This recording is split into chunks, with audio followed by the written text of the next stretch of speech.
of NCC. How are you doing, everyone? I'm here. It's a little bit early. It feels really early. Look, I'm doing this for my own good, for the good of the stream, for the good of all things. I think I just got screwed up by daylight savings time, which is to say that I haven't adapted yet to daylight savings time. And I need to, because like I can't, there's, you know, I can't, look, I wanted to do a time strike, okay? I was hoping that I could get all of you on board and we could start a movement time strike where we say that we're fed up with daylight savings time and we don't want to do it anymore. And I'm sure that there are some of you that are on board with that. But there are honestly more pressing issues in the world than the fact that I can't adapt to the time changing by an hour twice a year.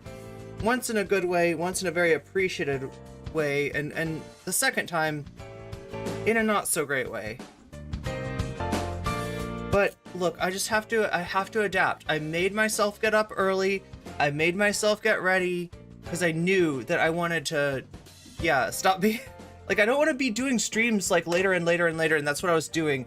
I was doing starting the stream late, going late, getting to sleep late, watching way too much Netflix with no chill.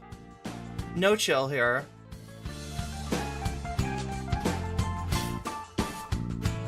And so something had to stop, something had to change, and that thing was me.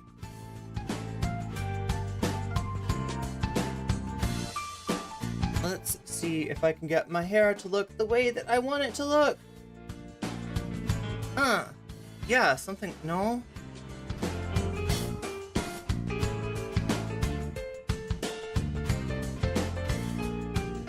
That's right. That's right. So we're talking about Ethan Klein once again. Oh my god, we're talking about having... There we go. Let's see if we can modify a few things. Ethan Klein. He's in the news again because he wants to be? I don't know. Because there's certain things he just can't let go. And it seems like a subreddit is one of them. Yeah, there's a subreddit. So I was informed about this after I covered... I think after I covered Ethan's last blow up, I was informed of the fact that there are in fact two dissident subreddits of the H3 community. One is the H3 Productions with a underscore. The other is, and that's not the good one. Apparently that's the one that traditionally what right-wingers would be on. I mean, I saw a lot of people, a lot of the H3 exodus spilled over onto there. So maybe they didn't get the message. Obviously I didn't get the message until you, my chat, told me. So thank you for that. Thank you for keeping me informed. And, you know, at least if I'm going to look silly, I only have to look silly one time rather than over and over again. Now I'm informed, and I know that the lefty one is the H3 Snark, the right-wing one is H3 underscore Productions. But yeah, Ethan's really mad at H3 Snark, and he's so mad that he's talking about going after not just his fallen fans, not just the subreddit, but Reddit, the company. He literally pulled up the president, the CEO, like all the leaders of all the business leaders of Reddit. He pulled up, like, you know, the company, everything, right? And was talking about legal action. This guy is out of control. And he's mad about the Snark. It's the Snark subreddit. That's what set him off. So we're gonna take a look at that. He had a particularly contentious debate yesterday against Rivals Fresh and Fit. Those are names I haven't heard in a long time. I don't even remember, is Reddit still around? Ha ha ha. That's the answer I love to hear. No, chat, actually, it might surprise you to know that we do have a subreddit, right? I snapped up the name nocommentchick subreddit while I could, but I haven't really done anything yet with it. And there's a specific reason for that. I feel like, because I've seen this a lot, right? Everybody's got a subreddit. Chudlogic's got a subreddit. Demon Mama's got a subreddit. I've got a subreddit. But if you have a subreddit that's like just really low traffic, it's not a flex. It's not like, cool, I got a subreddit about me. it's cringe. It's bad. It's bad. It's bad. You know, you got to have a certain degree of traffic, a certain critical mass, let us say, in order for the subreddit, and it's still not going to make you look good because it's a subreddit. And either you control that thing super tightly and you don't allow any bullshit about yourself on there, or you let it go and the subreddit becomes like half of the time they are owning you and half of the time they're praising you. So I'm willing to go with that. But yeah, I mean, like when we've got enough people that are one in chat, if you use Reddit, let's Reddit takes losses and go, oh, that's right. Yeah, they're going to go public. IPO. That's right.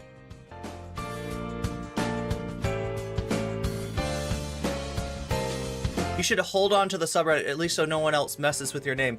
Oh my God, it's a little late for that. I feel like everybody's messed with my name, including some people that have some pretty suspect names themselves. In fact, mostly people with you're banned from Reddit, from the whole site? Wait, one is yes Reddit, you're a Redditor? Oh, sorry, I shouldn't say it that way. It doesn't make you a Redditor, okay? I'm not mentally putting a fedora on anyone. I'm not mentally, the only use of Reddit is non-SEO search results. You're banned too? Wait, how many people are banned from, you're talking about the site. You're not just talking about a subreddit. Or are you talking about Ethan's subreddit?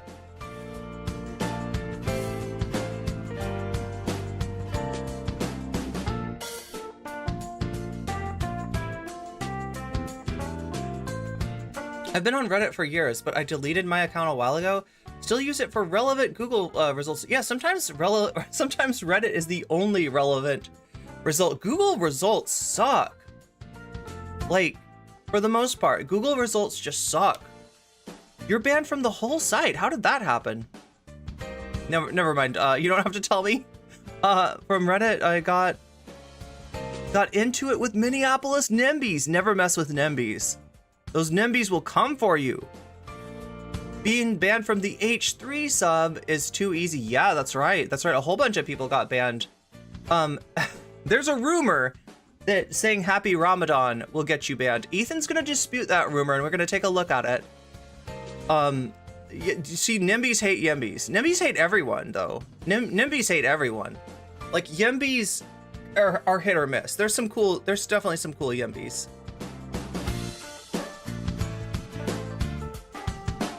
Unfortunately, the way I said that implies that there are some not so cool NIMBYs or YIMBYs, and that's true too. Like Pod Save America people are YIMBYs, and they're not exactly cool. We're gonna get into that at some point. We're gonna expose John. What is it? John Lovitz? No, not John Lovitz. John Lovitz is another guy. John Lovett. Love it or leave it. Who's the other John? Favreau. Yeah, we're gonna expose you. We're coming for you, Favreau. We're coming for you, crooked networks. Only after the Snark sub brought it to attention? I've had some very mixed results on Reddit. Like, right? In fact, one of my first videos was as big as it was because of Reddit. Unfortunately, it got me the wrong audience. It made me really popular, and to some degree I still am. I don't understand it. What do I have to say about Destiny to make me not popular with the Destiny community? Because I still have some of those people hanging on. Look, nothing against you, all right? You're allowed to like who you like, but I hope you can see the difference between my takes and Steven's takes. I don't think we've ever agreed on anything. I think I've only ever talked to Steven because I disagreed with him. And that was a mistake. Apparently, it endeared me to in the hearts of some Destinoids. There's some other Destinoids that hate my guts and they think I'm a tanky. And also, yeah, like I'm mean to Dylan Burns. Let's see, what else? Oh, that's right. I tried to destroy a VTuber's equipment, according to Reddit. Reddit is so full of shit. So I can almost sort of empathize with Ethan. I mean, not really. Not really.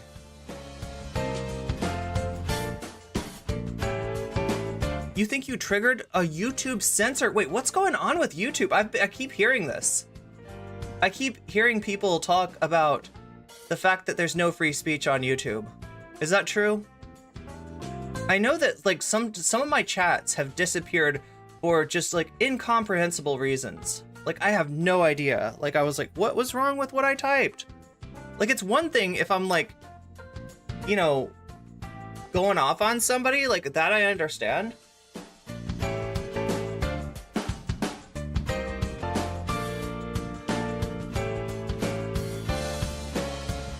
YouTube is odd right now. Just right now, Sen. Free speech does sound delicious. Yeah, everything sounds delicious right now. Oh, wait. You used a word that rhymes with by my side. And that's what got your comment yoinked? Is that the word we're using? Hello, Shakespeare. Welcome to the stream. Welcome, everybody. Have we got some Weasel Alliance people in chat? I see you out there in the game. I'm trying to help you as much as I can. We're trying to build up the Alliance. Yeah, we're trying to get the Alliance to level 10. I don't know how long we have left, though. I think we're close to the end of the sponsorship. They don't give me very long. I wish they would give me longer. How many days do we have left to complete the campaign, I wonder? I'm scared. 1 day and 1 hour. Okay, we could deal with that. So if you haven't, if you're not aware yet, doing a sponsorship with Star Trek Fleet Command, it is a browser game, or just browser game. I keep on saying browser game. What the fuck is a browser game? I feel like browser games are something that I used to play when I was little. No, it's a mobile game. It's definitely not a browser game. It's like a game. It's a mobile game that you can also download for your desktop. So whether you're somebody that likes to play games on your phone, or whether you're like somebody who likes to play games on your tablet, or whether you like to play games on, you know, an actual desktop or laptop or whatnot, right? You can play with us on the Weasel Alliance. And you're gonna hit level 12 today. Congratulations. Yeah. I see a few people are. There's some stipulations that I didn't mention at first that might be causing some of you to not count as actual to not count towards the goals, right? And that is what? If you use a VPN while you're playing, use an ad blocker while you're playing. Yeah, because it's a free-to-play game, but they want to spam ads at you. Which I know is not great, but that's the deals. Those are the breaks. And if you want to count as a player, I guess you gotta follow that.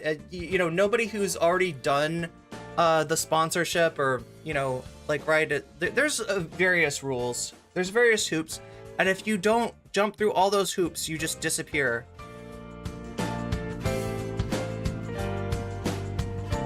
You hit level 12? When? Just now? Yeah, because the cool thing about it too is it'll actually say your name, your Weasel Alliance name, on this thing right here. This is called a widget. Oh wait, a widget. We got a widget right there. Okay, and that widget like lets people know when you reach any of these goals, whether it's reaching level 5, whether it's unlocking your second ship, a Corvette, just like Joe Biden drives a Corvette, or whether it is reaching level 12, which is really hard to do quickly, but a few people have really, like, I don't even know how you hit it that quickly. There's some good Weasel Alliance players out there. Can I say Top G Weasel Alliance? Wait, do you want me to say it in the... Wait, my nose is stuffed right now. I'm imagining that you want me to say it in like the Andrew Tate-esque, that accent that I sometimes do. It's like halfway in between a British accent and an American accent. You gotta say Top G. Am I doing it? Sometimes I have it and sometimes I don't. My nose might be too, like, allergic. Clogged with allergies. Clogged with foreign substances in order to say it properly, because it makes your voice nasal. You can do it? I might need a neti pot first.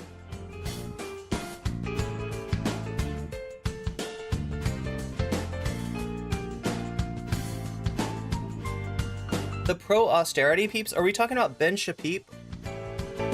Is that who we're talking about? Ben Shapeepo's austerity takes? Yeah, it's really sad. He did get cooked on Twitter for that, at least. Like, even look, that's a viewpoint that's not really popular even among Republicans. Like, there's Republicans out there that they're sure that Trump is gonna protect their Social Security because he stands for the common man. Did you know that?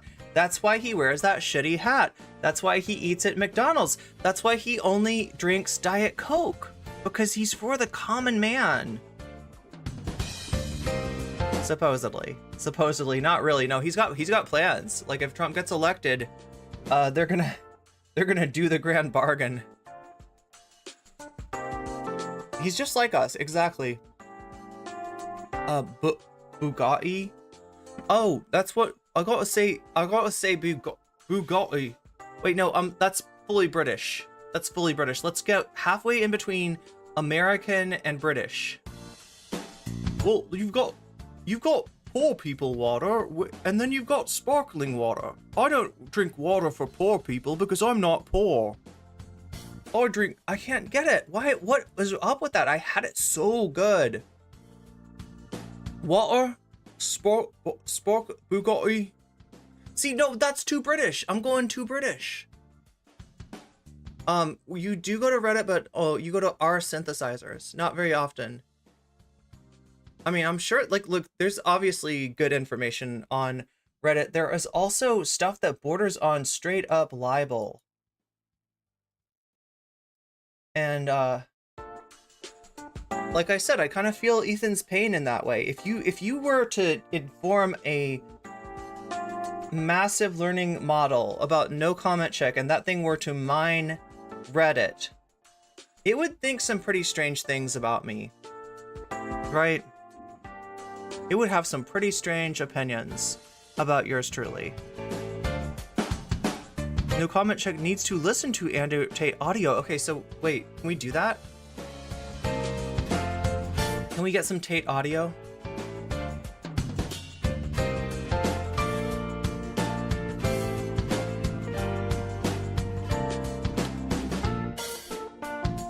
Alright. Destroyed by the BBC. Oh wait, he's talking to the BBC. Yeah, go on. I can. Allegations by who? Who are the women? What are their names? But this is how it works. No, can you name it? Can you name one? But you know But- that, no. I guess they don't exist. I guess there are no allegations by any women. These are very serious allegations. I can't understand that you're not accepting that, surely. I can make a very serious allegation against you, sir. No, yeah, go on. I can. Allegations by who? Who are the women? What are their names? Allegations. I need more Andrew and less Tristan.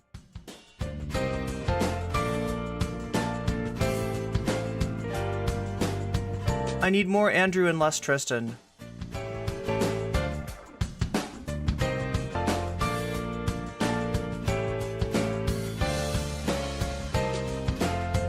Can we get more Andrew and less Tristan? I don't, that's Aiden. I can't watch Aiden.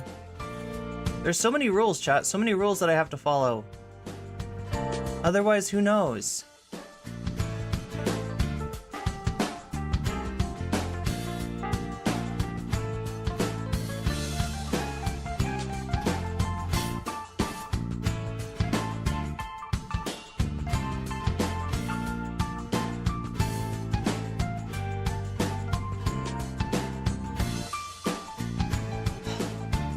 There's a video Andrew Tate did that was, oh yeah. No, there was a video that Aiden Ross did that made cops wise to him. That's what it was. It was actually Aiden Ross. It was this guy right here. The guy that I'm not trying to watch. Okay, that's much better. Let's see if we can find the sound. The beautiful dulcet tones of not Aiden Ross, but Andrew Tate. You know? Because you and I have had this conversation about all the things we're not saying. People think we're telling the truth. People think we're saying everything, but... People think we're telling the truth. People think we're telling the truth. In fact, there's a whole bunch of things we're not saying. Perhaps we need to start saying more. Perhaps once we've realized that our enemies can't be reasoned with and that these people are clinically insane, we no longer have anything to lose. Perhaps we should blow the lid head to toe on how all this shit works, on how all of the satanic agendas work. The shaitan, I can't get it. Why am I sucking at Like the minute somebody asks me for an Andrew Tate voice, I'm not able to do it. This is wild. Yeah.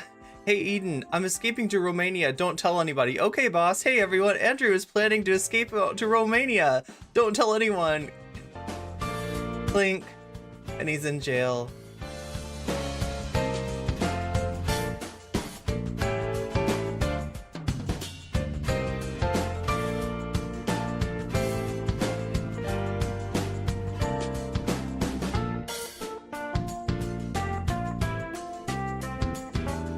You found one where he's talking about water? Let's see if we can get that. No, wrong button.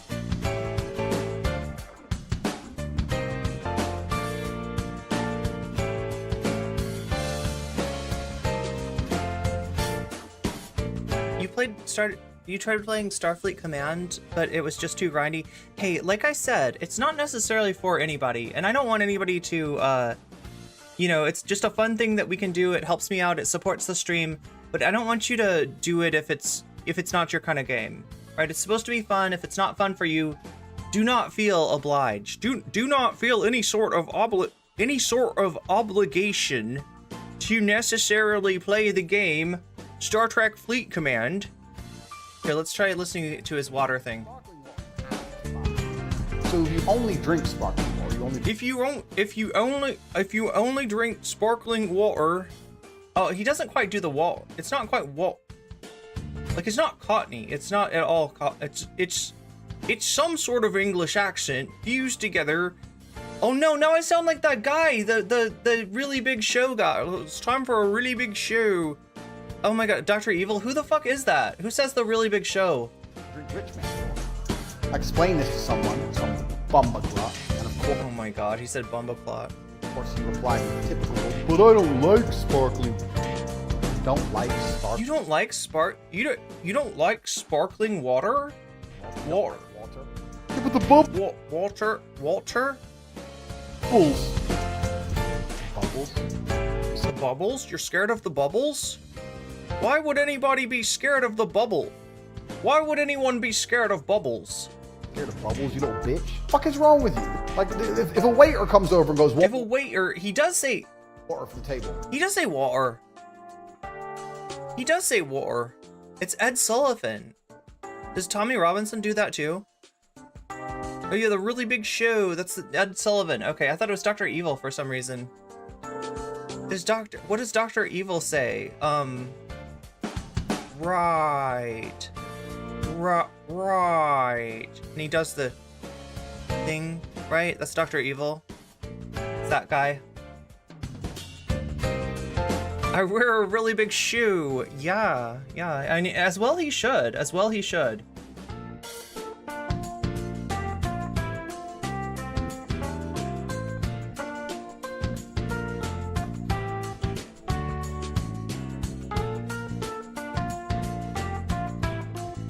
Let's see, what do we have today? Oh yeah, we should probably talk about J.K. Rowling. J.K. Rowling, speaking of Brits.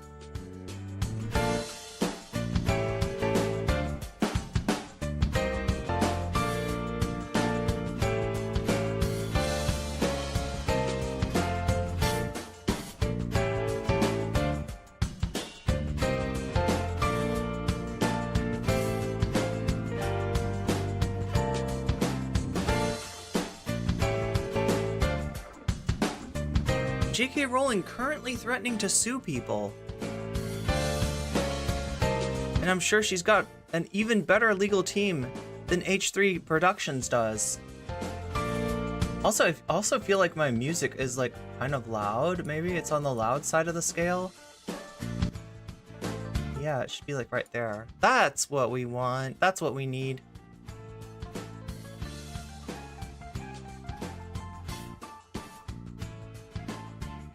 I need to find the beginning.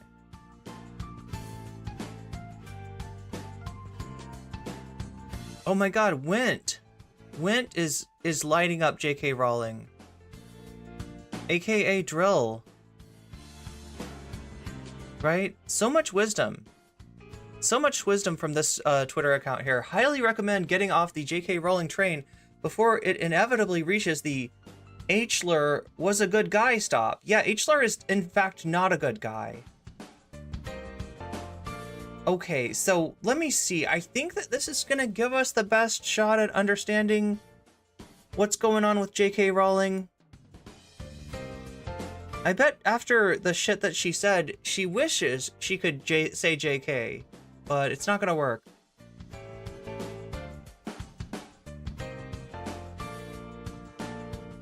On Wednesday, J.K. Rowling implied that Nazis never targeted trans people in Germany, calling it a fever dream. She doubled down when challenged with sources showing trans persecution in Nazi Germany. Look, a lot of people, like, did not fit the model for what was supposed to be a good German citizen and you know, ended up being unalived. You know, that it's this is an event right here where, if you see the picture, where they're burning the contents of, I'm trying to remember the name of the library. Yeah, Institute of Sexology, led by Magnus Hirschfeld. They targeted that, essentially a gender center.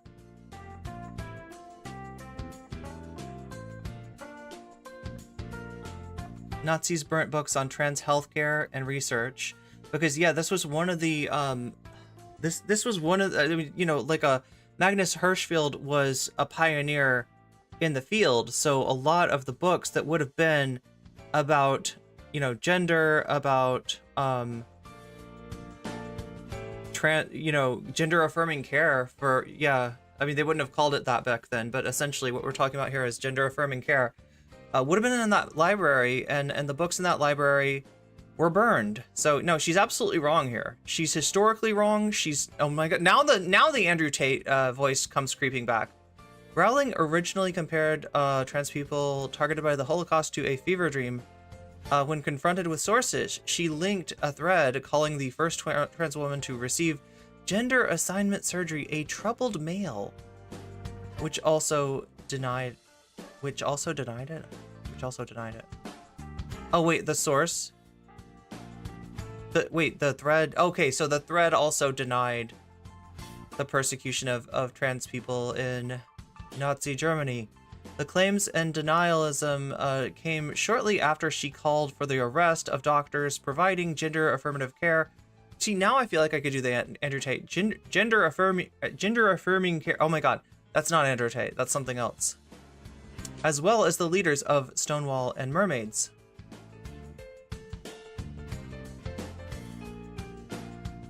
Oh god, this is like a conspiracy theory that's been spreading. In fact, I've seen people try to spread this the quote unquote WAPath leaks in FD streams.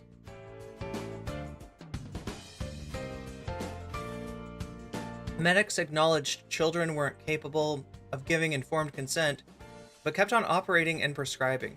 Prison terms for doctors, experimenting with...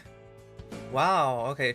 On troubled minors. I mean, they're troubled by the fact that gender affirming care has been so politicized, right? They're troubled by the fact that the standard of care is being called into question by people who have no business, and by which I mean they don't know anything about what they're talking about, questioning it. Troubled minors are more than fine with me. Now she's saying doctors need to be locked up for following international best practices. The line between JK and her anti-abortion associates is thinning by the day.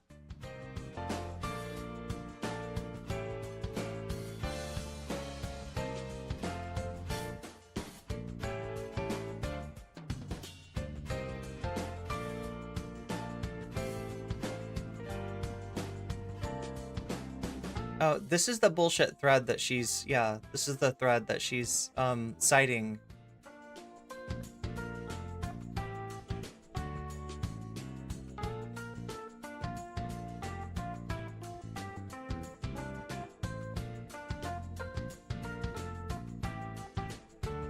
Yeah, there's the...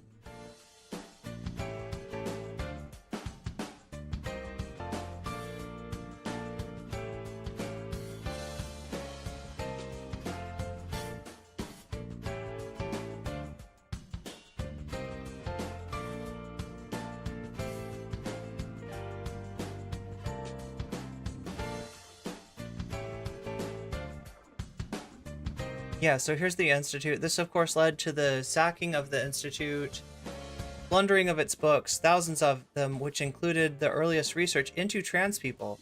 The books were burned. The books they were burning were of the Institute. So this picture right here, yeah.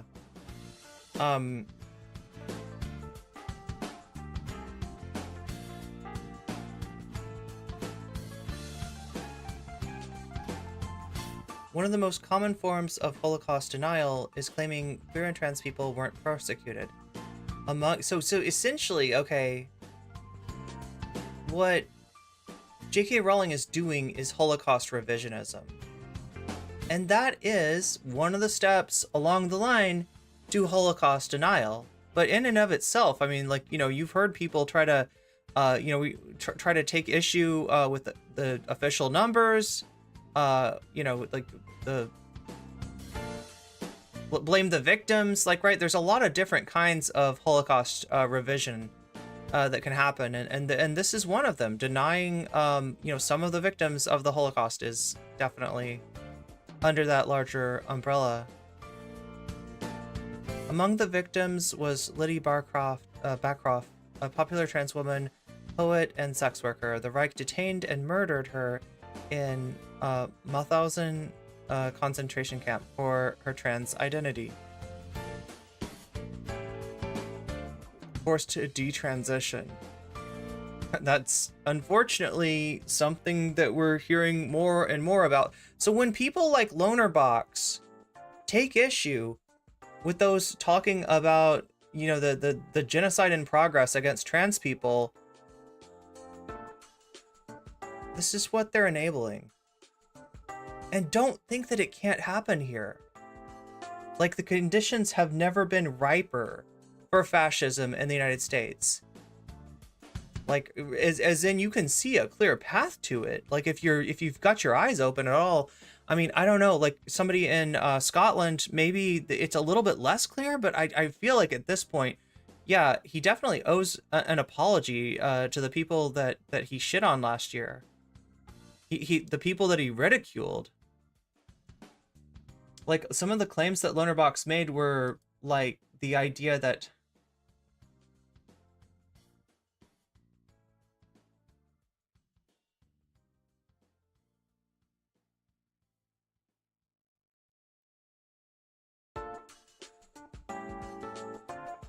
Rowling suggested that the Nazi practice of treating trans women as gay men means they were not specifically targeted. So that's, do you see how she's getting by this? Yeah, there objectively were trans people who lost their lives in the Holocaust, but because the Nazis treated them as gay men, she's essentially signing off on like a Nazi definition of trans women. This is, yeah, I mean, Lonerbox was would do stuff like he would look up laws that people brought up and like, what about this law? What about this law? Right? You know, as far as discussing the sort of genocide as a process, which I think he accepts. Like, I think he's at least looked at the schema from the Limpkin Institute. But what he would do is he'd find laws that were proposed that didn't pass and say, huh, so it looks like this one's not a problem after all. Huh, looks like everything's okay. Huh, this one got struck down by a judge. Looks like that's okay. Looks like that's not going to happen. Looks like everybody's worried about a whole lot of nothing. Oh my god, yeah. And look, it wouldn't be as much of a problem if this was coming from somebody who defines himself as a right-winger. The problem is guys like Lonerbox define themselves as trans allies. And enabling... I mean, like, Florida's taking away trans people's driver's licenses. Threatening to throw trans people in jail for having their gender marker changed on their driver's license. Anyway. He gets away with it, though, because it's been a year and nobody remembers what he said. Like, there was time that expired in between him claiming that none of these laws would ever pass, that this wasn't a real thing, and people were freaking out, literally saying that this was going to enable, or this was going to cause, like, you know, trans people to do violent things. Like, it was bad. It was really, this guy came up with the concept of a trans Rittenhouse in order to argue his point. A trans Rittenhouse. You're going to inspire a trans Rittenhouse if you don't stop saying that there's a genocide going on against trans people.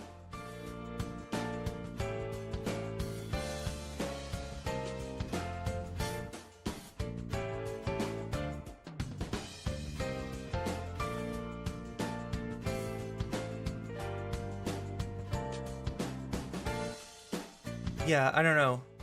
I mean, Ethan, if you're looking for somebody who's... And the term is dapping up, not dabbing up. Ethan, a dab is something that you hit. I guess a dap is also something that you hit, but in a different way. In a different way completely, Ethan. You don't get it. You don't get it, Ethan. But if anybody's dapping up with Nazis, it's J.K. Rowling here.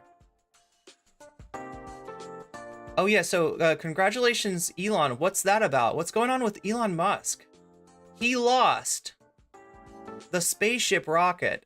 Now, I don't think that, like, the fact that they call this thing... What the fuck? Oh, thin skin. Okay, I got it. The fact that they call this thing the Starship is kind of funny. It's like, when I think of a starship, I'm thinking of Star Trek.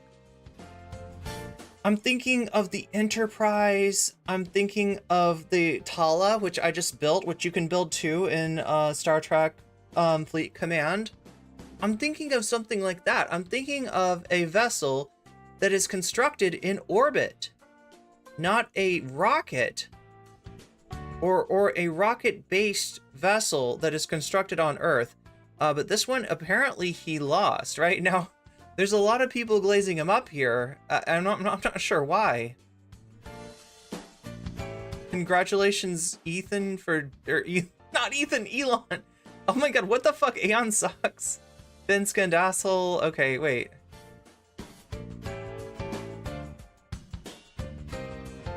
Oh god, wait. Is this Mitch McConnell's relative? U.S. billionaire drowns in Tesla after rescuers struggle with car's strengthened glass? I think this might... Yeah, there we go. Congratulations, Elon. Wait, is that real? Wait, that's not real. That can't be real. Wait, how is it that there's all this, like, congratulations, Elon, and there's not even a mention? Is he just banning stuff now?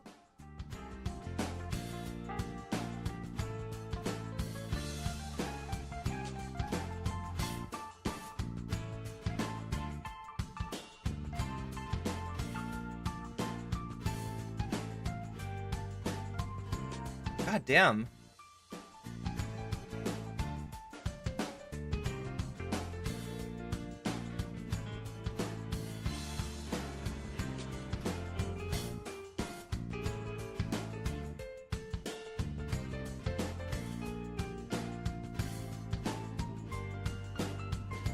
No, why? Why is that a thing? I'm looking for a very specific... No.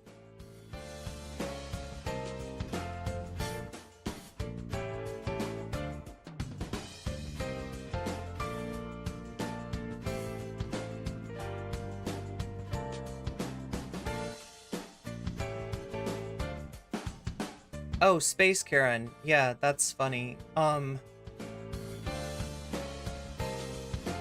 I am literally gonna have to find this on YouTube because Twitter apparently, like, it was on, I swear, you gotta take my word for it. People were talking about this on Twitter this morning.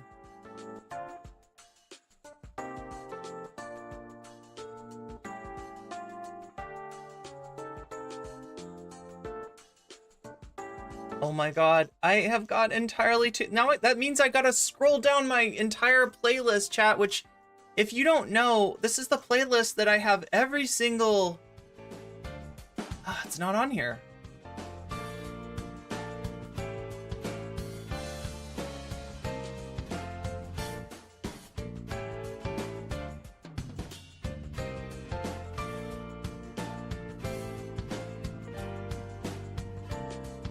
Okay, wow. It's funny how these, Oh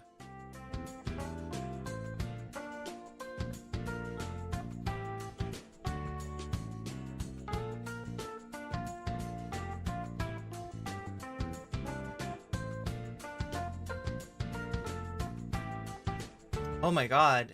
So yeah, this is like a little bit of deja vu. If you don't know, like these,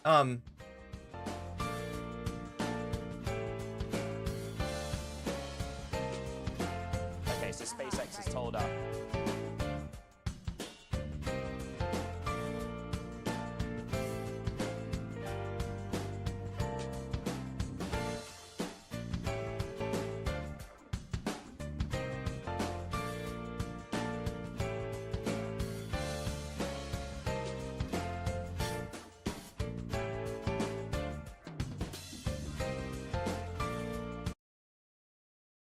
Mission cut short. Now, what does this all mean now that it's confirmed? Yeah. So SpaceX's position on this. Now confirming that they have lost the Starship during re-entry, the mission cut short. Now, what does this all mean now that it's confirmed? Yeah. So that's what people are saying. Congratulations, Elon, about. Now, some of them are being sarcastic, right? Some of them are talking about completely different stuff altogether. But some of them are legitimately like, oh yeah, no, great launch. The launch was good, wasn't it? The launch was very good. We lost the rocket on re-entry. Didn't complete the mission. It was not a successful test, right? If there had been people on board, if you know, that they would have been lost as well, right? But SpaceX's position on this, if you go back to whatever it was, my local time this morning, 6 a.m., that even getting off the launch pad would be success. The payload in this case is not a satellite. It is not a human being. It's the data that the Starship system is generating and feeding. But in other words, it would have been back to SpaceX. Oh my god. You know what else is kind of a failure? Is not being ready for the top of the hour ad break, which is actually coming to you at the middle of the hour for some godforsaken reason today. What's Ethan done now? You're going to find out, right? But you're also going to find out what ads Twitch has in store for you if you don't have a sub by your name, if you don't have a little Persona 2 face by your name, right? So there are things you can do about it. If you have Prime, you can do them for free. You can get, I don't know if you know this, but you can get a free sub from Twitch if you have Prime. You can give it to the streamer of your choice. If that happens to be me, then you will no longer see ads on this channel, right? You can also pay for one. It's $5 on desktop, $6 on mobile, or, you know, possibly be gifted one. That does happen. That can happen, but it's more likely to happen if you're active in chat. And YouTube, lest you think that I am ignoring you, right? The ads for YouTube, unfortunately, they happen too. You don't get out of ads with a membership to YouTube, but it's still a nice thing to do. And it's still a way that you can get weasels or give weasels to someone else. You can donate weasels to somebody that that doesn't have them by gifting memberships. That's just one of the ways you can support me. The other ways are through super chats, super stickers, through donations. The link is down in the description for that, or through supporting me on Patreon. The link is also down in the description on that. So yeah, many ways that you can support me on Twitch, on YouTube, and you know, even if all you can do is support me by hitting that like button, it's more powerful than you think. So give it a try.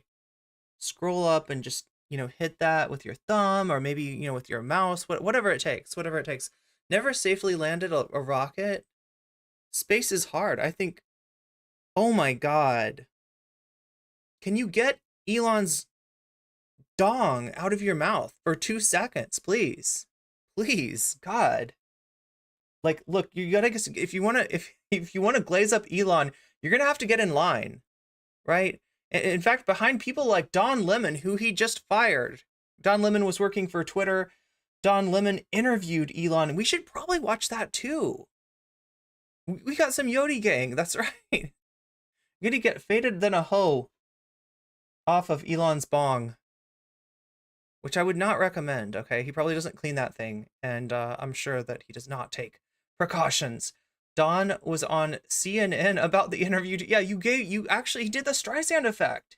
He did the Streisand effect to Don Lemon. Anyway, let's get started with today's show, because I got a really big show for you today. Don't drink any poor people water, Scotty. Make sure to drink the sparkling water, because I totally have this accent down. Clearly I have this accent down.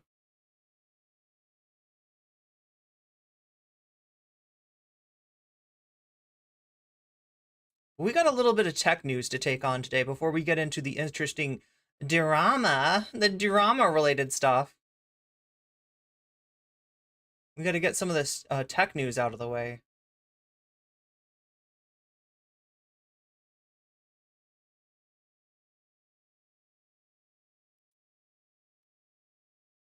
Are introduced to a new weird guy. It's our favorite. Do you want the weird guy? No weird guy just Are you ready for...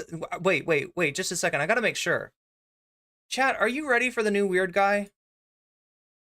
We got a weird guy. He's brand new. He's fresh off the presses. We're not talking about Elon. We're not talking about Ethan. We're talking about a new guy. We're talking about a new guy. Are you ready for this new guy? Right? So you might think that things like NFTs are a thing of the past. Most people do. Most people recognize that that was an investment that was destined to go to zero. Destined to go to zero from the very get-go. It's a bad idea. Like the idea, you're gonna buy a JPEG, okay? Now check it out. You're gonna buy a JPEG. It's gonna be just yours, your JPEG only. Okay, we'll give you some kind of a blockchain thing to show you that you really own this ape or this weird drawing or this whatever the fuck it is, right? You're gonna own this JPEG and you're gonna love it. It'll be the only thing you love, because everything else you're gonna have to pay a monthly fee for. But this one you'll actually own, and it's only gonna increase in value. It's a limited run deal. Nobody's got an ape just like yours. Unless you use a slurp juice on it and make it turn into 2 of them. But yeah, let's get ready for this new guy. Crypto, NFTs, and general blockchain malarkey has given us many interesting new characters over the years, but that slowed down quite a bit roughly 2 years ago when the hype around... I wish at some point somebody would just like do a calculation and tell us exactly how much excess carbon was released due to Bitcoin mining. All of that stuff collapsed. Fast forward to 2024 though, and it's back up. Bitcoin is back up. Look at that. Look at that. What a great investment. And crypto prices are suddenly back on the... You better get it now, Chad. You better get it now. I'm sure it's only going to go up from here. Swing. Opening the door once again for crypto weirdos to crawl out of the woodwork and brag about... Is that Mike Myers? No, it's not. How rich and cool... It's Mike Myers' nephew. They are for owning crypto and mocking... No, it's Dylan Burns. It's... Somehow they fused Dylan Burns and Mike Myers. And like, what the hell? What is this? Damn. Telling the rest of us to have fun staying poor. Yeah, as we all learn. I mean, we're brokies, chat. You know that, right? We're not drinking the sparkling water with Andrew Tate. We drink poor people water. It's probably got too much lead in it too. During the last crypto boom cycle, this kind of ostentatious wealth is often exaggerated and serves a very important purpose aside from self-promotion. We're enjoying life, you know. Are you ready? If only you could bought Filecoin when... That's our guy. This is our guy. Tough here. People see someone getting crazy rich off crypto and they think, damn, I should invest in crypto, which makes the They think, oh my god, I should invest in bits so that I can donate them to NCC and make that sound play and see like a older version of me. Would you like to buy my K? Oh, wait, are you talking about like the letter K? Is today's stream sponsored by the letter K? Opening bids start at 500. I know there are other Ks, but this K is special. See, I thought for a second you were gonna type that out with like without using the letter K. Yeah, you gotta drink the government water and get the excess amounts of lead and arsenic and who knows what else. Value of the tokens and all those JPEGs go up, But thank you for the 200 biddies, Catalina Gearbox. allowing the insiders a better opportunity to sell and leave all those rubes holding the bag. In the Oh my god, we don't need any fluoride ruining our purity of essence. Purity of essence. absence of actual functionality as currency, crypto remains a multi-level marketing scheme. But again, most of us learned this the first few times around. So when we see someone... Oh my god, did anybody here lose money on this stuff? Anybody that wants to own it, you don't have to tell on yourself, okay? And I won't laugh at you either, I promise. I just feel like, I don't know. Then again, chat, I don't gamble. So, you know, I don't play the stock market. I don't play slots. I love Texas Hold'em. Hold'em. Yes, that's what it's called. Texas Hold'em. I love to play some Texas Hold'em. You can see my wonderful Texas accent here when I say Hold'em. But I don't play it for money. I would play it for food though. I would definitely play it for food. living an apparently amazing life of luxury thanks to crypto, and this is key, posting about it constantly, we are of course skeptical. Which brings us... You tried Bitcoin mining? I mean, that's probably the safest way to play. Where you're not actually buying any, you're not investing that way. But I mean, yeah, at the same time, we all know how Bitcoin mining ended up, like, right? With these giant dedicated buildings just mining Bitcoin. To NFT Nick, a new character... NFT Nick, okay. Get it? He's nifty. Who, for the past week, has been at war with not only the haters on Twitter, doubting his wealth, but also fighting a one-sided war against community notes. Oh my and God. responding to a lot of it. Yeah, just he is shaking his fist at the cloud. Bought some crypto on the market a few years ago. It crashed immediately. Took me a year to get back to the break. So you held on to it though. Then okay, so you did get your money back. That's good. That's a happy ending. That's as happy of an ending as anybody can expect on the crypto market, honestly. Actually made some money from BTC, from Bitcoin. My lithium and hydrogen stocks are down, but hopefully, don't tell Vosh, okay? Don't tell Vosh about that. Hopefully lithium stocks will explode. Oh my God, you got me. The,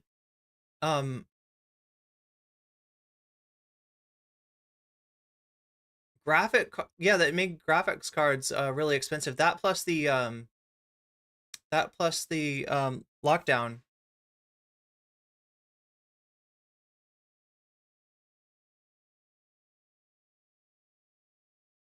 Wait, the 2019 Raptors? Are we talking about the basketball team returning 5 into 2000?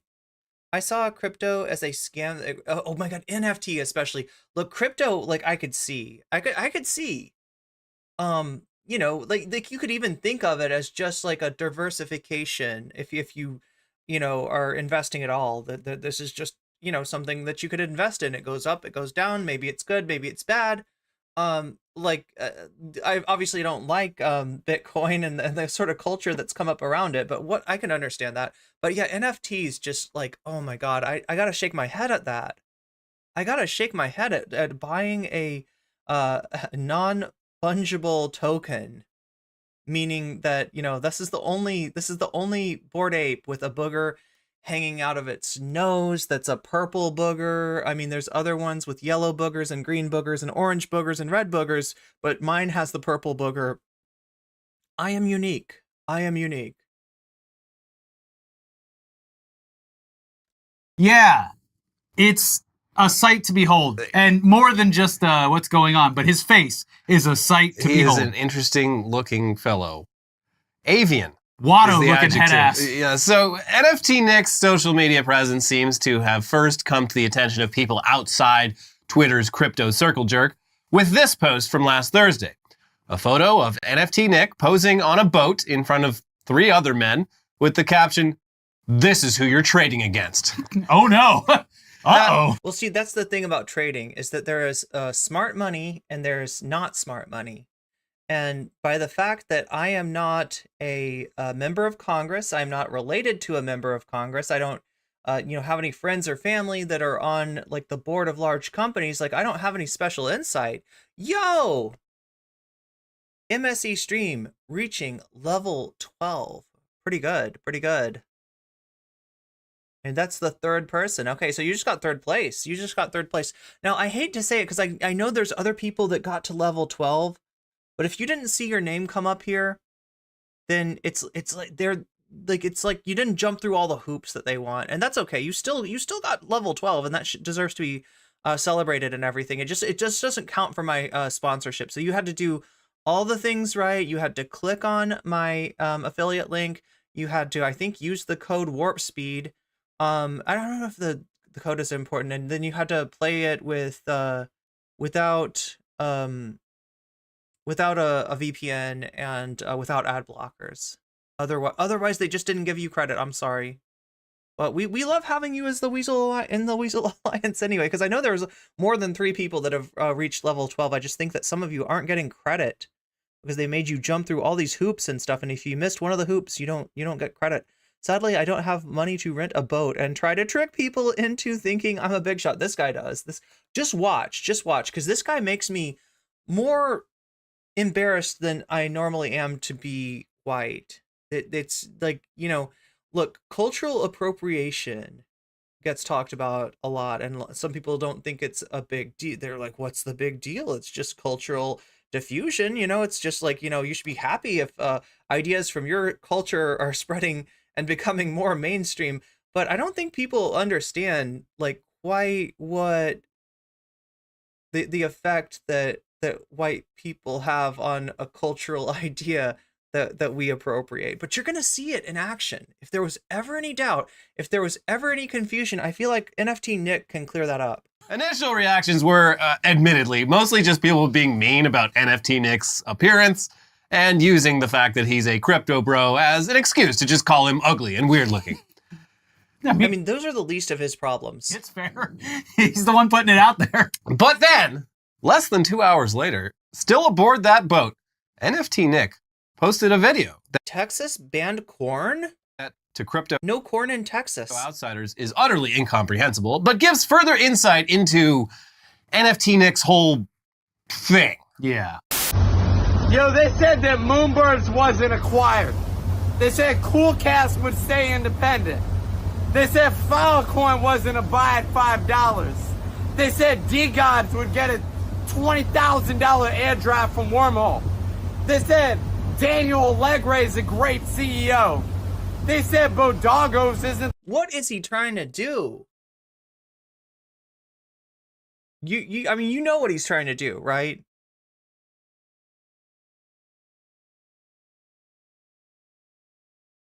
He's trying to be cool.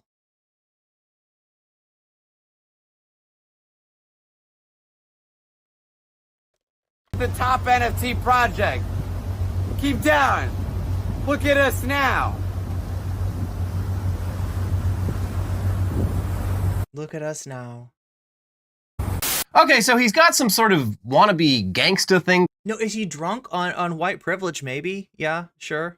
In a way of speaking, but no, I mean, as far as I know, any of the you know, it was water in his cup. It just going on with his voice and his mannerisms. I would love to see a recording of how this man spoke just 5 years ago. It's that new Dune meme where it's like use the voice and then it's NFT Nick. He seems to be reassuring his doubters and haters that he is indeed very cool and very rich. When you keep having to No, just wait. It's gonna get more clear what he's double down doing. like this and argue against community notes, It's a great sign. Yeah. Well, the community notes haven't showed up yet. Okay. They yeah. will show up. Mhm. However, it seems that the That's how he normally talks. I mean, you know, he talks like that a lot on social media. I don't know if that's how he normally talks. response to the video was the opposite of what NFT Nick had intended. And NFT Nick returned to Twitter the following day to issue this message captioned, "An important message to the Twitter haters." Crypto Twitter seemed to be amused Does it look cool when I do it? No, it doesn't. by my success. I worked hard to buy that yacht. I worked hard to buy this big ass. Yet you're out there tweeting at me. God, what's going on? Tiny little apartment and itty bitty couch. Why did I freeze? Well, let me tell you, I made a mindset shift. I chose rich every time. So Choose what life rich. you gonna choose? However, I feel like we gotta people's reaction rewatch to that. The previous video was that boat is probably a rental. The reaction to this clip What life you gonna from your tiny little. I worked hard to buy that yacht. I worked hard to buy this big ass house. Yet you're out there tweeting at me from your tiny little apartment Drinking poor people water. and itty bitty Like a brewkey. Oh no, that's the Dr. Evil one. That's not the Andrew Tate one. couch. Well, let me tell you, I made a mindset shift. I chose rich every time. So what life you gonna choose? However, for people whose reaction to the previous video was that boat is probably a rental, the reaction to this clip was that house is probably a rental. NFT Nick clearly wasn't No, it's an Airbnb actually. getting through to these no coiners, these losers. But it would be silly for NFT Nick to let these haters trouble him, given how rich and Streaming is harder than whatever this dude does. cool Yeah. he is. Clearly he has better things to do Yeah. than argue online. So he posted this later that day to let everyone know he's not mad. In fact, he's actually laughing. Sideways laugh cry emoji. Sounds like you Twitter fools chose broke.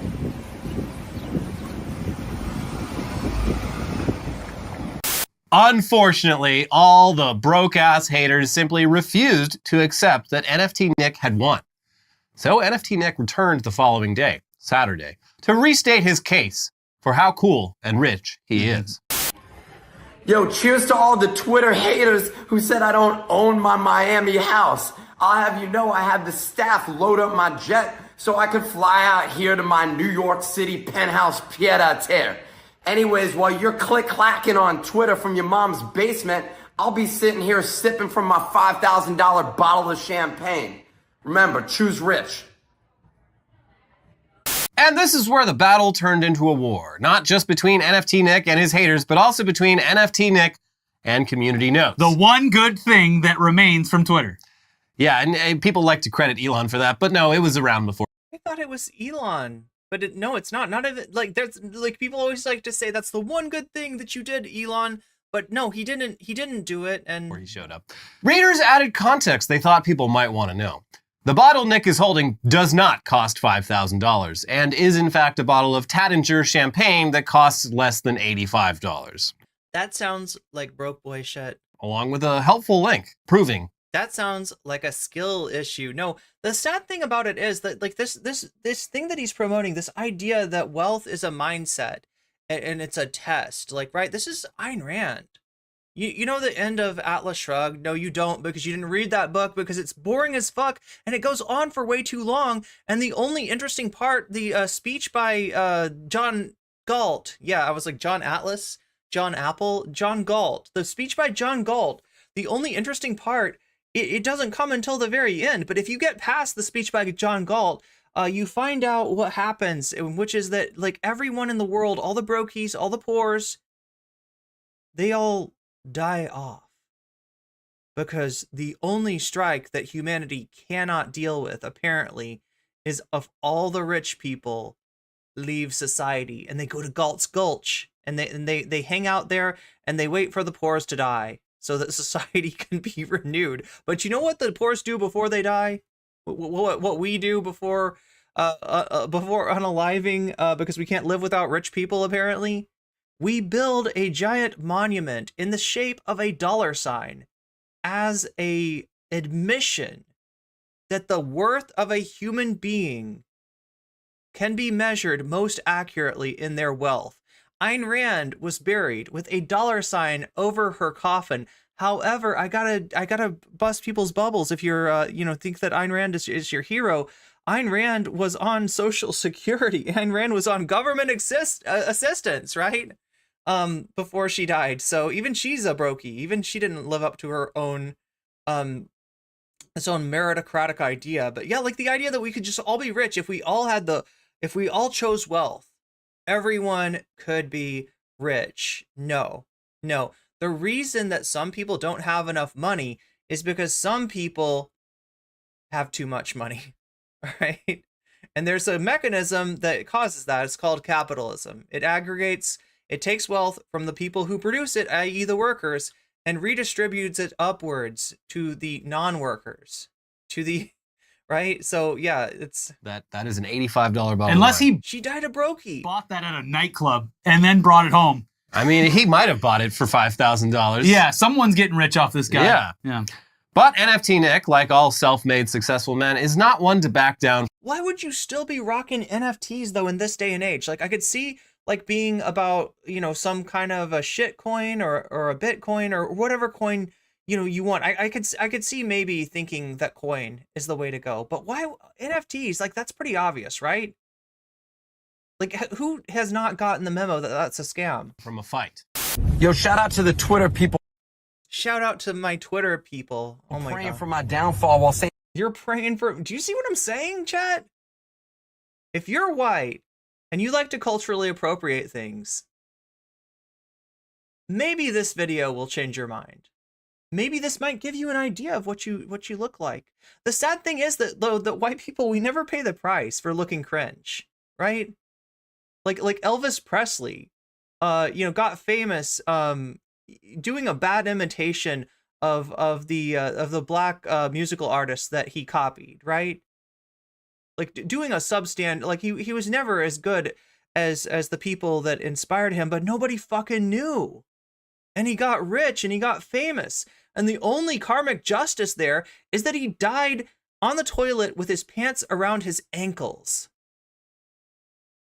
But even then, right? It's and the fact that, it's because of the power differential. It's because of white privilege, essentially, that white people can look this cringe and never pay the price. We don't just take shit. We take shit and we ruin it. And this is why. Nobody ever sees the original. It's like it's a Xerox of a Xerox of a Xerox, right? my champagne ain't real. Keep questioning my life while you crying to your TV dinner, and my chauffeur brings me to $3,000 high tea service at Baccarat. Choose rich.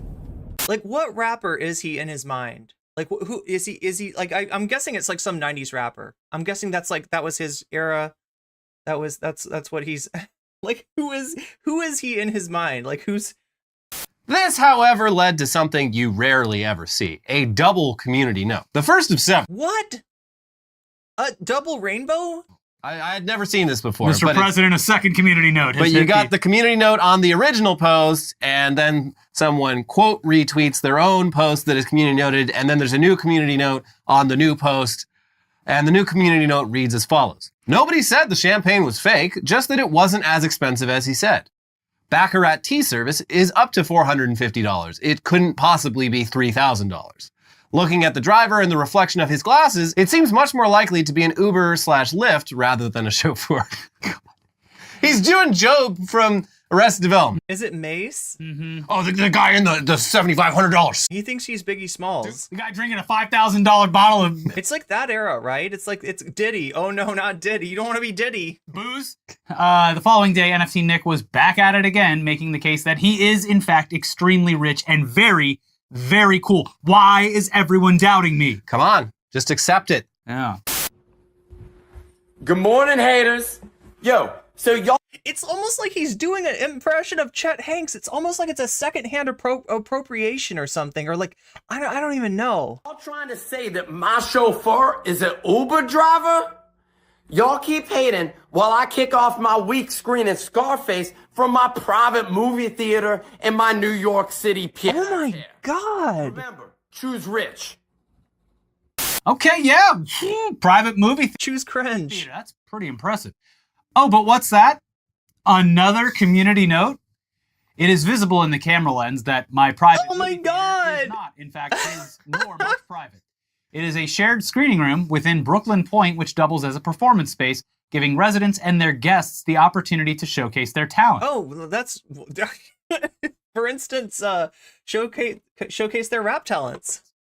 Okay, now this is kind of funny because living in a luxury condo tower in New York City with its own screening room that residents can rent out is, in fact, a great flex. Yeah. You gotta be doing somewhat okay to even have an apartment in New York City. He could just be someone's guest, but it's Yeah. still a flex. Yeah, even without going above and beyond to Right. somehow prove that.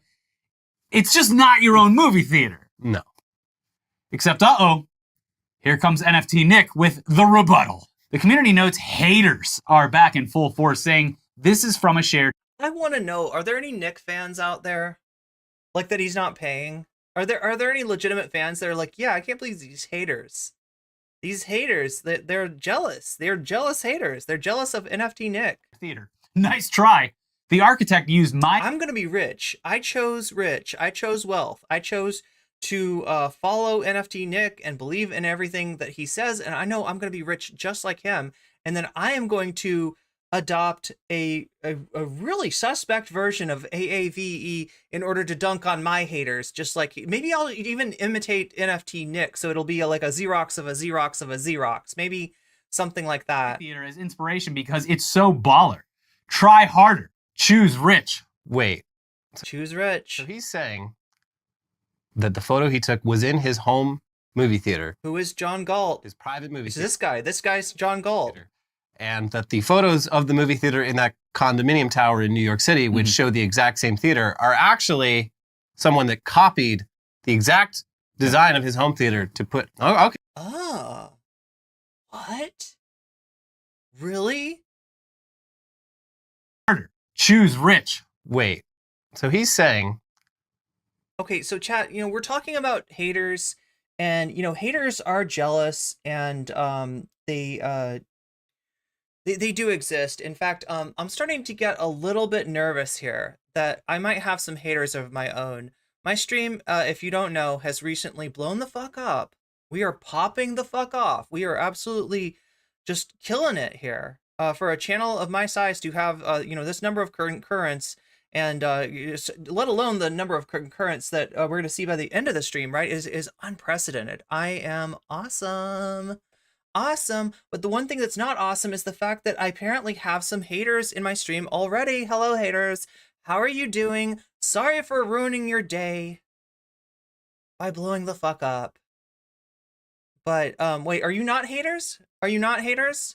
I don't know, because, here's the thing. I see a disparity between the number of likes and the number of concurrent viewers, and that makes me very nervous. That makes me wonder, where are all these haters coming from? I've got all the haters. I've got all the haters. They're watching the stream, but they're not liking the stream.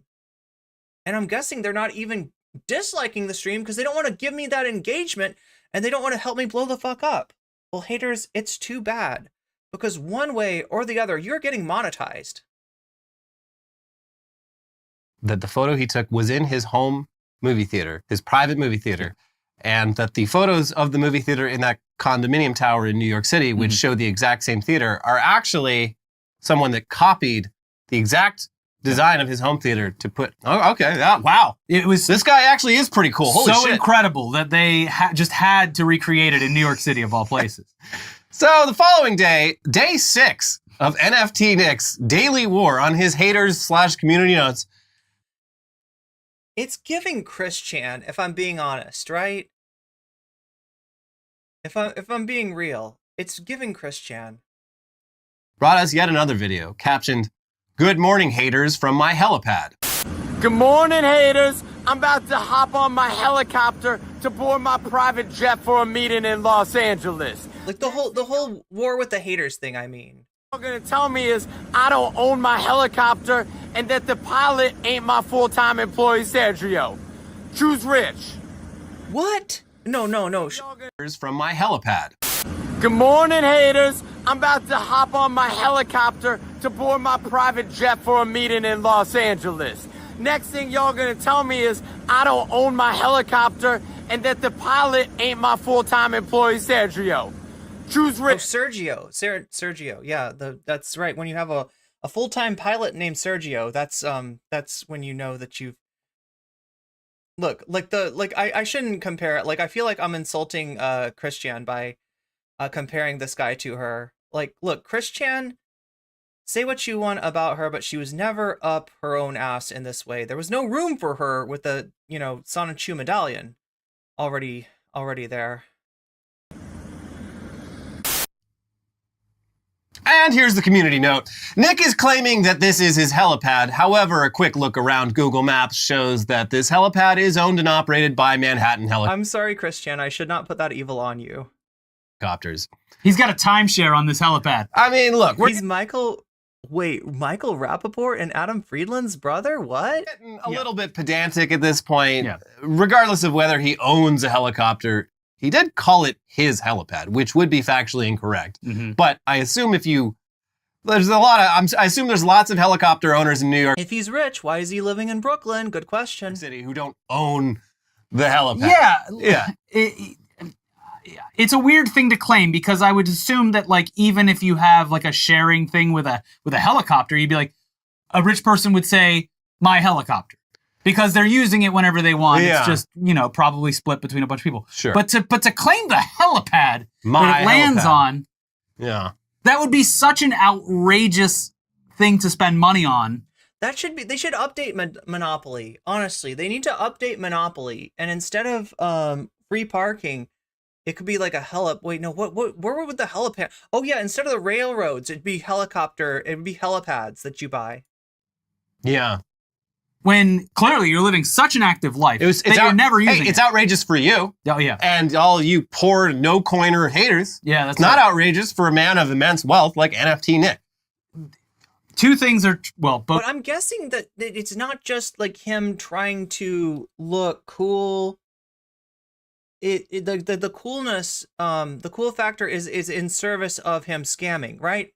Like, I mean, he can make some money, and he will make some money, no doubt, but he's not making money off of investments, Bitcoin or otherwise. I'm guessing that he's making money, like just like the NFT bros did, off of people that are suckers, people that are born every second. Both of these things are whatever, but he's either faking everything, which could be true, or someone is fleecing this dude for every last little Dogecoin he has. He seems like a scammer, right? Is he the scammed or is he the scammer? Yeah, and good for them. Yeah. But yeah, so I mean, he almost got away with this one. NFT Nick, you almost had it, but you had to call it your helipad. Mm-hmm. You had to go and embellish things.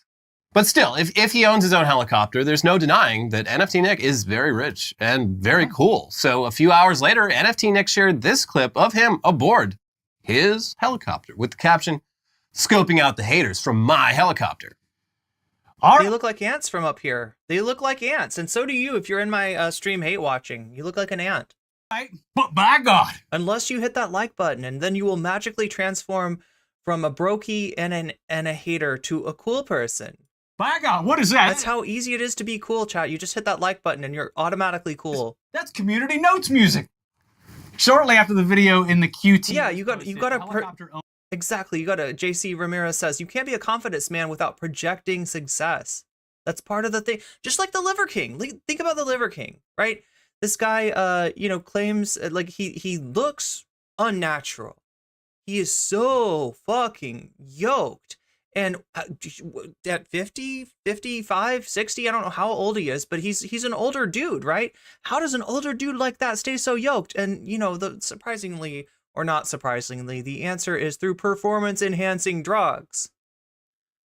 But you can go ahead and think that it is from his supplements that he buys, that it is from the testicles and the organ meats that he eats. It's the lifestyle. You got to buy the lifestyle to live like him. Owned by Charm Aviation, a tour operator, and which is the same model. We're just hating on him because he's cool and rich. Color as the one Nick claimed was his, took off for a 20-minute round trip. It is likely Nick was just on a sightseeing flight for tourists. Damn. This is all publicly available information. Oh, Flight records no. and everything. Hey man, you think I could put on those headphones so I could look like this is mine? I mean, I think they make everyone wear the headphones. I know, but like it is funny. It's like he bought the picture package that comes with it or something. Next, he's gonna be like at the top of the Empire State Building and be like, "Y'all checking out my new building? Yeah. King Kong leases it from me. You should go to the Queen Mary and be like, check out my new yacht. Have you seen my new boat?" You probably could get the Trump Tower, right? I've heard that it might be on sale. It might be, you might be able to get a discount on that. So, yeah. It's a good time to buy a Trump building, chat.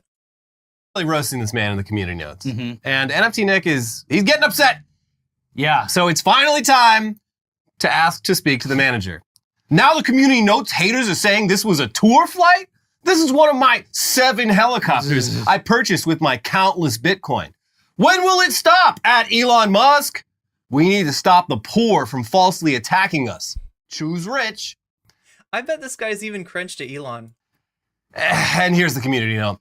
Community notes aren't used to attack rich people. They are used to debunk and demonetize false posts and provide context that may have been missed or avoided in the posts they're written for. You know, the more I think about it, right? The more I think about it, I feel like community notes, they're just a new way to ratio somebody. Isn't this just a ratio? How does it work, chat? You can write a community note if you have if you have a blue tick, right? If you subscribe, you're a Twitter subscriber, then you can do this. You can vote for one though, even if you're a brokey like myself, like some of you in chat might be, even if you don't drink the sparkling water because you can't afford it, and so you have to drink the club soda instead. You're drinking club soda like a poor person. Why not drink rich person water? Like, there we go. There's the Andrew Tate. What was I supposed to say? Disco Wolf. I was supposed to say something. Now I can't remember. Disco Wolf wanted me to say something in the Andrew Tate voice. Now that I have the Andrew Tate voice, I can't remember what I'm supposed to say. Nick is just upset that he keeps getting noted. Yeah. Noted! And finally, here we are on day 7 of the NFT Nick saga. And it doesn't seem like it's ending anytime soon. It is just like the book of Genesis, isn't it? 7 days? But here's NFT Nick's final post before we recorded this episode. Good morning, haters. I'm in my Is he gonna rest? Lamborghini heading back from my... No, you're not supposed to do any Lamborghini. You gotta have a driver at least. What are you doing? It's the 7th day. Malibu surf session to my Bel Air mansion that the haters will say ain't real. That's where he's gonna rest at the Bel Air mansion. Anyways, I got a lot to catch you up on, but for now, stay away from those haters and choose rich.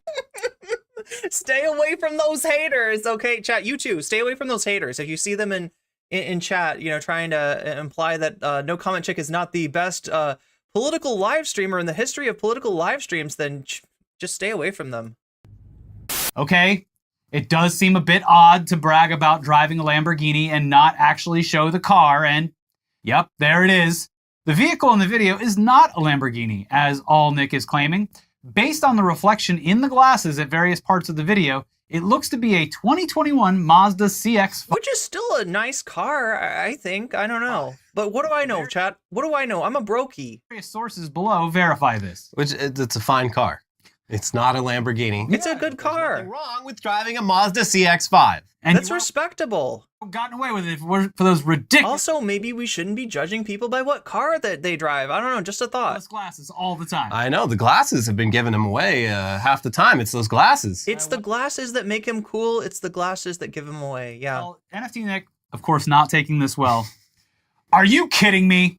The community note haters are saying my car... It's a real car. I believe that it's a real car, Nick, and I even believe that you probably own it. I just don't believe it's a Lamborghini.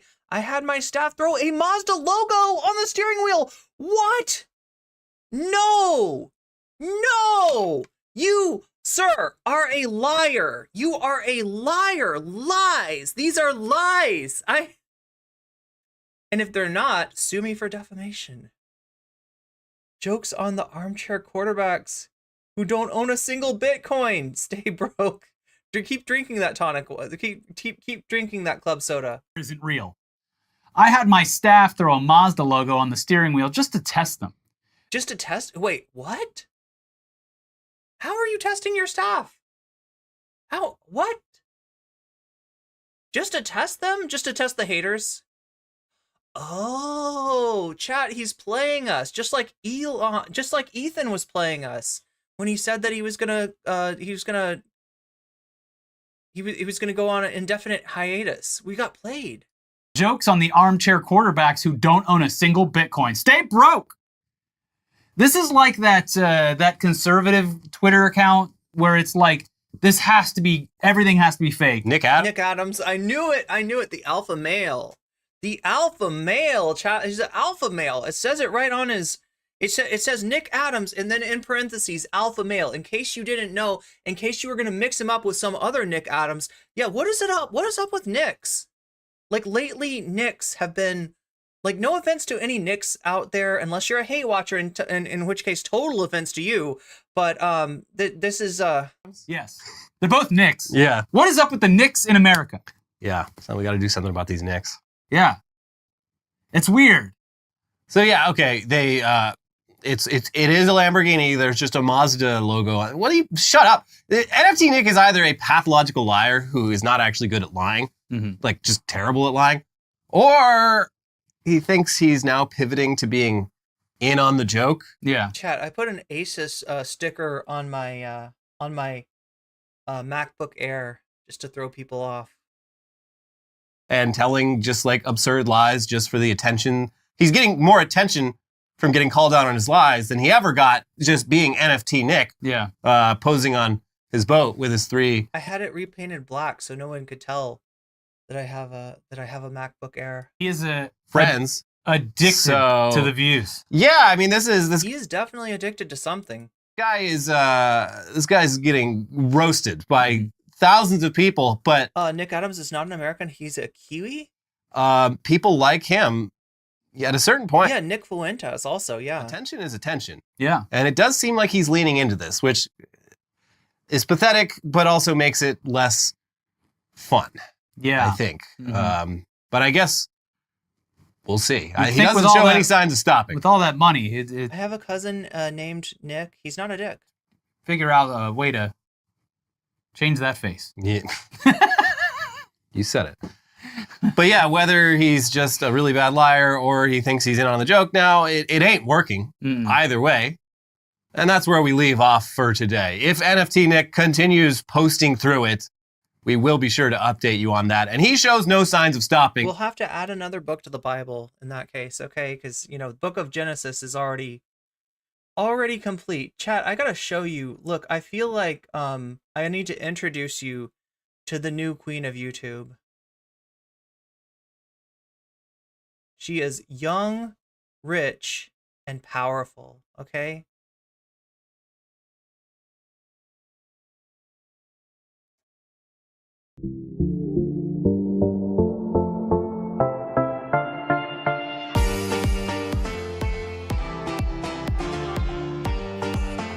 I am Sophie. Young, popular, talented. I am a friend, a daughter, a sister.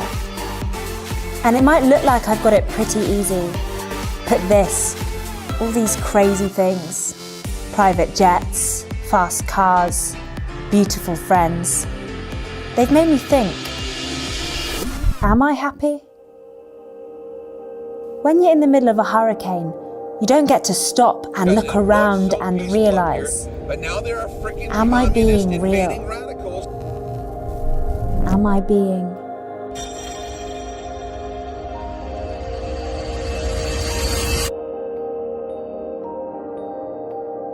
me?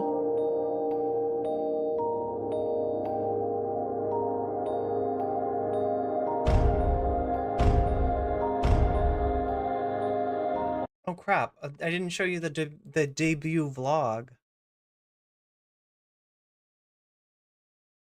We'll have to catch up with it some other time, chat. Thank you for subscribing, Ethan Swift. Welcome. Thank you for invading my small North Dakota town with your communist radicalism. I really appreciate that. I'm glad to have you Antifa super soldiers here. Oh my god. We'll have to get back to I Am Sophie at some other time, right? I wanna just like what is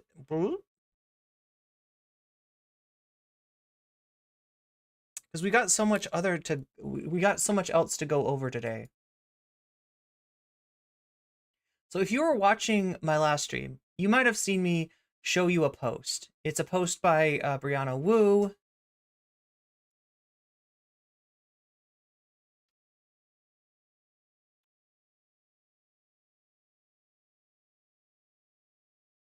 It was about, oh no, it was a like. It was a like that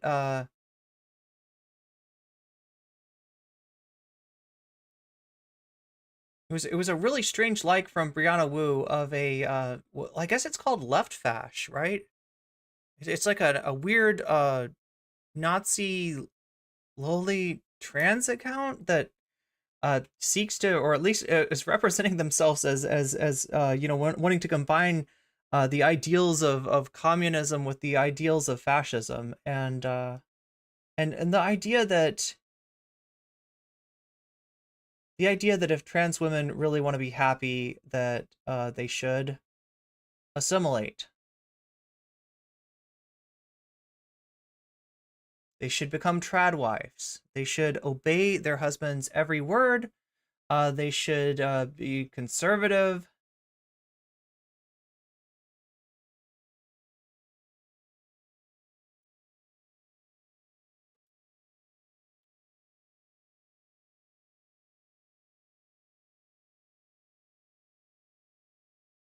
We kind of left it there.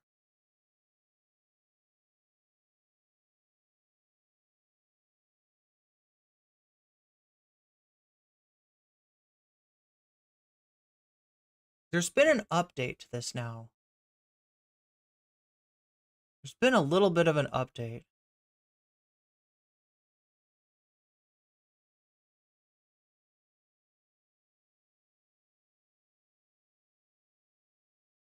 So I'm going to ask and see if anybody recognizes this account. This is Aaron Green TV. Anybody, this is ring any bells for anybody?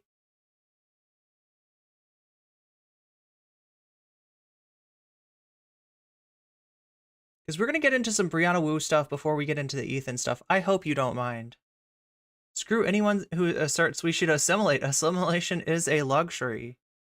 Not according to Brianna Wu. I'm surprised. Wait, did they not put the... Oh my god. There was a tweet that went along with this. Let's see if we can find it. Here, I'm going to make...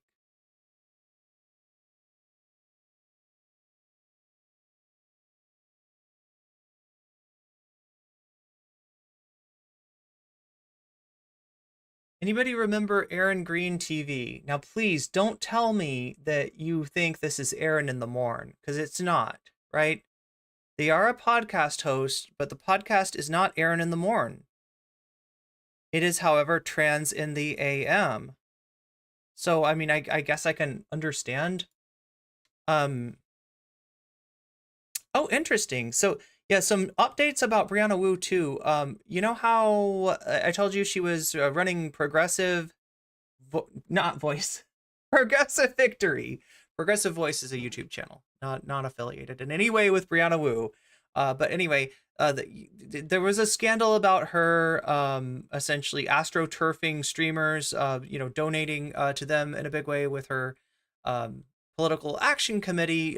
Needless to say, we're happy to hear that Brianna Wu is no longer a part of Progressive Victory. She became too much of a liability and dropped off of that. But it does say that she's executive director of Rebellion PAC, which isn't that like the... Is that the TYT one?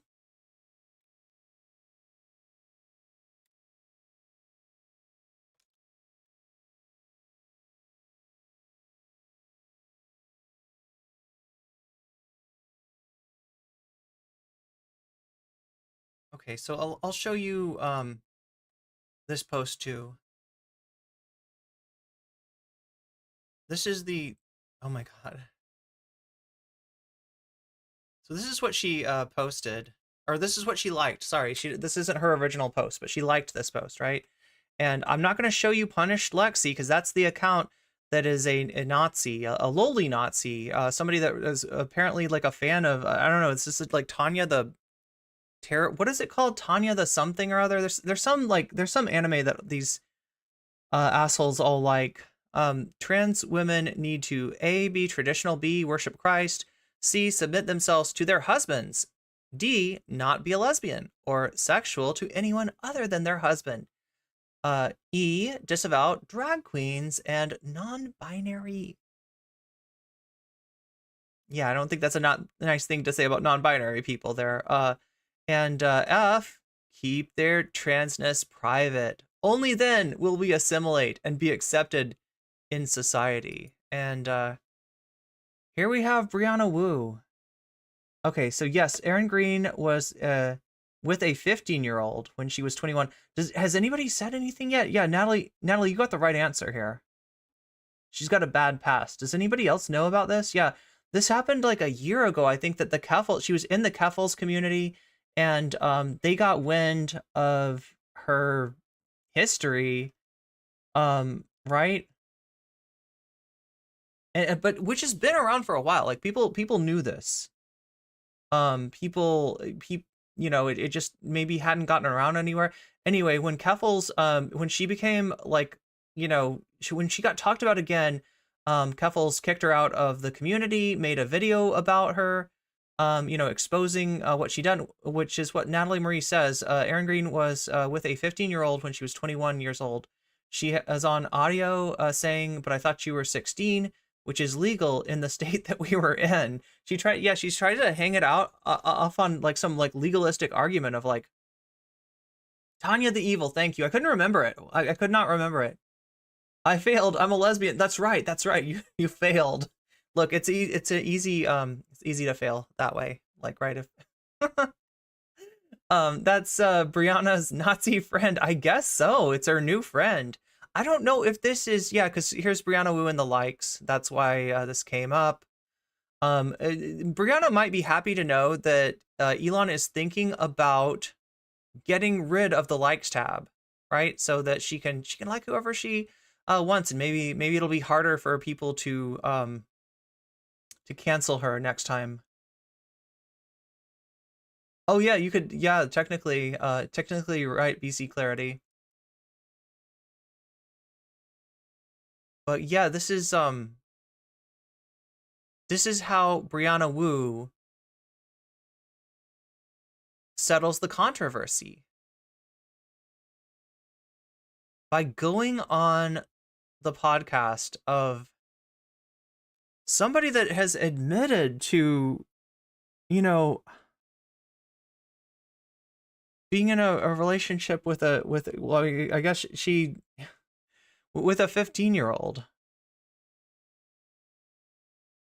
Wu is cancelable enough from what she says. I don't know, chat. Do we want to watch this? Like, I'm of two different minds. Oh my god, no. I'm of two different minds about this.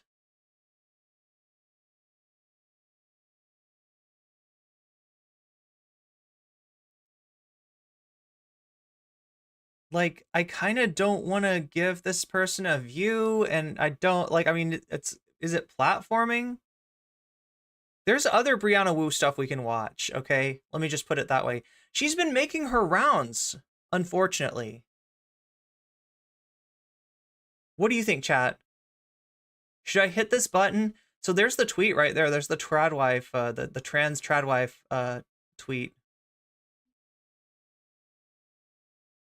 I kind of don't think it's worth it to watch this, right? Ooh, really?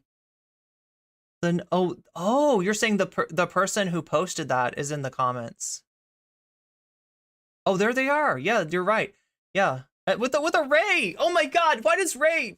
Poor Ray. Look, they have Ray as their avatar. This is Ray from Evangelion. Why would you do that to Ray? Oh, and also gets a,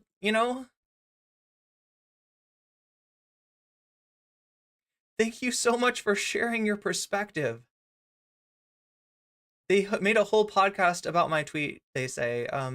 Genuinely liked a lot of the takes you both made and how, yo, why are you thanking the Nazi? Aaron Green, goddamn. Because, like, there's some people trying to make an argument that, like, this happened 11 years ago, and, Aaron was 21 when it happened. I mean, the person that she was with was 15, right? So, it's and that's why Keffels, like, not only kicked her out of the community, but also made a video, like, exposing her, like, talking about, like, what she did, just because, like, yeah, I mean, anywhere she goes, she's going to kind of just implicate that community, and Keffels definitely did not need that kind of implication about her community. Genuinely liked a lot of your takes you both made. How nice and respectful, instead of ever attacking me. Did not attack the Nazi. Did not say, hey, that account that made the tweet, complete piece of shit. But I was being ironic, sarcastic, not serious. It was a joke for me. I mean, that's one way that it could go. Like, that's what Brianna said before when she was questioned about why did you like this. She was like, I enjoy humor. I enjoy jokes. I thought that was a very funny joke. But given that Brianna Wu's got this, like, transmed past and this history of being, herself a pretty transphobic person to people like Benny, to other people, that's probably why Benny was tweeting about Brianna. Just we should probably ban Brianna Wu from chat. What do you think, chat? Should I ban her? Should I preemptively ban her? Do we need Brianna Wu coming into our chat? Wait, do you honestly do you want me to watch this stuff? Because I'm not going to put it on.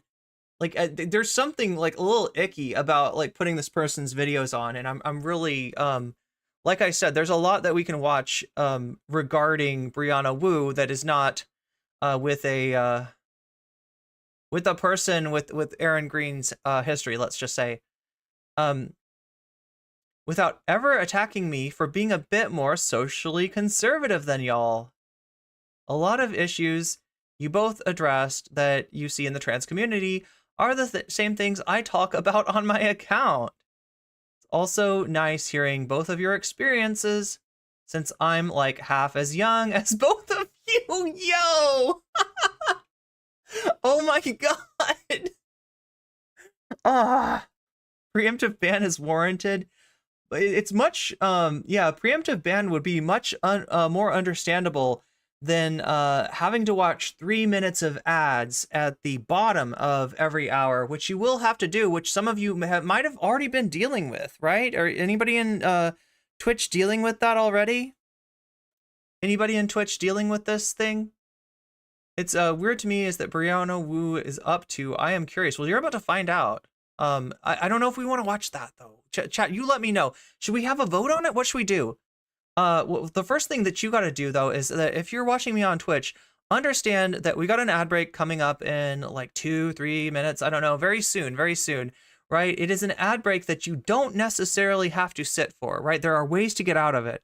One way that you might not know to get out of it for free, no money, costs you no money, and it supports the stream, is to use a Twitch Prime sub. If you have Prime, you got a free sub. You can give it to the streamer of your choice, and if that happens to be me, then you will no longer see ads in my on my stream, right? You can also get out of it by paying $5 to Twitch. It's almost like a ransom sum, but it does improve your viewing experience.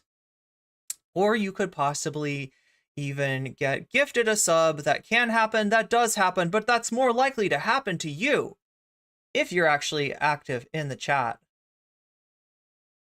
right? And unless you think that I am, oh my god, lest you think that I am neglecting YouTube, your ads are not connected to your membership status or lack thereof, which might be a good thing or might be a bad thing. I think YouTube ads are usually skippable, so it's a little bit easier to deal with. They just kind of come up at random, but you can get a membership, and it does have its privileges, right? Some of those privileges are being able to post emotes. Some of those privileges are exclusive content that only members get.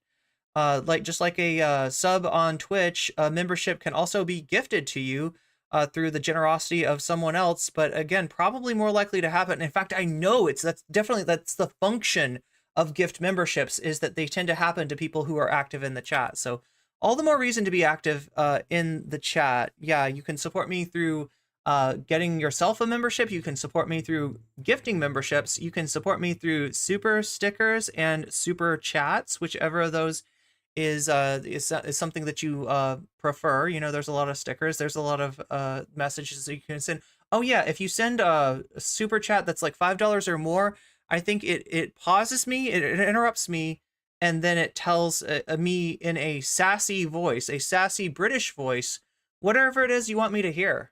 So that is a thing too. You can also support me through donations, and the link for those donations is down in the description if you want to, as is the link to Patreon. So there's tons of ways that you can support me. I'm only able to come to you week after week after week, day after day after day, through the support of viewers like you. So I would like to thank everyone who supports me in every single way, even if it's just through hitting that like button, because that like button, more powerful than you think. What is that? Oh no, that was the video. That was the video. We were listening to the music. Okay, let me read the rest of this.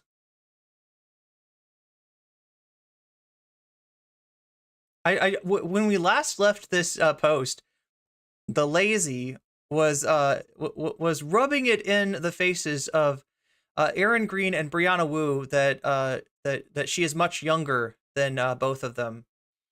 Young as I'm half as young as both of you, and have never lived through the trans community ever being that different from what it is now.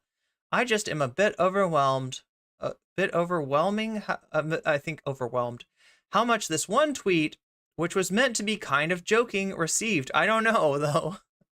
Like what part of your profile is kind of joking? You might want to specify, because if this is supposed to be a shit post, maybe dressing yourself with like Nazi paraphernalia is not the best way to make a shit post. I don't know. That's just me, chat. Maybe I'm just old. I don't know. I think one thing most trans women need to realize is that there is a physical and medical basis for a woman. Like, just by the way, in case you were wondering, and I just like to take this time to say transmedicalism. Woo! Right? It's not based on any social construct or political ideology, but it is instead natural, innate, inborn, and God-given. I think the whole social construct idea brings down trans people a lot, because they're led away. Yeah, like, so here we go. I mean, that's essentially what they were saying, is that if trans people want to have a better life, all we got to do is throw trans people that don't conform to these elitist and transmedicalist and sort of, I don't know, what passoid supremacist like ideals. Like we gotta just throw other trans people under the bus. And look, Brianna Wu is great at doing that. Like, she's kind of known for doing that. She's kind of infamous for throwing other trans people under the bus. So wow, I could talk about this more, but that's the extent I'll mention on the YouTube comment. Thank you for all the love. Oh my God. Thank you so much for sharing your perspective. I'm glad you enjoyed the conversation. Like, does Aaron Green know that that's a Nazi that she's talking to?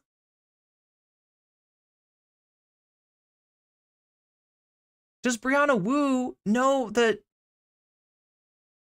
this is a kind of infamous person that she's talking to? Do any of these people know?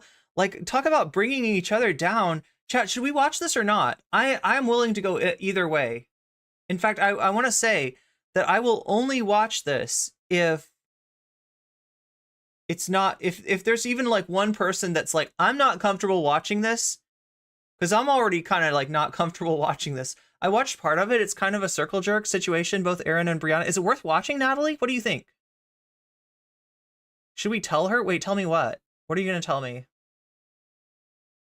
I agree only in the sense that focusing too much on the social construct angle loses people, because they do glassy-eyed thing.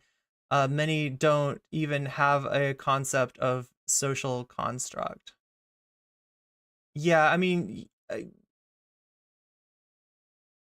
I feel like it's a separate discussion, whether or not to throw non-binary people under the bus. And if you saw what this post was saying, they want us to disavow drag queens and non-binary.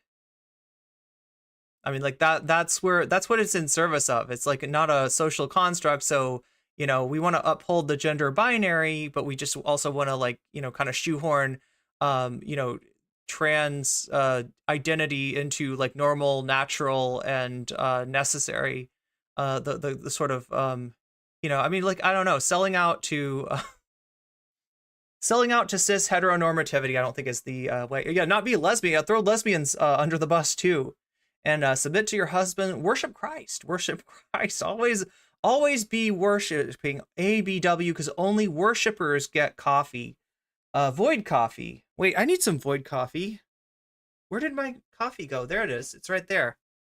Wow. But yeah, I get you what you're saying, Bella. You're not signing on to this whole list of bullshit.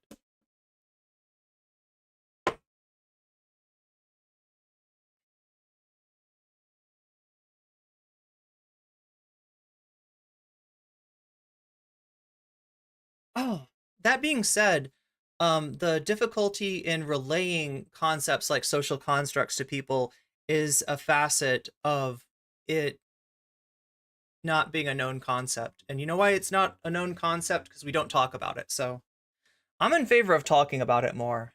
I think there's a lot of social constructs out there. Yeah, I feel like people don't even know what social constructs means. Sometimes when I talk about something being a social construct, I get a reaction from people like, are you saying it's bad? And I'm like, no, that doesn't mean that it's bad. Like lots of things are socially constructed. Just being aware of them, that's important.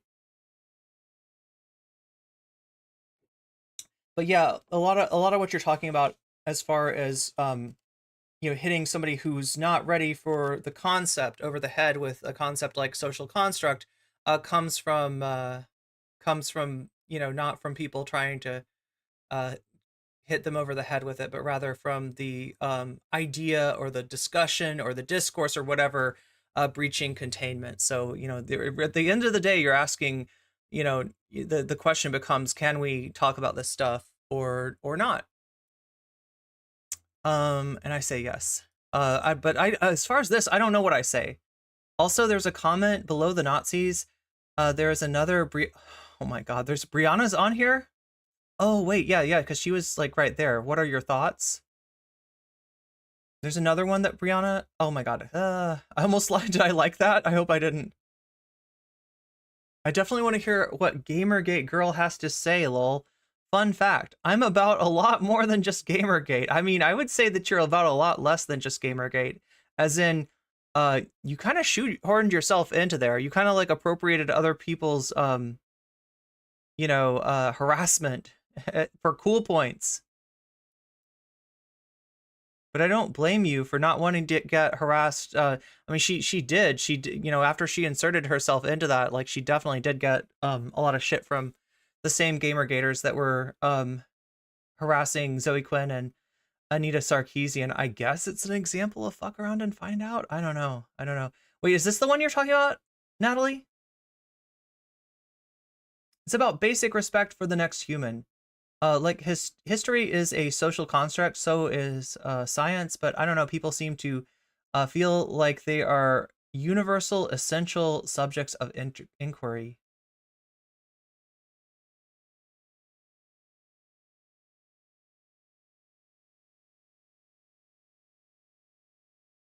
So I think it's worth looking at Blair White when discussing the idea that more traditional trans folks will be accepted. I forgot the exact video, but when she was talking about with a Christian nationalist, the Christian nationalist straight up said to her face that trans people aren't real and should be eliminated, which she ignored. Similar, oh yeah, this is the woman that told Blair White that the best thing that she could do is grow out facial hair. and essentially detransition. Like, warn children not to live like her was what she said. Similar statements can be found regarding Caitlyn Jenner. Oh my God, yeah. Both arguably very traditional, and acceptance is the same for ANCOM or polytransphobe. Realistically, I'm probably more accepted than either of them, since most people don't even notice that I'm trans. But anytime I mention it for some reason, like when I changed doctors recently, they look into, oh my God, this is a long thing.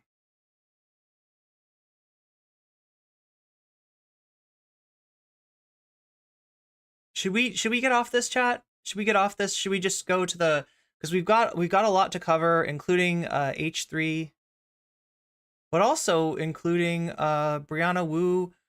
I would say versus Sitch and Adam, but she comes on Sitch and Adam with a guy named SFO. SFO stands for Short Fat Otaku. It's a guy named Dev, and a right-wing content creator that Brianna Wu has befriended. And so, you know, it's Sitch and Adam want to present themselves as radical centrists, or not even radical centrists, as centrists, as normies. Like, we're the ones with the default view. You all leftoids over there are pretty weird, actually, but we're not right-wing either. They want to kind of, I mean, obviously they are, you know, intellectual dark web kind of people. They are right-wing, and their attempt to recast themselves as centrist is a way of manipulating the Overton window, as I often say. The conversations I have are over here with cis folks who just go off on random tangents that trans women are just horrible, trying to do insert bad thing here, are way too common. And mentioning that I'm trans just gets me. Okay, so yeah, this is just like, how do I be one of the good ones? How do I be one of the good ones? How do I let the Nazis know that when they're coming for the trans people, they don't need to come for me, because I've already accepted their values, and I'm a traditionalist, and I worship Christ. I'm not a lesbian. I do what my husband tells me to do. I'm one of the good ones, right? Trad or not, we're all in the same boat of being hated. Only the option left is to use the power of the state to try to protect us, and hope the jackboots won't get sent our way. See, that's the thing. That's the dilemma. Do you fight the jackboots, or do you try to ask the jackboots to step on you less hard? Stand ready to protect ourselves, hope the jackboots don't get, okay. Only winning move I see is to flee to Nordic nations. Oh my God, if only the United States and the UK had not exported our transphobia to the Nordic nations. Seem to be at a lower risk of going down the fascist route in my lifetime? See, I'm not trying to dunk on this person, because they're just clearly ignorant. Isn't there like a ultra right-wing party that just won in Scandinavian culture? Yeah, Nordic nation. Wait, this could not be more wrong. Yeah, please no steppy. Please no steppy. No amount of pandering or being one of the good ones will change. Okay, so at least they've got some idea of that, but like, oh my God, please don't think that everything, look, at some point you got to stand and fight. All right. I've had that option open to me to go along to get along, to be the fig leaf that people, creators in Twitch poll like Dylan Burns wanted me to be, and to sign off on like, yeah, Dylan, I guess you're not doing anything bad to trans people by platforming transphobes and letting them gish gallop on a bunch of transphobic tropes. Just let them go off. Just let them say whatever they want. You're the moderator. You're supposed to moderate the debate. But if you want to just like give them fucking 20 minutes to impregnate the ears of your naive, well-meaning but naive liberal audience with lots of transphobic, lots of new transphobic brainworms, then just go ahead and do that, Dylan, and I will sign off and say that Dylan is a trans ally, and he did nothing wrong. No, Dylan Burns did nothing in that debate in terms of moderation. So. Biden just released a statement on Next Benedict. Oh, wow. I still haven't gotten a sense from chat, right? I don't know. Like, I feel like if I turn this thing on, though, do you know what I mean? that like bad things will happen. Like, I'm spooked by the fact that this person is literally like somebody who had a relationship with a 15-year-old and then like tried to defend that by the fact that they thought they were 16 and you know 16 was not underage in the state that they lived in.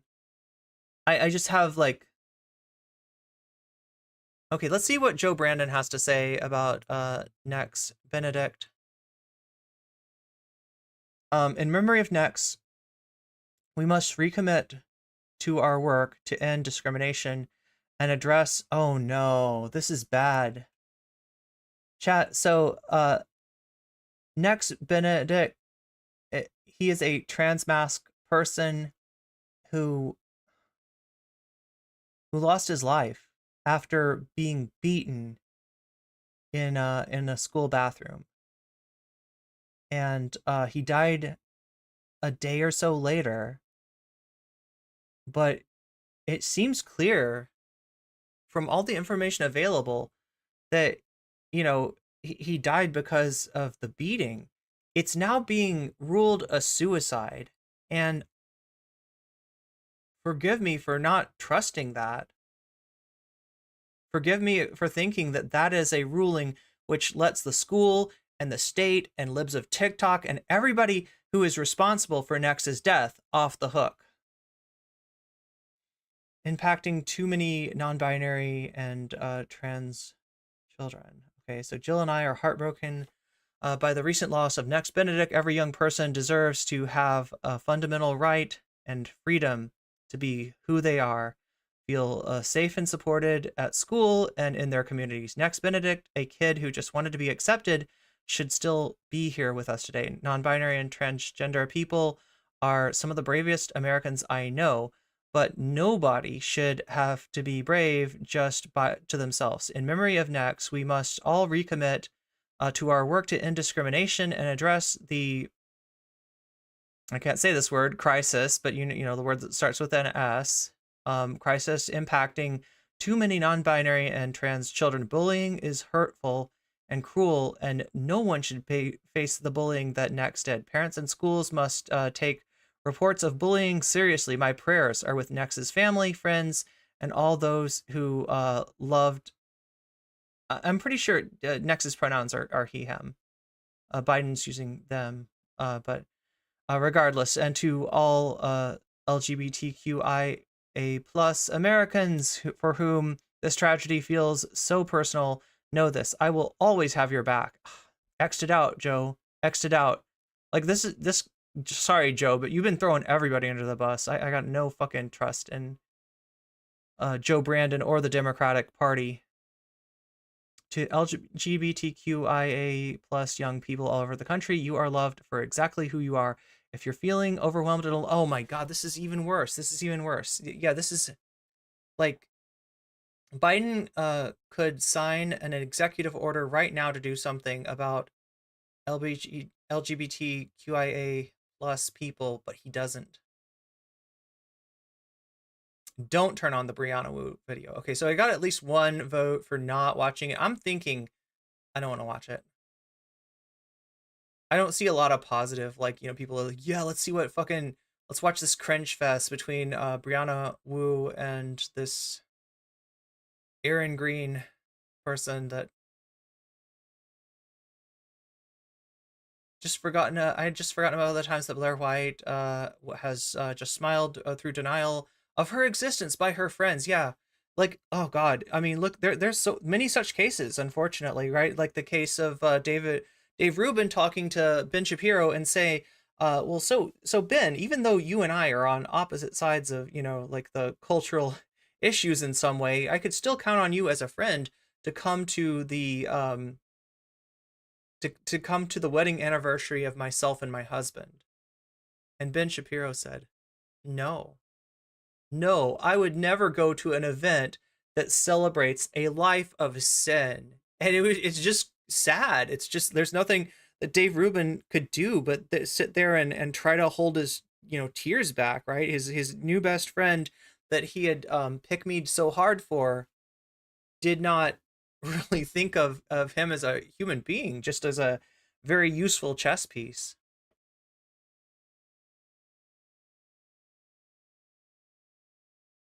It's the Sweden Dems. Yeah, there's like there's like a lot in Sweden. Yes, in Sweden. Yeah, that's where the how far right is that party? This it's taken over in Sweden.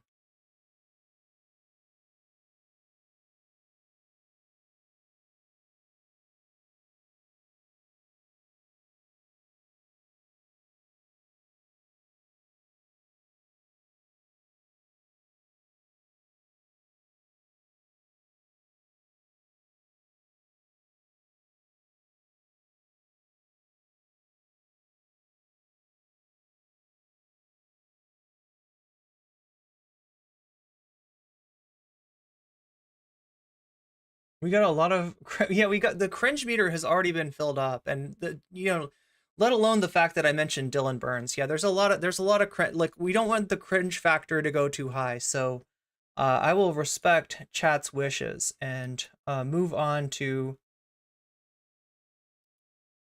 this conversation, a wonderful high level conversation between Brianna Wu and two centrist creators known as Sitch and Adam.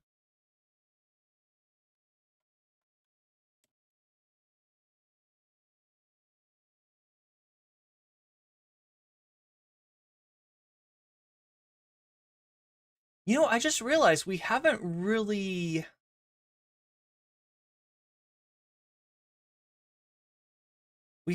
broached the Sweet Baby controversy. So if you don't know, Gamergate's back. It is so back. So very back. And it's all thanks to a controversy over a consulting firm known as Sweet Baby Inc. that essentially, from what I can tell, they're like script doctors, like, right? So if you've got a script, you know, which games have a lot of games, the more story driven a game is, the more script will become important to it. But what they do is they take scripts that are written for video games and they look through them, and, you know, they'll see, for instance, are there any continuity errors? Are there any is there anything in here that doesn't make sense, right? And, you know, is there anything in here that's offensive? Like, did you, you know, try to do some representation against a group and maybe represent them in a way that might actually be offensive? Because, you know, that's wait, where the fuck is this? Where is the video that I'm looking for? I think it's in live, actually. I'm gonna have to go through here. Yeah, there it is. They don't have Brianna Wu on the thumbnail for whatever reason. But we do have the wonderful musical stylings of one Adam Friended. So we got, speaking of, chat, I thought I was supposed to keep the cringe down. You wanted me to keep the cringe down, right? Keep the cringe to a minimum? Hey now! Oh my god, you're so loud. The other thing is...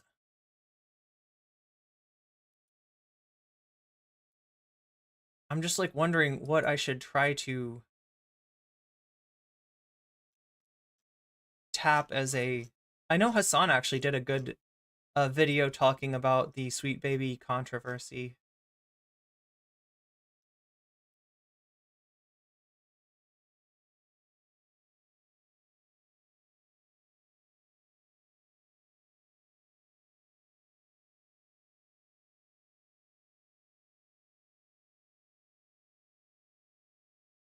I'm not trying to give you all a Hassan overdose, but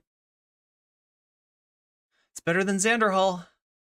Sweet Baby is a dev pub company that goes to dev teams and makes sure it has friendly, open-minded, and more diversity in their games. Just so happens that their most recent said all games all bomb. Right-wingers think they bomb because Sweet Baby is a woke liberal agenda company burning games. This is all you need to watch on the Sweet. So yeah, this is the Sweet Baby worked on Suicide Squad. Suicide Squad was a maybe much anticipated game that came out and let a lot of people down. Like there was issues with the gameplay. Now, one thing that Sweet Baby doesn't do is work on gameplay. So, right, kind of blaming them for this stinker of a game is a little bit informed to begin with. Inc. thing. It's gamers doing Gamergate shit to get mad at diversity in games this time. Asmon is headlining the charge. These woke consulting firm that ruined all these games. If Samus was revealed today as a woman, they would have called it forced diversity. I don't understand. This whole Sweet Baby thing started as a schizophrenic thing on 4chan. Asmon is giving you so much fuel by talking about it. I don't... Okay, so Samus is the character in Metroid. Metroid is a very old game. I don't know how... It's like one of the... Is it... Nintendo... it's the game that inspired like one of the games that inspired the Metroidvania genre, right? And at the end of the game, after playing through this whole game as this character who's in a spacesuit, if you beat the game and you get the good ending, you take off the helmet to the spacesuit, revealing that the character Samus is a woman, right? That's so the person is saying if they had something like that in a video game that was released now, right, with no reference, if they hadn't put that in Metroid and they released a game now where that happens, you play through the game only to find out that the main character is a woman, that they would call that forced diversity. And that's probably true. I don't know what the fuck's going on.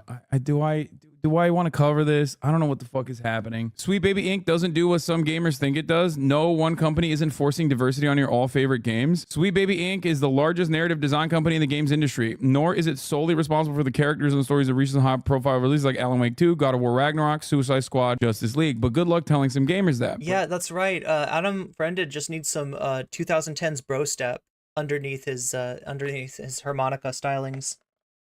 Last month, one of the company's consultants discovered a Steam group dedicated 1986. I didn't realize it was that old. Wow. It's very early launch on Nintendo. Oh, Famicom. So not the Super Famicom, the one before that. Games that Sweet Baby Inc. has worked on. The purpose to encourage people to avoid those games. That's like the one with the original Mario, right? Or was that the original Mario? Because the group had deemed SBI was pushing a woke agenda by working towards greater diversity, equity, and inclusion. The Steam group has more than... Wait, do they not like Alan Wake 2? The Steam group now has more than 100... Bella, you are entitled to your opinion. 1,000 followers in its own Discord that boasts nearly 2,000 members. But this ire against Sweet Baby Inc. and DEI initiatives in general isn't new. October 2023 Keyboard Post shares similar sentiments stating that the company's involvement in Remedy's award-winning 2023 action game Alan Wake 2, possibly one of the biggest scandals in gaming history. Okay, so Shakespeare's telling me about Sweden's, the Swedish Democrats, Sweden Dems. Among the party's founders and early members were several people that had previously been active with white nationalist or neo-Nazi political parties and organizations. Wait, it's 8-bit. Okay, so wow. Alan Wake 2? Alan Wake 2 was awesome. What kind of brain aids these dumbasses have? They just like hate... Wait, what? Well, no, my understanding of it is this, right? That the Sweet Baby Inc. games that people talk about are games like Suicide Squad. There are also games like Alan Wake 2, which was largely, well liked, right? People, thought Alan Wake 2 was a banger, but they're not talking about Alan Wake 2. They're talking about all the stinker games, and they're trying to make gamers think that Sweet Baby comes through and takes a good game and makes it suck because they jam diversity down its throat, and they hate it. Black woman detective main character. That's why this is literally a meme. Oh my God, they still are doing the meme. They're literally like, black woman. Oh, this game sucks. That's it? That's actually what's going on? Yo, wait, I thought gamers liked Alan Wake 2. What the fuck? It's like a good game. They liked it until somebody pointed out that there was a black female lead. Excuse me? Listen, in order to successfully launder the narrative that video games are too woke, you have to get mad at like games and then slap them with the woke sticker, not like a good game and get mad at it, because then people are gonna be like, dude, shut the fuck up. You're gonna come across like an idiot. But no, Bella's got a point. I am edging you for way too long. I just want to give you some sense of like what we're actually talking about from a source that is not Brianna Wu, from a source that is not Short Fat Otaku, and from a source that is not Stitch and Adam. I almost said Lilo and Stitch, but always. I should not put that evil on Lilo and Stitch. When it comes to art, or when it comes to movies, when it comes to television, when it comes to video games, is make good games. Make good movies, make good games. I do not give a about anything else. If you got a diverse set of characters, wallet bangs, awesome. Avatar, not the Netflix adaptation, but the original Avatar is a perfect example of this. You will never find, nowadays, if it came out now, you'd have these brain dead loser psychopaths probably fuming about how the Avatar is. Because why don't they just make their own games? That's what they tell everyone else. Exactly, V. Well, they got a bold. I know. I'm just playing with you, Bella. Child. Oh my God. They're But you actually did, like, I mean, there's a point to what you said, even if you were being silly. doing cancer visibility or whatever the. But when it came out, it was a perfect example. It's woke. It's got great politics overall, teaching you not to be a asshole, and simultaneously it bangs. The thing is, a lot of this like liberal DEI it usually is just marketing. I don't know who the they're marketing for, but it's just like you're angry. Okay, I'm going to disagree with Hassan slightly here. I'm not sure. I mean, it'd be easier if I was having a conversation with him rather than just reacting to, you know, his stream segment. You know, maybe he agrees with me, right? But Anita Sarkeesian was right. The audience for gaming is more diverse than the representation in gaming. Ironically enough, it's not that, you know, we're having games with like, you know, quote unquote diverse characters crammed down our throats. It's that the gaming audience, which is a mainstream audience right now, okay? It's not like white dudes in their basement like it was in the 90s, maybe, or like more so in the 90s, right? Everybody plays games. Everybody plays games, and yet the you know, due to maybe the industry itself and also due to the perception, you know, of that gaming audience, which I think kind of lags behind the actual demographics, you don't see a lot of diversion from like white male cishet characters. Like that's kind of your standard. If anything's overrepresented, it's you know, Angry at the wrong thing. that. It's like a fraction of the budget. That's it. And sometimes it leads to positive results, but it's not the focus on. But you're right. As far as like what, you know, capitalist corporations do, right? Making decisions. It's never about politics. It's always about money. It's always about what will make them the money. Like making sure that there is trans visibility in a video game that makes the video game bad. The Yakuza franchise is a perfect example of this. One Piece is another great example of this. These are two different franchises with profoundly woke politics that are just bangers. They're fun. They're compelling. They're so great.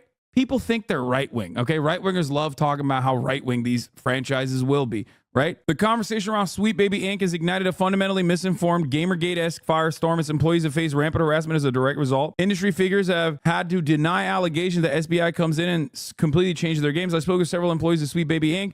to learn what the company actually does, and the misunderstanding of its role in the industry highlights a far broader problem. The games industry has had its fair share of struggles lately, for massive layoffs and wildly expensive games like Suicide Squad falling short of expectations. According to its loudest members of the Sweet Baby Inc. detected Discord, the company is directly responsible for those failures, not the studios that employ them in the first place, because of the content Sweet Baby allegedly forces in the games. Dude, I swear to God, gamers, just like many other people, will literally see capitalism take out its cock and slap them in the face and go, you know what this is? It must be black people or trans people doing this to me. You could have like the Monopoly man come out and be like, I'm doing this. Put the monocle on, okay, and be like, I'm doing this. I'm ruining your favorite activity for money because you're stupid and I will make more money. That's why I'm going to keep juggling IP over and over again. Oh, you want more loot boxes? Well, guess what? Our profit margins are looking better than ever. That's why we're going to keep doing mergers and acquisitions, baby. Nothing for the art itself. Money. I'm doing it for money. I love capitalism. And they'll be like, they'll look at that and they'll go, gay people did this. I'm so mad at gay people. I'm so mad at... You're the 69th like. Green Knight, that's great for you, but like the fact that we only have 69 likes when we have more viewers than likes, it makes me wonder how many hate watchers we have. The gay people that did this to me. Chat, the hate watchers are here and they're gonna take me down by hate watching me. It hurts. And my I can feel the hateful eyeballs on me. video games. Meanwhile, the executives literally are like, ha ha ha, we're making more money than ever. What a wonderful day today. I will ruin another franchise, another beloved franchise I will recycle the IP on. And these idiots will go and play it. Meanwhile, you got Helldivers, everybody. And they probably feel encouraged by the fact that I have less likes than I have viewers, right? They probably feel encouraged every time like I don't get support for my stream. He loves it. Literally the wokest the actual wokest devs out. You just showed here up here, so you're still making up your mind. Well, that's fair, Drossier. But when it's woke, they go, actually, these guys love You don't want to put a like on something that you're not sure you actually like. fascism. It doesn't make any sense. We are getting Wait, what was this about Helldivers? dumber and dumber and dumber, okay? That's what it is. I honestly think like maybe some of the dumbass will like understand that their politics are not being represented by these like video game creators that they love, like Hideo Kojima being a great example of this as well, right? But they won't. They just shut off their eyes and close their ears and go la la la la la, never mind, this guy's actually secretly a right-winger, and they move on. The year is 2016. Gamergate is ravaging online discourse. Donald Trump is about to get elected president. The year is 2024.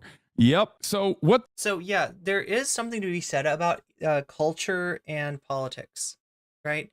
And it's something that Steve Bannon actually says a lot, that culture, that politics is downstream of culture.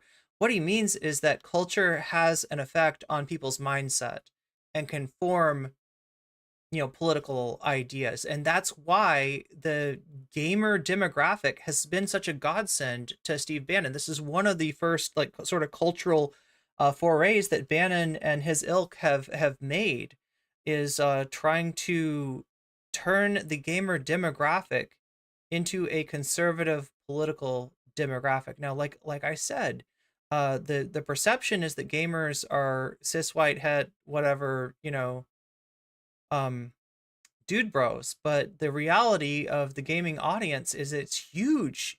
There's more money in gaming than there is in movies, for instance, right? And it's a mainstream audience. It's comprised of every part of it's reflective of the overall demographic. So yeah, it's not the province of the Gamergate demographic. However, when Steve Bannon can astroturf this subculture, and to the point where it starts to snowball, to the point where it's got reach, it's got it's able to spread itself, then he's able to spread right-wing politics too.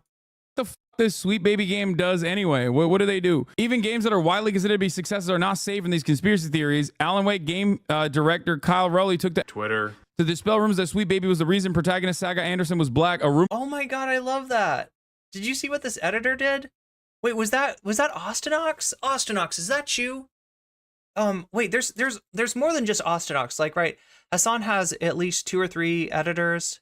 Two editors I know of from this channel, so maybe it's not.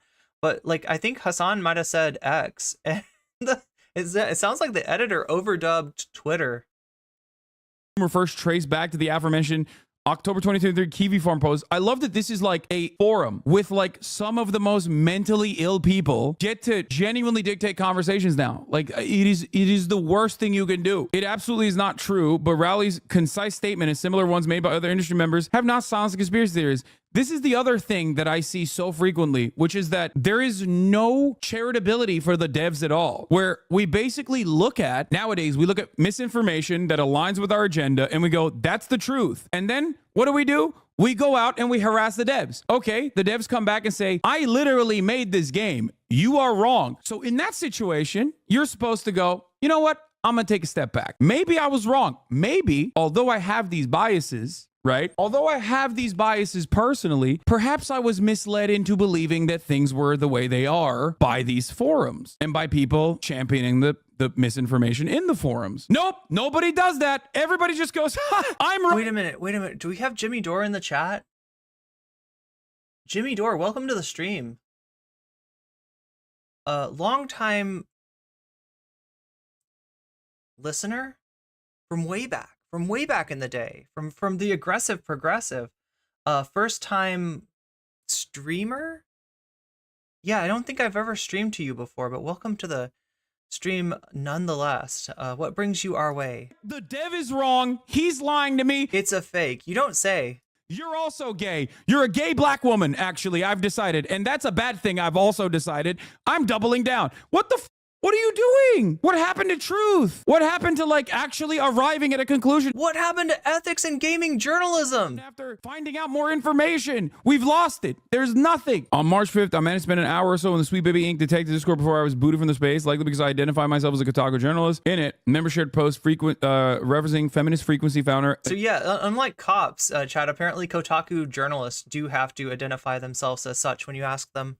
Anita Sarkeesian, they're still crying about Anita Sarkeesian, bro. Let it go. It is 2024. Why does this woman occupy so much space in your mind, your soul, your heart? What is going on? That's some real freak shit, bro. It's been decades. Most people don't even know who the fuck she is. I love it when Hassan gets a little bit of Irish accent. Did you hear that? It's been decades. Wait, is that Irish or Scottish? Occupy so much space in your mind, your soul, your heart. What is going on? That's some real freak shit, bro. It's been decades. Most people. He's been decades. She is. That's crazy. You have, dude, that is the most like 48 years. So Hassan is reading from an article by Kotaku. It's called Sweet Baby Inc. Doesn't Do What You Think It Does, right? It's written sort of in response to and as an explanation for the phenomenon of Sweet Baby Detected. Sweet Baby Inc. Detected. Now, what is Sweet Baby Inc. Detected, you ask? Ah, I'm glad you asked. It is a Steam user group, right? So it's a group within the Steam app that makes a list of, kind of curates a list of games that they can confirm, or that they're trying to confirm that Sweet Baby Inc. has worked on in order to suggest that maybe Steam users do not buy these games. And that's the group that Kotaku infiltrated in order to bring you this story. Now, obviously, a lot's gone on in terms of people trying to get the group taken off of Steam, because it seems to be, it is directing like harassment towards employees of Sweet Baby Inc. It is I don't know, like it is kind of a weird thing for a group to be like, hey, like don't buy these games, like these are like on the app where you could buy the games, right? So but I don't think that it got banned, or if it did, it got put back. And but the effort to kind of the effort to get it banned has actually produced a little bit of Streisand effect, and it has made this thing that was only being talked about by the sweatiest of gamers into something that is talked about also by some slightly less sweaty gamers.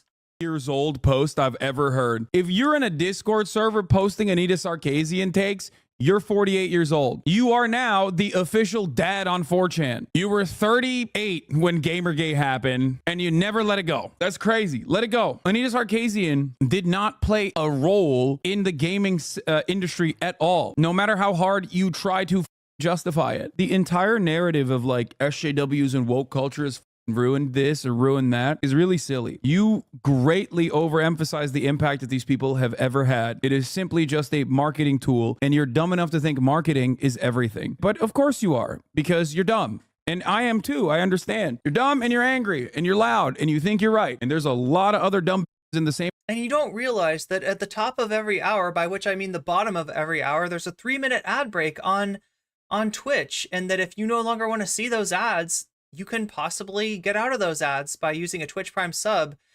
to no longer see those ads at no cost to yourself, right? You can, if you have Prime, you get a free sub to give to the Twitch streamer of your choice. If that happens to be me, then you will no longer see the ads in my chat. You can also get out of the ads by paying $5 to Twitch, or $6 if you happen to be on mobile, although, I'd suggest maybe You want to save a little money, you could buy it on desktop and you can use it on whatever. Once you got a sub, you've got a sub. There's no questions asked about that, where it came from, if you got it for free or if you paid for it, or if you were lucky enough to be gifted a sub. That can happen. That does happen. There are some very generous people who sometimes give out subs to people that they see in chat that don't have little Persona 2 faces by their name. But that kind of thing, it's more likely to happen if you're active in the chat. Discord groups alongside you that are going, no, you are right. It's society that's wrong. That's it. Marcus Aurelius quotes, pictures idealized female bodies in games. Well, it is society that's wrong.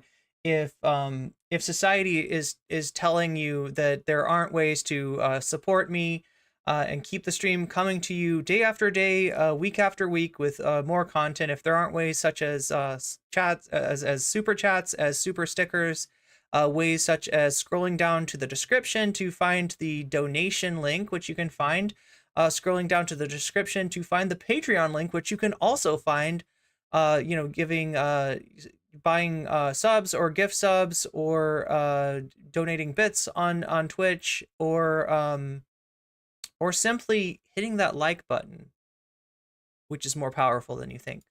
Shows several pictures of protagonist Eve from Korean developer Shift Up's upcoming action game Stellar Blade, juxtaposed against female characters from Overwatch, Forspoken, Life is Strange. Oh, I can't jerk off to Life is Strange. Life is over. I'm gonna kill myself. That's great, man. That's a great take. If that's your worldview, holy dude. Embrace tradition, reject modernity is emblazoned on the collage. You are not even a real fascist. You are talking about masturbating to video game characters, okay? You would be euthanized in Nazi Germany for your moral degeneracy. Please, why are these people talking about how they need to masturbate to video game characters? Oh my God, what is going on? Reject modernity, embrace tradition. You're talking about masturbating to Korean women that are pixelated. What the fuck? What tradition? I'm embracing tradition by dropping sweet loads to this Korean pixelated lady, as opposed to the butch one in the American video game. I hate it. Almost 2,000 members. There are already a bunch of infiltrated people here screenshotting everything, sadly. So just keep it cool, brothers. We can't let the server or the Steam group get taken down. We're doing a holy jihad against woke. That's all I ask. Keep it cool. Read a post from March 4th, which was shared again on March 5th. Several people in the Discord expressed concerns about glowies, a term coined by members of the far right for those of suspected of being federal law enforcement. Yeah, dude, we got the FBI in my masturbation Discord server. You know what I mean? To be fair, like, I think they mean like the Kotaku journalists, right? I think when they're saying glowies, they don't necessarily mean federal agents or anything like that. Like they mean undercovers of whatever nature. So this is a video that's kind of seems to be, what this is like one of the first big videos, and by big, 69K. I guess it's not as big as I thought, but made over the last few months regarding the boogeyman of gaming has this one is like pro Gamergate. Finally been exposed. And this is a pro Gamergate 2.0 video here. Like the fictional mythical creature adults use to scare kids, Sweet Baby Inc. is real and is actively contributing to the downfall of modern gaming. Several claims have been made over the last few months regarding the consulting firm Sweet Baby Inc. and how they've been affecting the gaming industry through its heavy involvement in Western game studios development. On paper, Sweet Baby Inc.'s mission is to bring inclusivity and diversity into the games that they work on, by handling things like how video game characters are written, and overseeing in-game dialogue, how to properly convey a particular culture, and making sure that unintended racism doesn't accidentally happen in the portrayal. And again, on paper, that doesn't sound too bad, right? But if there's one thing we've learned about companies that are constructed for the purpose of ticking off diversity checkboxes, it's that oftentimes they end up having a net negative effect on everything they touch, even going so far as being blatantly racist and or This is Helldivers, right? Sexist themselves. But if the my computer is not good enough to play this. Correct checkboxes are ticked, this qualifies companies like Sweet Baby Inc. to receive ESG investment, or environmental, social, and governance funding.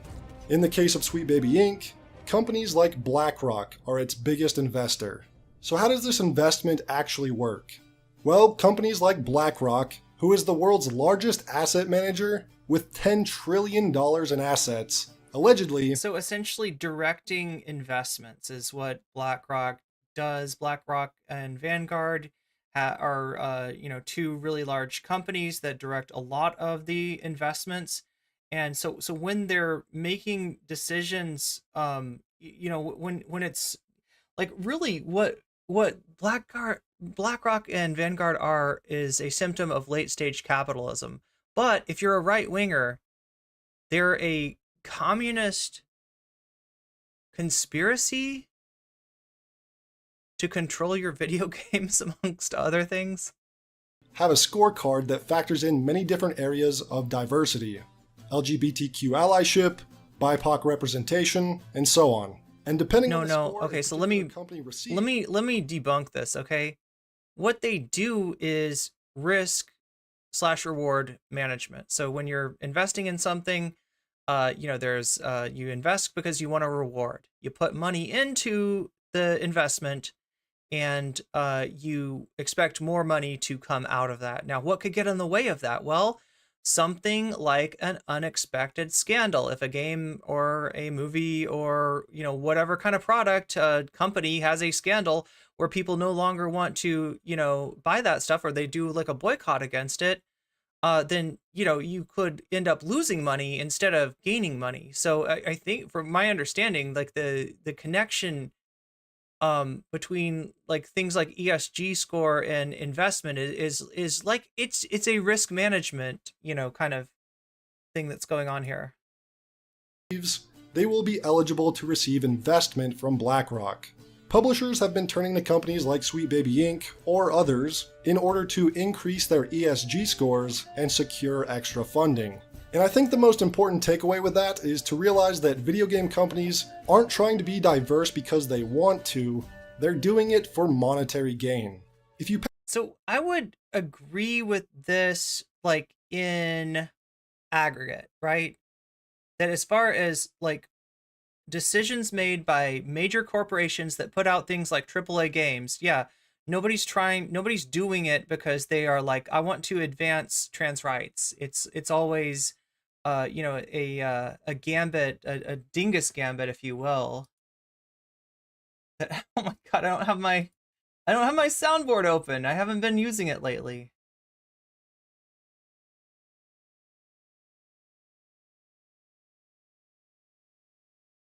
Dingus Gambit. Yeah, it's a dingus gambit, essentially to make the company's image good, right? They to keep the company being perceived. So like Apple, right? Think about Apple. If you look back at the early ads for Apple, and some people say that this is why Apple was so successful in the 2000 aughts, because their branding was like, think differently. Like, right? So if you're a creative, if you're making things on your computer, which you might be in the aughts, in some fields like digital audio, Apple products were the standard. And so, essentially by branding themselves as the company that has the values to think differently, to think outside the box, to be creative, that's supposed to align with your values and kind of subconsciously make you think that you are an Apple person. Of course you're going to buy the iPhone. Of course you're going to buy the Mac, AirBook. Of course you're going to buy these things because you align with the branding. You align with how the company presents itself. Likewise, companies want to be seen as on the right side of history. And, they calculate on the fact that over time, more people will end up on, on the side of anti-racism versus racism, on the side of trans rights versus transphobia, et cetera, right? To the extent that these sort of decisions are made, yeah, it is a money sort of thing, right? It's a calculation of making the brand's image, making the company's image or brand as as good as it can be, to make it align with the and like also when you're a company and you're thinking about branding, you're thinking more about people who are younger, who will be spending money for a longer period of time, because old people have this thing where they're going to die sooner. And so they're going to buy less stuff over time, whereas people who are younger are going to buy more. So to the extent that,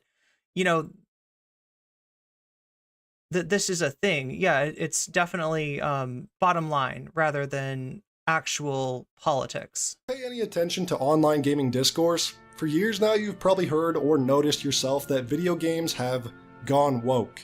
I think most understand what is meant by that statement, but I think that the term woke has been a bit overused and lost a little bit of its meaning in the last couple years. Having a female protagonist doesn't make a game woke. We've had female protagonists for decades. Having a gay character doesn't make a game woke. We've also had them for decades. And having a person of color as a protagonist or character also doesn't make a game woke. Again, we've had them for decades.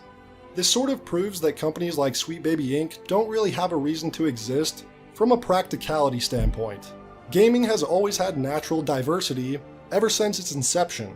The problem really comes down to companies like Sweet Baby Inc. replacing natural diversity with forced diversity and deliberately radical natural diversity with forced diversity. The thing about it is, though, that when patterns get established, as they have been in gaming, given that at some point, games companies became convinced that their demographic was like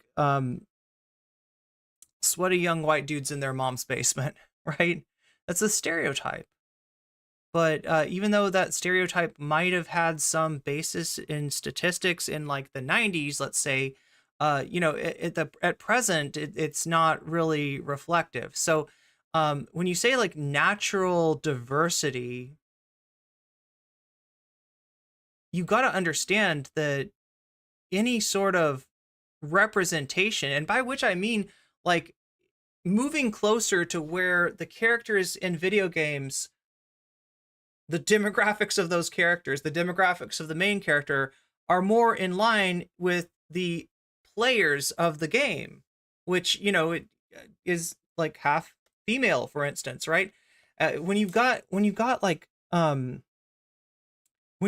a market which is half female and the protagonists in the games are like, I don't know, 70% men, it's, there's the natural diversity is not working, right? So when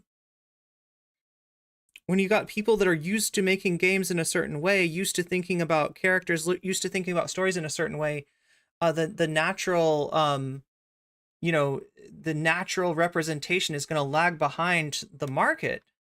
Political themes. There is a very real difference between how diverse... It's a goddamn video game. Every character, yeah, otherwise just make the characters like little blips and pixels. ...has historically been treated in gaming, and how it's now being treated in recent years. Hence, all of the woke debates online. Taking a look at Sweet Baby... But the reality of what this is, right? This, like, concern about wokeness in video games is that the stereotypical identities that are overrepresented in video games are used to being catered to. And so to them, it feels like unnatural. It feels forced, right? Like they have not been, the majority and definitely not the totality of the audience for a long time now. And yet they have been catered to in a way that's ironically similar to how they're accusing video game companies now of catering to other groups, right? So it's only noticeable to them because when they're catered to less, it feels like they're being erased, I guess. Client list, it's easy to see what woke versus naturally diverse looks like. Xbox Game Studios, Ubisoft, EA, Rocksteady, Santa Monica Studio. Whiteness is what is forced upon us as is race itself. Yeah. 2K, Square Enix, the list goes on and on. If you've played the games they've been hired on for consulting from these studios, then you've likely noticed the many aspects where Sweet Baby Inc. has displayed their influence. Yeah, so those are, I guess, is this is on the Sweet Baby Detected, or is this on no, this is on Sweet Baby's website that they're finding that. Suicide Squad, right, is a game that a lot of people did not like. Whereas Spider-Man 2, I think, is a game that people did like. But yeah, Sweet Baby worked on both of those games. And if you want to tell me that Spider-Man is fucking woke, then like, what are you asking for? You want to make Miles Morales white? Is that what it sounds like? If anybody's forcing a certain kind of representation on the games, it's the Gamergate contention. When companies like this are hired on by these publishers, they give them a lot of creative control over every aspect of the game. I don't know about that. From my understanding, it's mainly a narrative. You know, I mean, they have the ability to suggest things, right? They're a consultancy. They're consultants, right? They're not. Obviously, the company that's making the game has more control. According to their own website, Sweet Baby Inc. works on the writing for cinematics, dialogue, UI and UX, barks, meaning the dialogue characters might say while you're walking down a street, and copywriting. I think I speak for many of us UI and UX when I say that video games writing, dialogue, and both UI and UX design have been declining dramatically over the years, and we might have companies like this to thank for that. They also have large control within the overall narrative of games, including story pitches, world building, character creation, narrative design, story feedback tweaks, and more. Again, need I comment on the sad current state of video game narratives? And lastly, and probably most relevant, is their paragraph on representation. So let's just read the whole thing. We believe that representation is key to connecting players and audiences, and we offer a few ways to help your team and project gain the perspective needed to make it happen. We're part of an inclusive and knowledgeable community of diverse consultants, able to cover a wide range of cultural and sensitivity topics. Our approach leads with the creation of joy in marginalized players, and seeks to be additive rather than strictly corrective. We do cultural consultation, sensitivity, and inclusivity reading, risk and opportunity assessment, and more. In these short paragraphs describing their mission statement, they've conveyed to me personally the ways in which they will go out of their way to overcorrect and overreact to any and all things that could possibly be offensive to anyone, leading to a heightened overfocus on how to solve problems that might not have even been there in the first place. They're at the point. Well, so like, I mean, and you understand like the standpoint that this is coming from. I mean, like,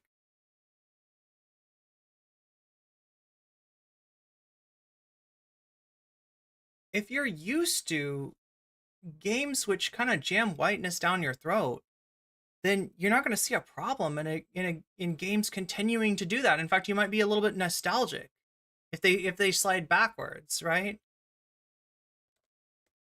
Where they've been almost inventing problems to solve in order to be hired to solve them. It's a smart business move that leads to disastrous outcomes. The simple act of video game publishers and developers. Wait, is that God of War 2? It's so weird that he because that is a game that Sweet Baby worked on, right?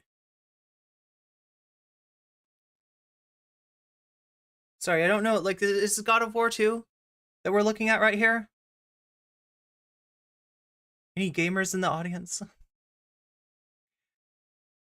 It's one paragraph explaining one aspect of what they do. Modern game narratives suck in the sense that Bethesda is considered a good company.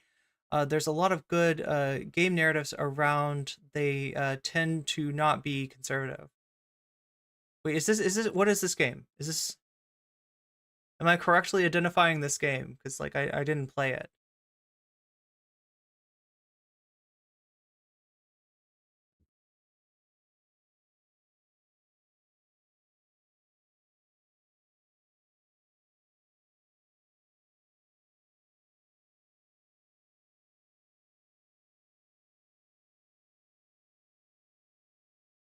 Okay.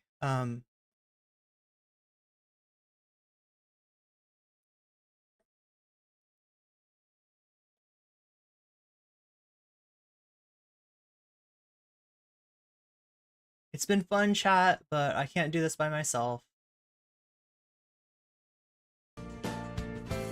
Have a good rest of your day.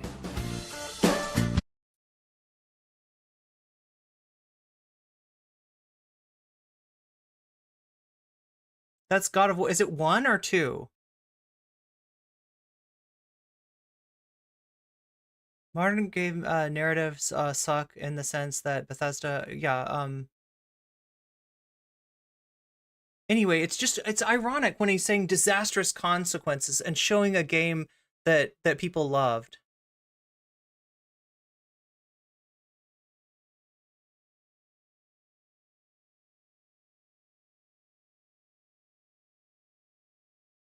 Megaton, yeah.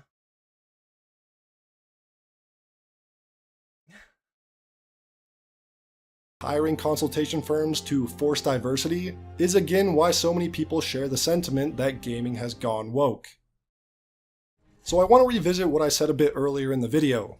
Why are video game studios and publishers hiring companies like Sweet Baby Inc? I said they're doing it for monetary investments from companies like BlackRock. And thankfully, because so much of this is public, we can look a bit further. I feel like it's more complicated than that, right? Yeah, you know, if you get investment, it makes it easier to make a game. You can make a better game, and you know, potentially, I don't know, like but it's like a lot of this is branding. A lot of this is not about the game; it's about the brand. The game has an effect on how the brand is perceived, and if you want a brand that's going to have some longevity, right? That's going to retain its audience, that's not going to feel like it's stuck in the past, that's going to appeal to a new generation, which is always the generation that, you know, advertisers are looking to, then, you know, I mean, that's what they're getting from, I think this guy's oversimplifying it. Further into how that works right now. So we've already established that BlackRock is one of the largest asset managers and investment firms in the world. But there's another important player in the scene who's almost at that same level. We've also... Vanguard, managing over $7.7 trillion. Yeah, I feel like there's not a lot of... Like, even this Vanguard and BlackRock stuff, that's... that's gone in here. I feel like there's not a lot. Yeah, we're like missing some research that could have gone in, even from a conservative point of view, like, right? Which is one way you could inform yourself on you know, and honestly, I don't know if this guy realizes it or not, because I get the feeling November Hotel is either like apolitical or centrist. Like, I get the feeling that this is not, you know, fandom menace or nerdrotic or short fat otaku. You know, this is somebody that's more mainstream. The fact that they're making this video shows that it's kind of breached into the mainstream. But yeah, there's just not a lot of research that's gone into this. This is just some pretty bare bones stuff.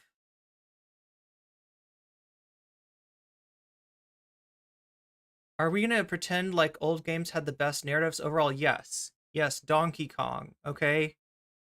The princess has been stolen by a giant gorilla that throws flaming barrels, and the only way to save her is to guide your plumber up the uneven ramps and ladders and get the hammer to smash the barrels, but only if it like hits just right, and jump over the barrels. And great story writing in old games. Yeah, Pac-Man is a man who packs little dots into his Pac-Man body, and if he eats a big dot, then instead of being eaten by the ghosts, he's gonna eat the ghosts instead. Great, awesome writing went into, you know, classic games. Versus BlackRock's 10 trillion. And like BlackRock, Vanguard also has a large focus on ESG investments. So if you remember that idea of the ESG scorecard I talked about earlier, this is where that comes in a bit more.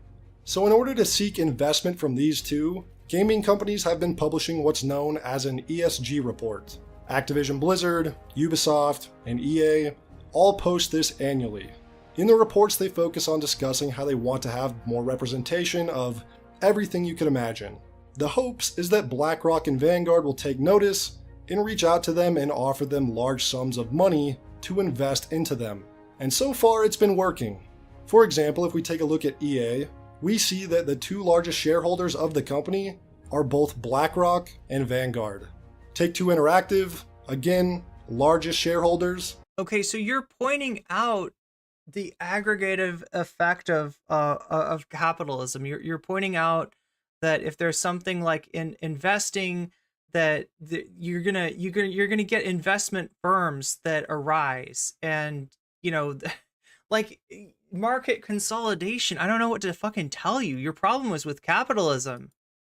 BlackRock and Vanguard. Microsoft and Warner Brothers, same exact story. All four of these companies are all clients of Sweet Baby Inc. I think you get the point. These companies all take heavy investment from trillion-dollar companies that emphasize ESG scores. Okay, Square Enix. Let's take an example of Square Enix, right? Square Enix has a very popular series. In fact, I believe that the Square component of the company started off making a game called Final Fantasy. Final Fantasy is still going. It's still getting rebooted. There's Final Fantasy 16 dropped last year. There's a new multiplayer game that's about to be implemented, right? So let's look at Square Enix and like go with this theory that these companies are beholden to BlackRock and Vanguard, who prize ESG scores over all else, and that the only way that they can get their ESG score up is to contract with Sweet Baby Inc. Then please explain to me what Square has been doing since Final Fantasy 13. Since Final Fantasy X-2, right? You've got two games that I just mentioned that had a lot of female characters. In fact, female lead for, the female protagonist, right? This was what, like 10 years ago or maybe more? I don't know how many years ago. 10-2 was 13 was a number of years ago, but since, well, okay, so what's Final Fantasy been doing since 13? Okay, so you got 14, that's the multiplayer game. Then you've got 15. What is 15? It's a road trip with the boys. The characters are bros. They're a bunch of bros piling into the convertible to take a road trip across America, okay? And then 16 is even more so. So what the hell, are they not listening to Sweet Baby? What's going on? Please explain that. Please explain why they specifically made 16 in a way that comports with the idea that only white men existed in the medieval times, and therefore if you want to make a game that has a medieval feel to it, yeah, like, right, they've been going in the wrong direction. How do you explain that, right? This doesn't comport. They will continue to prioritize ESG in their games so long as BlackRock and Vanguard keep bankrolling them. This again isn't being done because BlackRock, Vanguard, or any of these video game publishers are trying to be morally or ethically right. No. Like all things in the business world, this is about money and control. If that's true, then the action item of your video should be to dismantle capitalism, right? And or at the very least to to build like the kind of state that's more supportive of the arts, where individuals can get money for whatever kind of artistic or entertainment project they want to do. Nothing more. Looking good on paper and actually being good are two very, very different things. A lot of this Sweet Okay, I'm sorry, you just said a bunch of nothing. Baby Inc., BlackRock, and Vanguard stuff has been going on behind the scenes for a while now, and while it's been public information, it hasn't been discussed more seriously until these last few months, maybe 6 months or so. And even then, it hasn't been super mainstream yet. Until the most recent Sweet Baby Inc. incident. With the recent controversy surrounding Suicide Squad Killed the Justice League, more people have been taking notice of Sweet Baby Inc., and the detrimental effect they've been having on the games industry. Because yes, they had a hand in creating this monstrosity. Which is why so many have noticed a complete tonal shift from the Batman Arkham games. Spider-Man 2 had a similar thing happen compared to Spider-Man 2018, with the most recent sequel having shoehorned in diversity at every turn, from Mary Sue moments to side quests filled with socio-political agendas. Starfield, need we even discuss the effect they had on this game's narrative? Okay, so let's talk about political again and what that means, right? You could go back to Innuendo Studios. There are two genders, male and political. There are two races, white and political, right? This discussion of political agendas being inserted into games is an insinuation that there are non-political ways of constructing games. I'm sorry, it's not. Just because it's affirming the current power structure, just because it's affirming, various types of privilege that exist, doesn't mean that it's not political, but it does to these jackasses. Design. The Saints Row reboot, Forspoken, Sweet Baby Inc. has certainly left their mark on the industry and leaves behind them a wake of disastrous and disappointing games. So these constant disappointments with games has led to more people learning about Sweet Baby Inc., which then finally brings us to the Sweet Baby Inc. Wait, constant disappointment with games? Like, what do you think that is? That's the same thing. Constant disappointment with life. Let's talk about constant disappointment with life. Let's talk about what is the effect of a mode of production which consolidates wealth upwards, always upwards, right? What is the effect of that? You work more for less money, only to pay more for less value. No wonder you're dissatisfied with your life. But no, please blame blame the black woman that you find, running the company instead of right? Protected group being created on Steam, which is essentially just a group that lists any and all games that have been involved with Sweet Baby Inc. It started off as a relatively small group, but has now exploded into over 100,000 followers, all thanks to Sweet Baby Inc. themselves. When people started sharing this group around online for those who might want to join, the people at Sweet Baby Inc. thought that the group's existence is harmful and are actively trying to get it removed, and even trying to strong-arm Steam into banning the user that created the group. A narrative designer at Sweet Baby Inc. made a few posts on Twitter targeting the group and its creator with hopes of him losing access to his account, which would also include his game library. Trying to make your followers mass harass and report someone is against Twitter's TOS and YouTube's, which is why I'm reminding you right now, do not go and harass anyone at Sweet Baby Inc., because then you'd be stooping to their level, and you should have more self-respect than that. Another employee of Sweet Baby Inc. Okay, so like in my mind, like should somebody lose their access to their Steam library because they made this group? No, but you're talking about like harassment and brigading and stuff like that. What do you think that the Sweet Baby Detected group is? What are they doing?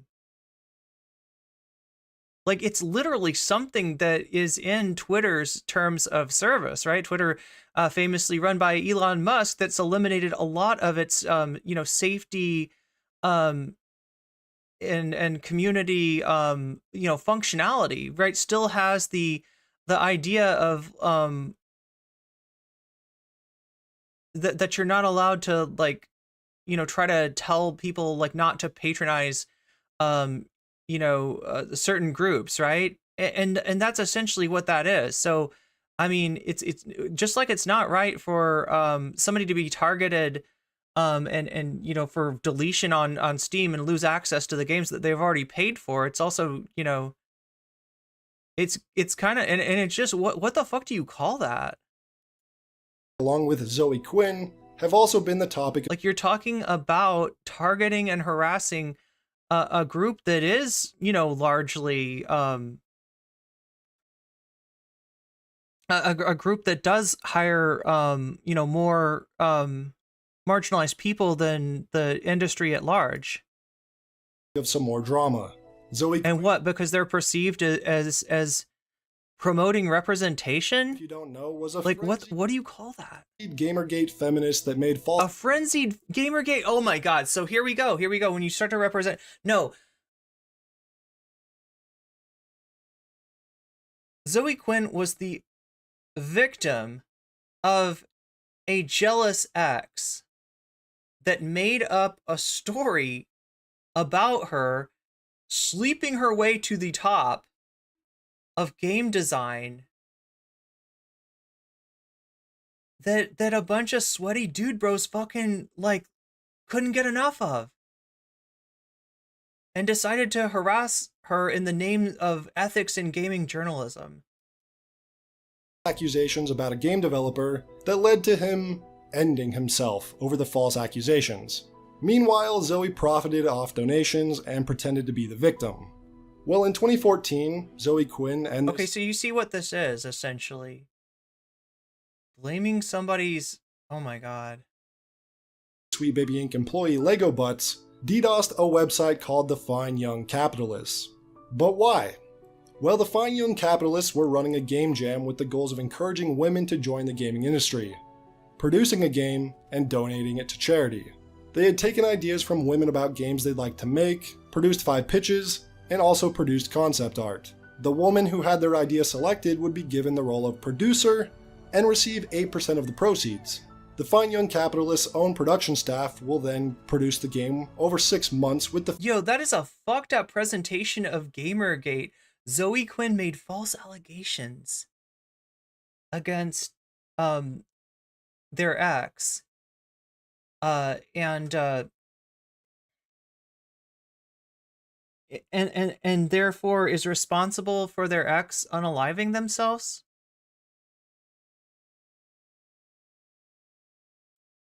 Female winner as the producer, and then most of that money made on the game would go to charity. But on February 28, 2014, the Fine Young Capitalists were then doxxed, DDoSed, and banned on Twitter after Zoe Quinn and Lego Butts, in their own words, DDoSed and accidentally killed an exploitative startup website. The charity ended up losing $10,000 in sponsors because of the doxing, and Lego Butts went on to dox more people who worked for the charity. The reason they did this? They took issue with some of the charity's policies. The point of sharing these examples is to point out some of the prominent people Sweet Baby Inc. employs, and the things they've done and said online. A lot of which is... Oh my god, you're just doing Gamergate. You're just doing Gamergate. You're like, I'm not trying to direct harassment at anyone, but by the way, here are the people responsible for the fact that your games suck now. Not the system, not the mode of production capitalism that's actually responsible for your game sucking ass, right? It's pretty disturbing. I think the sweetest irony in all of this is that while people like this try to come off as morally superior, they continue to work with the most morally... Who's trying to come off as morally superior, Mr. Ethics in Games Journalism? That's literally the fucking slogan of Gamergate. ...bankrupt companies on the planet, and work tirelessly to suppress free speech online. The thing about this Steam group is that it's perfectly within someone's rights to not want to buy games that involve Sweet Baby Inc. There's no legitimate reason Steam could ban this, despite Sweet Baby Inc. employees trying their best. No, I mean, like, look, it's a Steam is a company, okay? And if the company wants to sell games and that group is getting in the way of them doing that, they absolutely can. Like, I mean, that's, you know, and if you got a problem with that, then you got a problem. Then say what you actually mean, which is that we need to decommodify gaming, okay? If that, like, this should radicalize you instead of turning you against like the most marginalized people in society, and instead of turning into a witch hunt and like a harassment field day to ruin people's lives. To get Steam. Like, I mean, chat, like if you got broken up or if you broke up with somebody because they were, you know, you didn't want to be with them anymore and they unalived themselves but before they'd gone to like 4chan or something and made all these posts and got all these dude bros to fucking be like, yeah, this person that dumped them is the biggest piece of shit in the world and they were sleeping their way to the top. Like, how the fuck would you feel? Like, I mean, that's what we're talking about here. To do so. In theory, someone who wants to play all of Sweet Baby Inc. games could even use this group to find a list of those games. It's nothing other than a tracker to show which games they've worked on. Again, this group might have stayed pretty small, but the Streisand effect was in... Look, I'm going to say something too. Like, right, I don't think that, like, targeting this group is a good idea. I do think it promoted the Streisand effect. I do think that it blew this up. And, you know, if it's not a group on Steam, it's going to be a group somewhere, right? Effect in this case, because the comments from these employees only brought more attention to the group and made more people want to join it. And also presented like this person that's founded the group as some kind of victim, right? On the idea that they would get their Steam library deleted. Like Sweet Baby Inc. and by extension BlackRock and Vanguard have done nothing positive for the gaming industry. It's led to closures of anyway, we gotta Productions, the creators of Forspoken. I don't want to get hung up on this. Created Saints Row.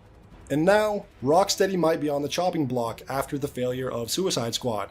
If there's one thing we keep being reminded of in the entertainment industry, it's to not attack the fans or blame a game's failure on the fans. Because good games made by studios without these... So the fans we're gonna protect, but like these random fucking people, we're gonna go after. We're gonna direct harassment towards. That's what I'm hearing from this. Are still the ones being the most successful. And diversity is fine when it's done naturally. Look, I'm sorry, November Hotel, but you're getting played. Your problem is not with Zoe Quinn. Your problem is not with Sweet Baby Inc. Your problem is with capitalism itself. And if you want to fucking nut up and declare yourself an enemy of capitalism, then you can share this fallacy. You can share the God, what is it in Final Fantasy 13? The enemies of Cocoon. You can become a lossy, oh my god, I can't remember. And I encourage it, but not when it's being forced and fun. You can declare yourself an enemy of Cocoon as well. That's not what you want to do because you're a fucking coward and you would rather harass random fucking people. Oh my god, no, this is pathetic. This is pathetic. Because like this is what I keep on telling you about Bannon, right? Every time the political left, the Democratic Party in the United States, whatever you want to call it, like leaves somebody behind, it makes they get targeted for every time there's a failure to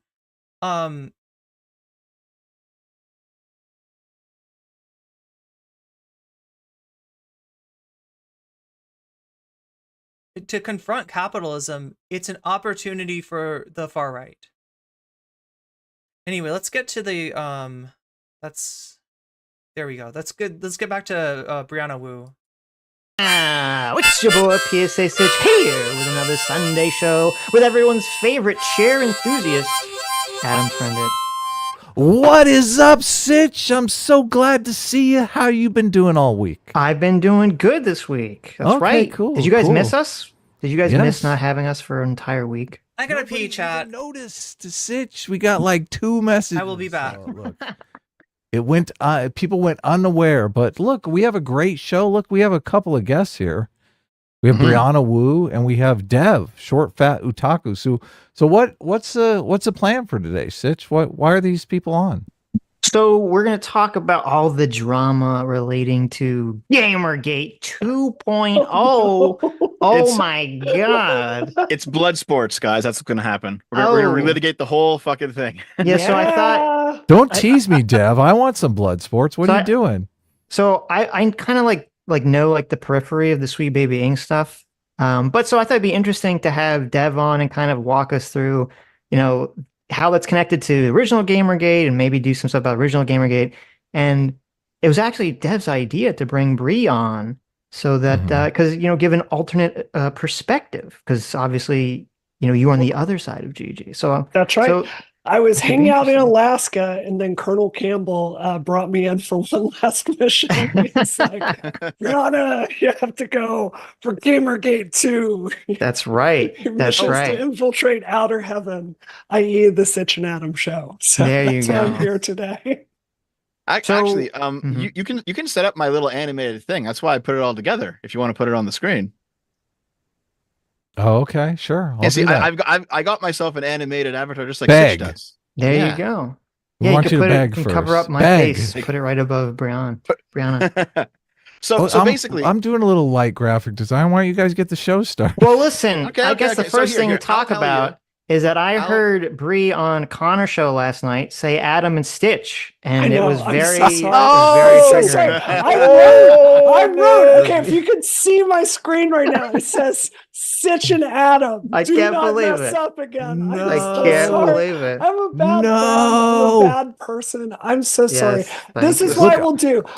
You name a charity, and if I F it up, I will donate $100 for that charity. What is Okay. Sargon's charity? The charity is Sargon's charity. The charity is the Stitch and Adam show. Okay. Oh, that's a good All idea. Yeah, charitable exactly. contributions. That's fair. That's fair. I mean, here's Okay. the thing. I still call this the Adam and Stitch show.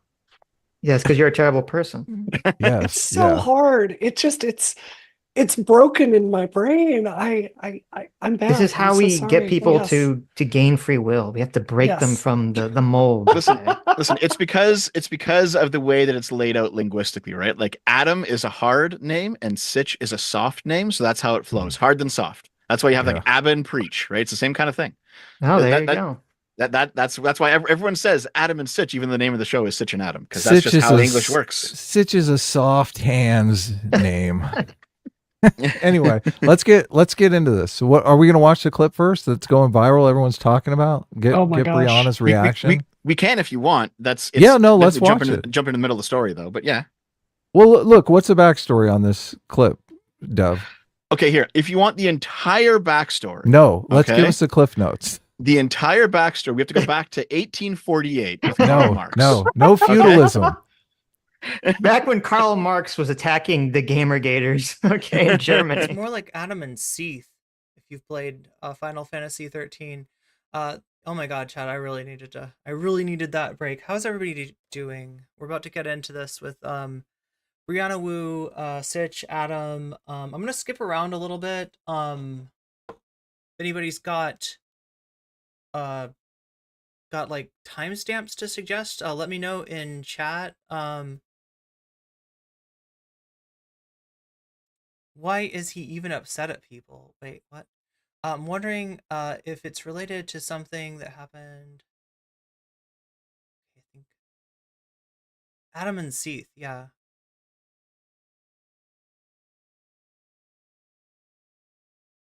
All of these people are awful. True. Yeah, we got a menu, a buffet, if you will, of awful people doing awful things and getting rewarded for it, right? Which is exactly my beat. This is exactly what I cover.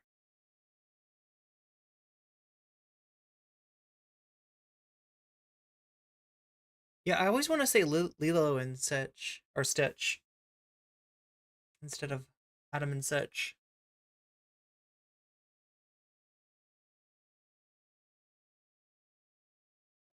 Okay, I'm trying to get this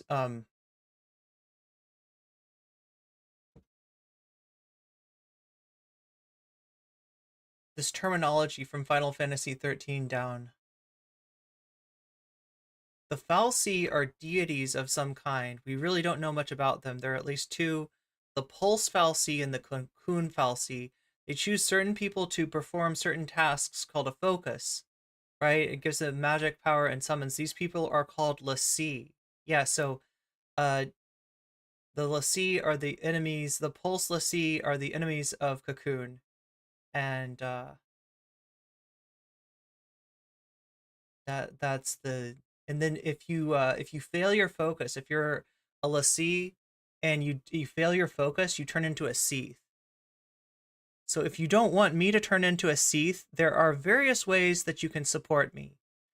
You can do so over on Twitch through subs, through Twitch Prime subs, through gift subs. You can do so on YouTube through memberships, through gifting memberships to others.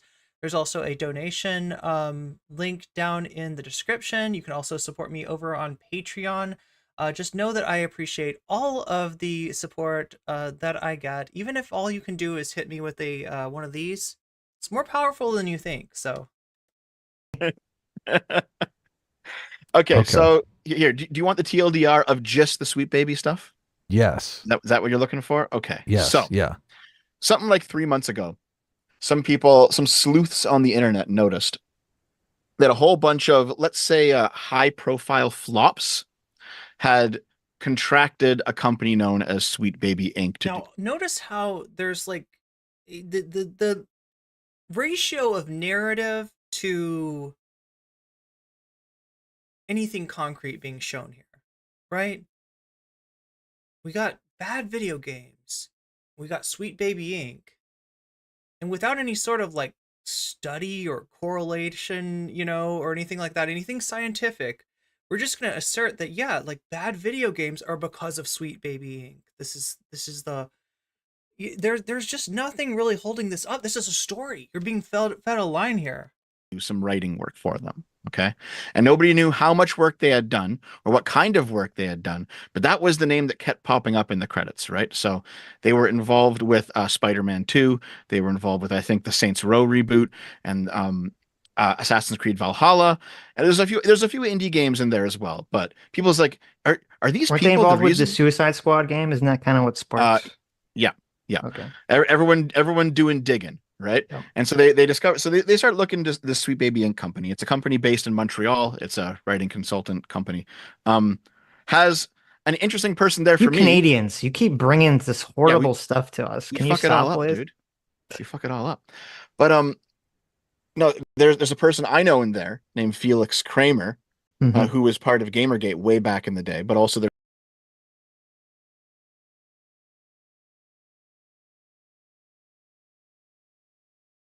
Hi.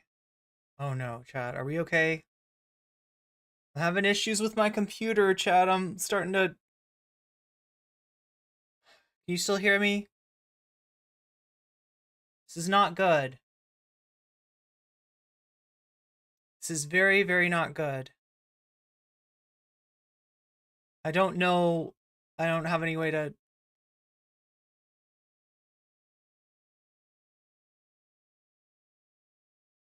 Oh my god! Someone that I had a Apologies, chat. I'm streaming on a very old computer, which I'm not able to replace, and just with a whole setup and a whole way of life that is falling apart before my eyes. And yeah, that's the fact that old computer, very little RAM, very little system resources, very old processor, etc., etc., etc. You know the drill. I'll try to keep coming to you, chat. As long as I can, as long as I'm physically able to. Why did the screen go black? It's because of why I told you it was. And it's gonna keep on happening because I don't see being able to replace this anywhere in the horizon. So I'll just keep on trying to go until I can no longer go. Ships crossing in the night kind of experience with at a convention back in like 2009. You had sex with her? No, not that kind of. No. Well, what the heck? What are you talking about? That is generally what that means, Devin. You say? Is it? Wait, is that what that means? Isn't it? Yes, of course. I thought two ships crossing in the night just means that you just bump into someone and have like one conversation, then never see them again. Okay, Dad. I didn't know it was Okay, sexual. sure. I didn't know it was sexual. Okay, I did not have sex with anyone. All right, ever in my entire life. I'm an incel. Okay, so basically, I attended one of her panels like in the late, like 2009, 2010, somewhere around there, right? And so I already had this kind of idea of what this person was like, and then she was a part of Gamergate. At some point, Maya became Felix because they transitioned, and now they're working for Sweet Baby Inc. But that's my personal connection to the story. But basically, this company has been working on these games, and at some point, a few weeks back now, there's a guy. How do you pronounce his name? Is it Kabru? Oh my god, chat. Did I get that correctly? Did I get that correctly?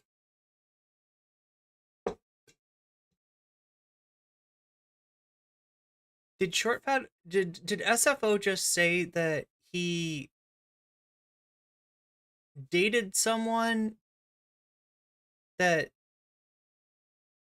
transitioned and then ended up like working at Sweet Baby?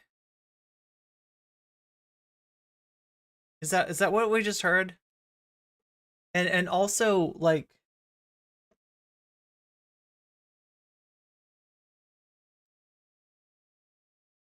that's like, I didn't even catch that the first time I watched this. Was like, and then she was a part of Gamergate. At some point, Maya became Felix because they transitioned, and now. Okay, so if you're dating someone and because like not everybody knows this, all right? If you're dating someone and they transition, when you're talking about them, even in the past, you should refer to them as the pronouns that they use. Also, mentioning like what their name used to be is really fucked up.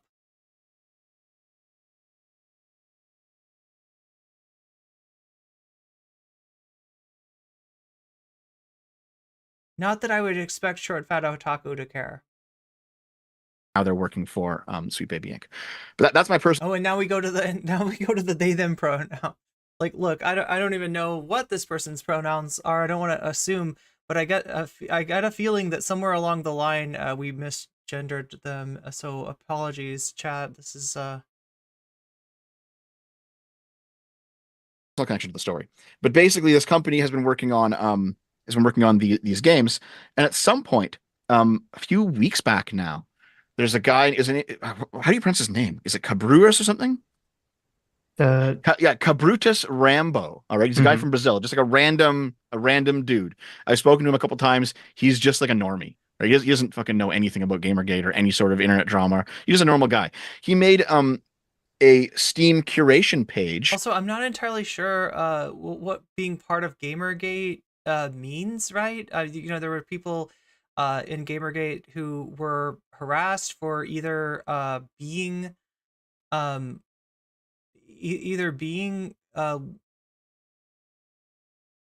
this is confusing. This is confusing too. So Zoe Quinn, I just want to mention now, as far as I know, Zoe Quinn's pronouns are now they them. But being perceived at the time as women in the games industry, or for complaining about the misogyny in the gaming industry, like Anita Sarkeesian, or if you defended either of those people, or if you stood up against the harassment campaign. I mean, I guess, would you say that you were part of Gamergate, or would I normally hear these people describe them as anti-Gamergate, and then the Gamergate people, if they're part of Gamergate, generally what that means is that they were either online talking about the need for ethics in gaming journalism, which meant that you thought that Zoe Quinn and Anita Sarkeesian were evil people, or you were in like some fucking sweaty ass IRC with Mr. Medicare planning harassment against Zoe Quinn, Anita Sarkeesian, etc. Called the Sweet Baby Inc. detector. All right. A Steam curation page is basically a user can make a public page with a list of games. They can put whatever games they want on the list for whatever. So like you can be like, these are my favorite games by Sitch, and you have like a list of games that you want your fans to play, something like that, right? All the dating games, yes. All the dating sims. Yeah. So he was inspired by the Denuvo list. So people who didn't want to buy games that use Denuvo, the anti-piracy software that's actually really bad for your computer. There's a list like that. So some fan made a list like that. So he's like, I'm going to do this for Sweet Baby. I'm just going to go to Sweet Baby's. Oh shit, Shuon Head is in the chat. Website. Take all the games that they've worked on and make a Steam list. And this Steam list goes viral. And that's where the whole shit show starts, right? Because now you have, let's say, progressives who are trying to cancel it. They're mass reporting it. You had people from Sweet Baby, the company, like tweeting about it and say, shut this guy down, fuck this guy. You had, Kotaku's written an article about it at this point. A few other outlets have written articles about it. Are the articles attacking the Why list? do they want to shut the list down? What's the big deal about the list? Well, the list is specifically a list of games that Sweet Baby Inc. has. Yeah, I got that part, but why? Why do they want to shut this guy down for copy pasting something off of their website somewhere else? It seems ridiculous. Well, the fact that it's gone viral and now it has like 250,000 followers or something. Why did it go viral though? Why are people? What is the story here? Well, because people don't like Sweet Baby Inc. Because they think that these are the people that are injecting woke nonsense into AAA games. There, you're burying the lead, Dev. Get to it. These are a bunch of woke SJWs. They're calling them out for corruption. I'm not gonna be sensationalistic. I'm gonna tell you the whole story. Okay, so that's We want the sensationalism. What are you talking about? This is a TLDR. What are you talking about? Dev is like, but okay, well, let me tell you my backstory. I had sex with this girl at a conference one time. I did not. Don't you dare make that the narrative. I swear to fucking God. Anyway, basically, fans are mad. They think that Sweet Baby Inc. is injecting woke nonsense into modern video games. There's probably some truth there. So this list goes viral of all the games that they've worked on. It turns into a big fucking shit show. And you have people attacking them, you have people trying to cancel them, you have fans like messaging Steam, don't take the list down, this is great. And like, battle lines are very clearly being drawn. The same people from Gamergate so people like the list later. People like the list because they want to boycott those games. That's what's going on. Okay. Yes. And the people who like Sweet Baby want the list to come down, even though it's already on their website, because they don't want the games to be boycotted. They like this stuff being injected into games. Yeah. Okay. So look, let's just let Dev respond, and then I'll let you go, Brianna. I just have a clarifying question. Okay. Well, I have like one sentence left before I'm done. Basically, I think it's because it was made by someone who doesn't like Sweet Baby, and and the people who follow it don't like Sweet Baby. Like if this was a list of like Sweet Baby games and it was made by a person who likes the company and all the followers, people who like the company, it would be left alone, right? Okay. It's the fact that this is a list denigrating their work is why I think it's gone viral. There's people in the chat saying that the people that are against the list are the same people that are against libs of TikTok.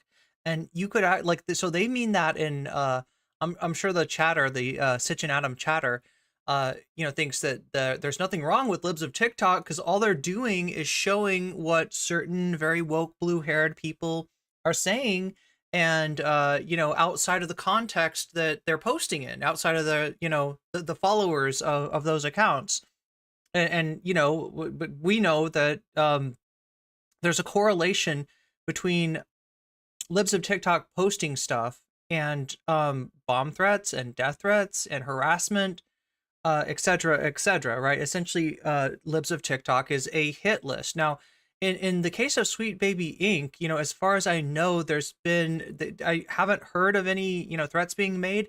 It's more like a threat to people's careers. And yeah, Sweet Baby Inc. does, from what I've seen, or at least how they're representing themselves, like they make a point to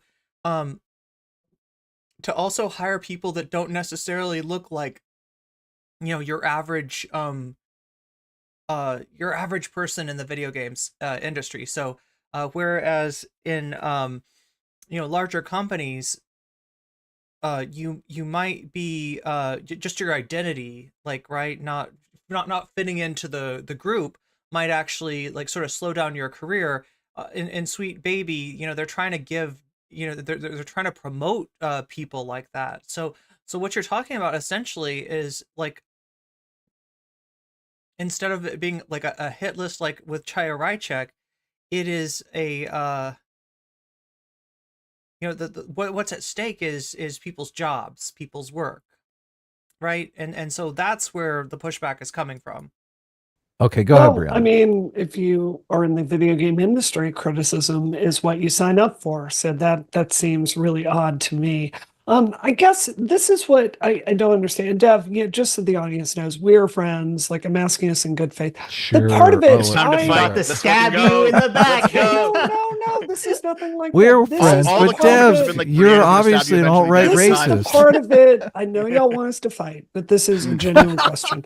So if I'm like, one of the games on this list is Alan Wake 2, which is a very, very, very long game. What I genuinely don't understand is like, there's this blanket claim that it's woke, right? That they're making the games woke. But I look at some of the games on the list that I've actually played, and it's really genuinely hard for me to think of any point of that I, like that Call of Duty moment for Call of Duty Cold War, where it's like, are you male, female, or non-binary? And I'm like, I don't think we were talking about this in the 80s, right? Like, I could understand someone finding that to be a little pandering, but I can't think about anything like that from Alan Wake 2. So how do they attribute this quality of wokeness that they perceive? How did they directly attribute that to Sweet Baby? That's the part of it I don't understand. Okay, so one, I think it's the people who are working at Sweet Baby, because now that all the digs have happened into those people, we know their Twitters are online. Yeah. So what you've got is essentially not just like a list that is like, these are the Sweet Baby games, which alone could put, these people's careers in jeopardy, careers of people that are already facing an uphill battle, trying to have a career in an industry that is, let's be honest, somewhat hostile to them. But you've got their names, you've got them being identified, you've got their names are out there now, which opens the door to more than just a hit to their careers, right? This is, and their history, and they seem to be very far left, very progressive people. Sure. So that it seems to be the case that it's at least partially the people who are working for them. I can't speak to Alan Wake specifically because I haven't played Alan Wake 2 yet myself. Oh, it's good. I mean, I liked Alan Wake 1. No one else that I know liked it, but I liked it. I think it's I'm just a fan of David Lynch, right? But I think when it comes to Alan Wake 2, it's because they're doing the thing where you have Alan Wake, the headline character, and then half the time you play as a black woman. Right? Sure. Now that Alan Wake, more like Alan Woke. That in and of itself isn't bad, but we've seen so many examples of that in the past, say, 5 years, where it's just been a shit show. The one that comes off the top of my head right now is the Obi-Wan show, right? Where half the show was about Reva, and it was a terrible fucking show. So I think what's happening is, even if Alan Wake 2 is a good game, I don't know, I haven't played it, people are seeing a pattern here, where it's like old property with old beloved characters, but we're Yeah, back in the old days, back in the good old days, where everybody was a white man, and if they weren't, they were like this, they were just like a side piece. They were just, they were just, they were decoration. They were background, right? And then these people that remember the old days and remember, when things weren't politically correct, right? And like, because so there's a lot of reboots. There's a lot of right, that's a really, we're talking about risk versus reward earlier. One way you can manage that, because entertainment production, entertainment industries such as video games, such as movies, etc., right, it's inherently risky. You could make a movie and it could be really fucking popular, or you could make a movie and it could cost a lot of money and you think it's going to be really popular. You spend a lot of money on that movie, nobody goes to see it, right? And you lose a lot of money. So it's a way of managing that risk. What do you do if you want to make sure that you're at least going to make some money on it? You use a property that's already popular. You use a property with a built-in audience, right? If you're making like Alan Wake 2 instead of completely new intellectual property, then you know that a lot of the people that loved Alan Wake 1 are going to play Alan Wake 2, etc., etc. Like this is why remakes get done. So if we're in an era where throwbacks, reboots, remakes are what's getting made, we could do everything exactly like we did it in the 80s. And essentially then we're just going back to like, yeah, you know what, we're going to make it so that like white cis het dudes, they're the only ones who really get represented. Like once in a while you're going to get somebody else, but in general, like, right, we're going to keep that the reason that you see like either them putting a new spin on a character. I mean, like, look, if they're doing a reboot, if they're making a game or making a movie in a different way, then it kind of makes sense of like, yeah, play with the character, play with like, re-envision the character, right? And one of the ways that you could re-envision the character is like, hey, what if it was not, what if the character was not white? You can tell sort of a new story that way. Or try to focus on a different element of the story, try to focus on different characters in the story, so that you're not, you don't end up with this cast that is just like slanted, that is prioritizing the representation of one type of person that's already overrepresented in games and movies, right? They're going to make you play as someone else that you don't care about for half the game. And people, I think, are just getting tired of that. I could so look. I think most of us have played out. Okay, I played Kingdom Hearts. I know that I think I played Kingdom Hearts 2 first, but like the original character is Sora. You play the beginning of the game as Roxas though, and a lot of people didn't like that. They were like, "What about Sora? What about you? Do get to Sora. You do awaken Sora eventually, right?" But it's not like that weird of a thing, and it's not always indicative of like some kind of like a shoehorning of wokeness into your.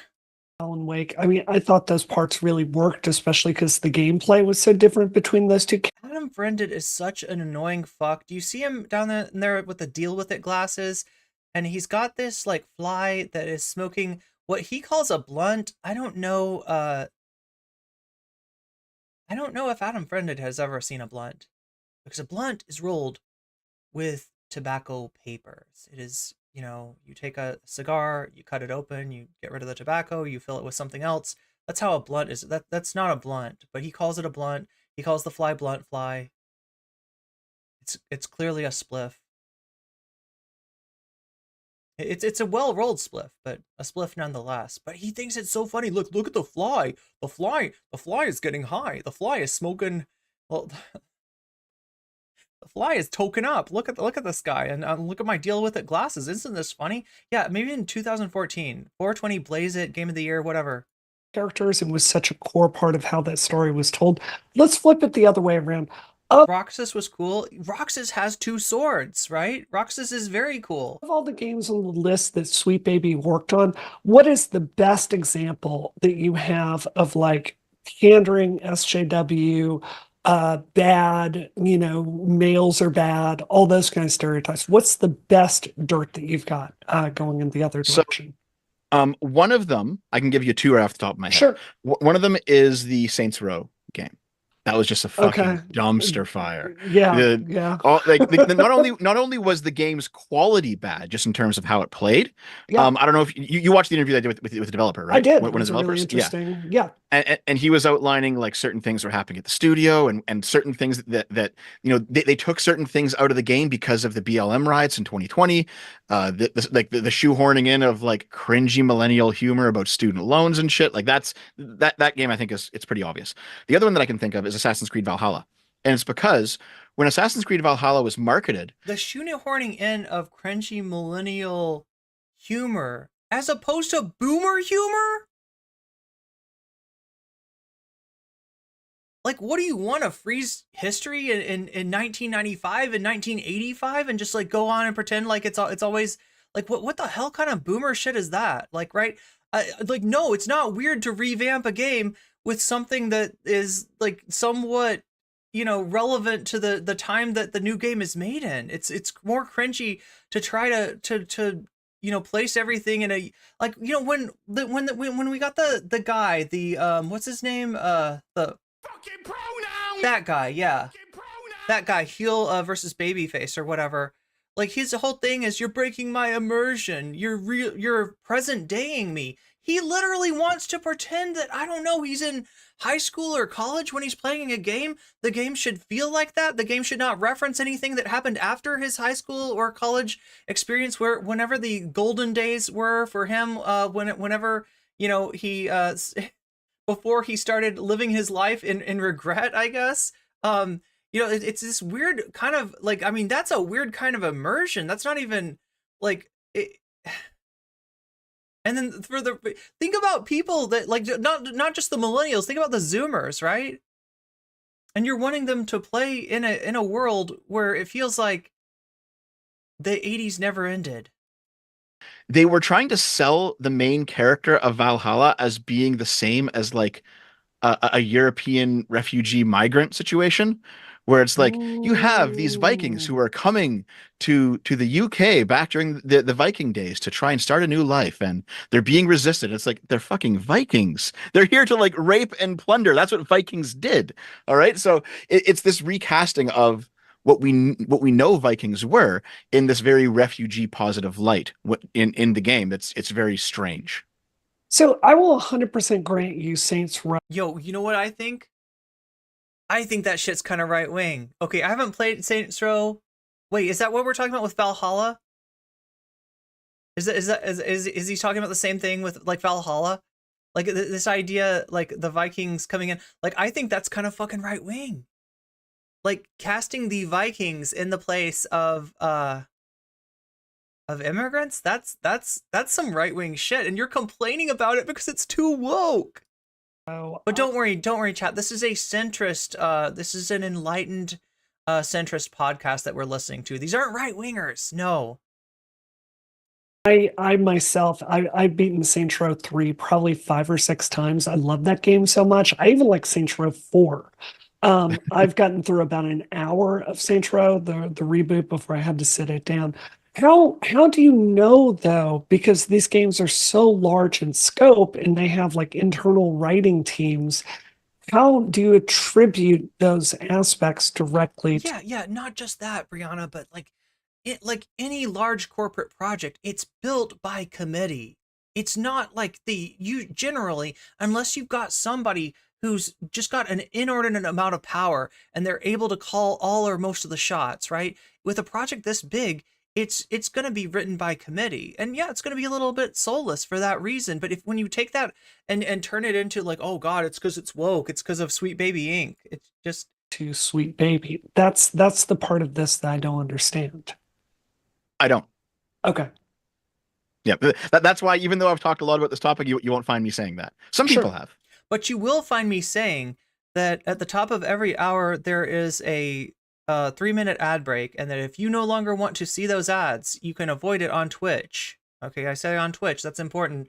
You can avoid it on Twitch by getting yourself a sub. You can get a sub for free with Prime. If you have Prime, you've got a free sub to give to the streamer of your choice. If that happens to be me, then not only will you make me feel really good because, you know, like I'll be like, oh wow, I'm getting like, you know, paid a little bit instead of nothing today, but you will also, not only will you have my undying appreciation, but you will also no longer see ads for the period of a month. Yeah, for an entire month, you will no longer see ads on Twitch, right?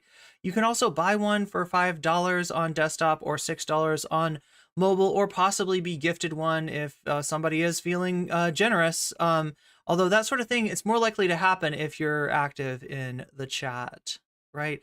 And on YouTube, I don't know what to tell you. You know, the ads mostly come when the ads come, but there might be some like, you know, there might be like a correlation between seeing more ads and or seeing less ads and you know, more memberships, more super chats, more super stickers happening, right? It's a mysterious thing on YouTube. Nobody's exactly sure how the ads work on YouTube, but we suspect, just through experience, that there might be a few more ads that happen during a stream in which I am not getting paid than during a stream for which I am being paid, right? Other people have that I've seen, and they say it pretty constantly, but I haven't said that yet. Okay. Well, no one knows, right? Because they just consulted on games. We don't know. No one would be able to determine what exact part of the game. They said they rewrote parts of it. Like she said that in her interview. Right. So, But I'm saying they wouldn't know. I mean, I don't believe anyone would have the information to know like what exact parts and what games that they contributed to specifically.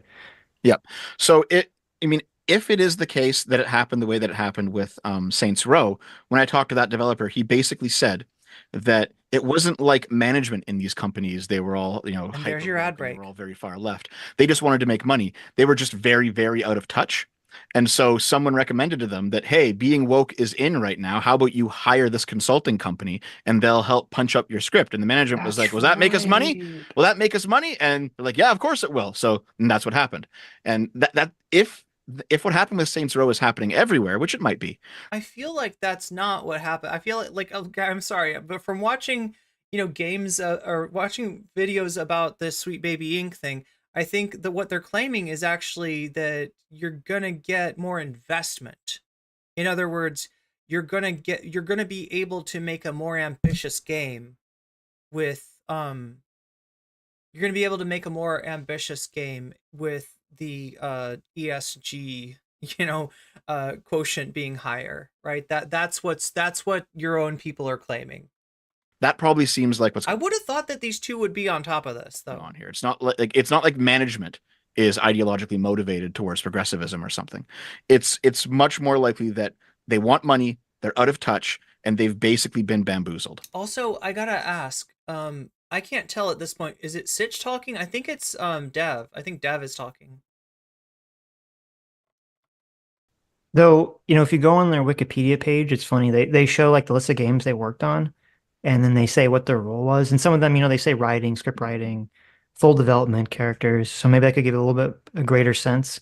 But some of them, their role was sensitivity reading, which I believe because I listened to a woman who was a co-founder of Sweet Baby Inc. That's where they like read over your script and they basically try to say like, well, we think that this thing will like trigger. Okay, let's look at it this way, all right? Let's say that game companies, not just Sweet Baby Inc., not just consultancies, consultants, like Sweet Baby Inc. are maybe trying to do a little bit more representation. Let's say that they've even looked at their analytics, they've looked at their demographics, and they've seen that, there are more people playing our games than the standard gamer identity. And so they try to include, the devs put in a character that's not a white, straight, cis male. However, the devs are white, straight, cis males, right? And so they write a character in a way well-intentioned, right? They're trying to be on the right side of history, in other words. But they just don't know about the lived experience of a person like this. So you're talking about like, shoehorning diversity into it. You're talking about when it doesn't feel authentic, when it doesn't feel natural. I would say that the primary way that happens is through such an occurrence, right? Through a well-intentioned attempt to, expand the representation that's in the game that goes afoul because the person writing that character does not understand what somebody like that character is like. So you bring Sweet Baby in and they're like, yeah, I mean, good character. I like it, but you know what? This is a trope. And it reads like a trope. And like, maybe the white, straight, cis dudes that are playing the game, maybe they don't see it. Maybe they're fine with it. Maybe that's whatever, right? But if you're really trying to appeal to this demographic that you're seeing in your analytics, maybe don't piss on them by including a trope. Now, I know you didn't mean to include the trope. I know that you weren't being racist, sexist, misogynistic, whatever. But if we make the character like this instead, hey, here's an idea, Final Fantasy 13 writers. How about if Saz did not have a bird living in his afro? Okay, just an idea. See, Square Enix could have benefited from a consultant there, right? There's things that they get done, and maybe the people doing them don't wish any harm, don't mean any harm, but it's there, right? If you want to work out those kinks, right? And that's not all that Sweet Baby does. Like my feeling was a lot of what they do is they read a script, right? And you've been writing a script, so you're like, oh my god, the script's done. Wow, finally. You got a pair of fresh eyes and put it on that script, and they say, you know what? This part of the game lacks continuity with this part of the game, right? You had this thing happen to this character, and then in this scene, we're missing that actually happened, right? So it's not even necessarily about anything. I think this is getting like overblown. At their heart, it's a company, it's a business. They are increasing the value of the game. They're increasing the quality of the script, right? That's what they're hired to do. It's not even necessarily about representation, although I get the feeling that some of it is. And with Sweet Baby, they do seem to hire more people that aren't your standard fare, games industry people, right? That's so they're offering you another set of eyes, right? I don't really see this as this like, big tyrannical imposition of wokeness onto the games that's going to make the games suck. If the games suck, it's because the developers are out of touch. And one way to make sure that the developers are like less out of touch is to have another set of eyes on it. People, or is not woke enough. That was my understanding of what a sensitivity reading was. Yeah. So what I understand of it is basically like, let's say that you're writing a game and you're writing a black character for your game, and you Right. have no one who's black on staff. You're going to go hire a company like this to get like a black perspective and be like, hey, is this how a black person would react in this situation? Which is kind of racist. But I mean, if you, because like, I mean, black people aren't somehow Black fundamentally people different from white only people, react right? one way in every situation. So Yeah. obviously, Right. But also, like, if there actually is something about racism in the story, you might want to get that. It's racist to think that a person with no lived experience as being black might fall short of understanding a black character. Really? That's racist. So I guess that J.K. Rowling, in writing like lots of her characters, like it wasn't that J.K. Rowling was being racist. It's us that are racist for thinking that there's a problem with Kingsley Shackleford. Right? It's us that are racist for thinking that J.K. Rowling or George Lucas or whoever, whoever you've got is not like understanding. God, in Lucas, it's the case of superimposing like tropes onto onto aliens in the Star Wars universe. But That perspective, like that's fair enough, right? But they're mad that they have editors. Yeah, that's how they pitch it. But it does seem like it's probably going farther than that. can we get So- like a little seal microaggression free is on each package? So let me give an example. Do y'all remember the Bethesda game that came out? I think it was like 8 years ago. What was it? Pillars of Eternity, and they had a trans character in there, and you're just like talking as trans NPC, and they just start blurting out how they're trans, right? And it's just completely pandering and stupid and bad, and everybody thought so. Trans Twitter thought so. More right-wing Twitter thought so. It was just poorly done. I think, and I'm not trying to like belittle the concerns here because I think they're fair if, like Cassandra was really that bad, genuinely. But like, I'm not like philosophically, I can't object to bringing in people to say, this is how this person might speak here, or this feels authentic. I mean, the video game industry, I know for a fact, contracts military people all the time to get those details right. I know they contract people. Sweet Baby is a consulting firm. They cannot change anything unless the developer agrees to it. Again, yeah, they don't have like final editorial control. Major racing franchises that are actual racers, right? To get that right, or games like the Underground series to kind of get that more urban feeling. It seems to me if you're trying to write certain characters, it can be done well or it can be done badly. I think both of us would agree, but I don't like automatically object to bringing in someone to like give it a pass, right? Or do y'all disagree? No, I don't disagree. It is one of those things where it's probably a useful tool in an appropriate situation. It just seems like it's being used excessively inappropriately and has been for a while. Sure. Based on what?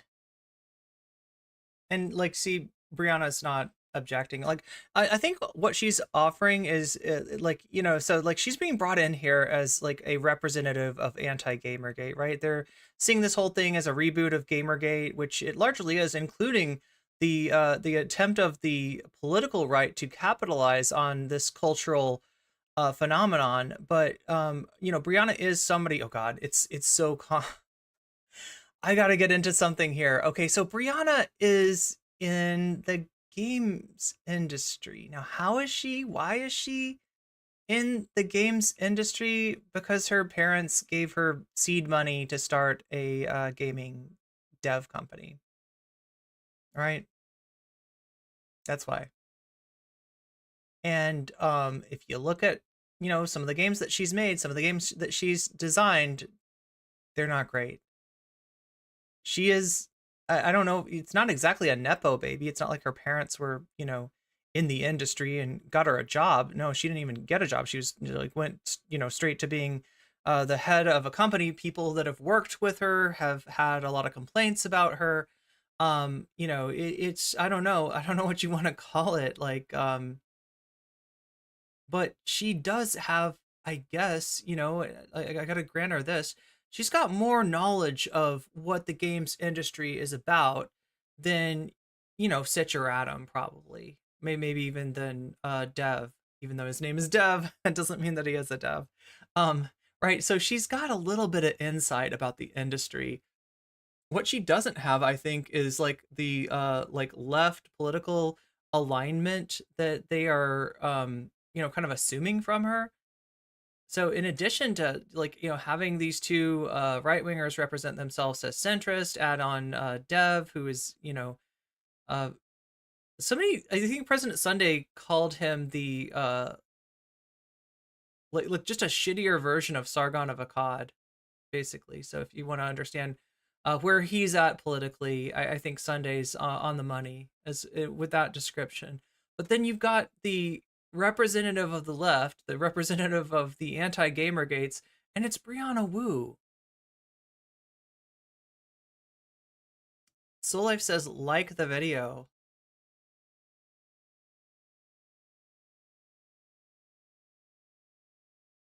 So unfortunately, we're gonna have to kind of truncate the coverage of this and skip ahead to the very end.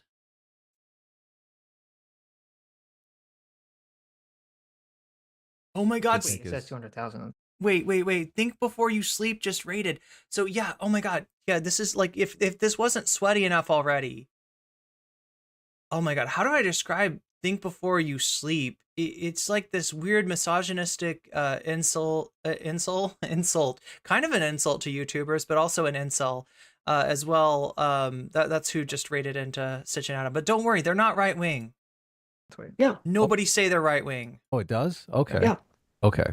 I just, as a 20-year-old, like my parents didn't give me $200,000 when I turned 20 years old. That is like a lot of money. It was a really big gift. Yeah. Yeah. Especially if it was a long time ago when $200,000 was more money. So now we're talking about, that is, Look at I the would tweet. think It says is for I don't think it's a bad $1,000. But it's because I mean, all of Pro Gamergate got painted with a harassment brush too. So this happened. This is how it was.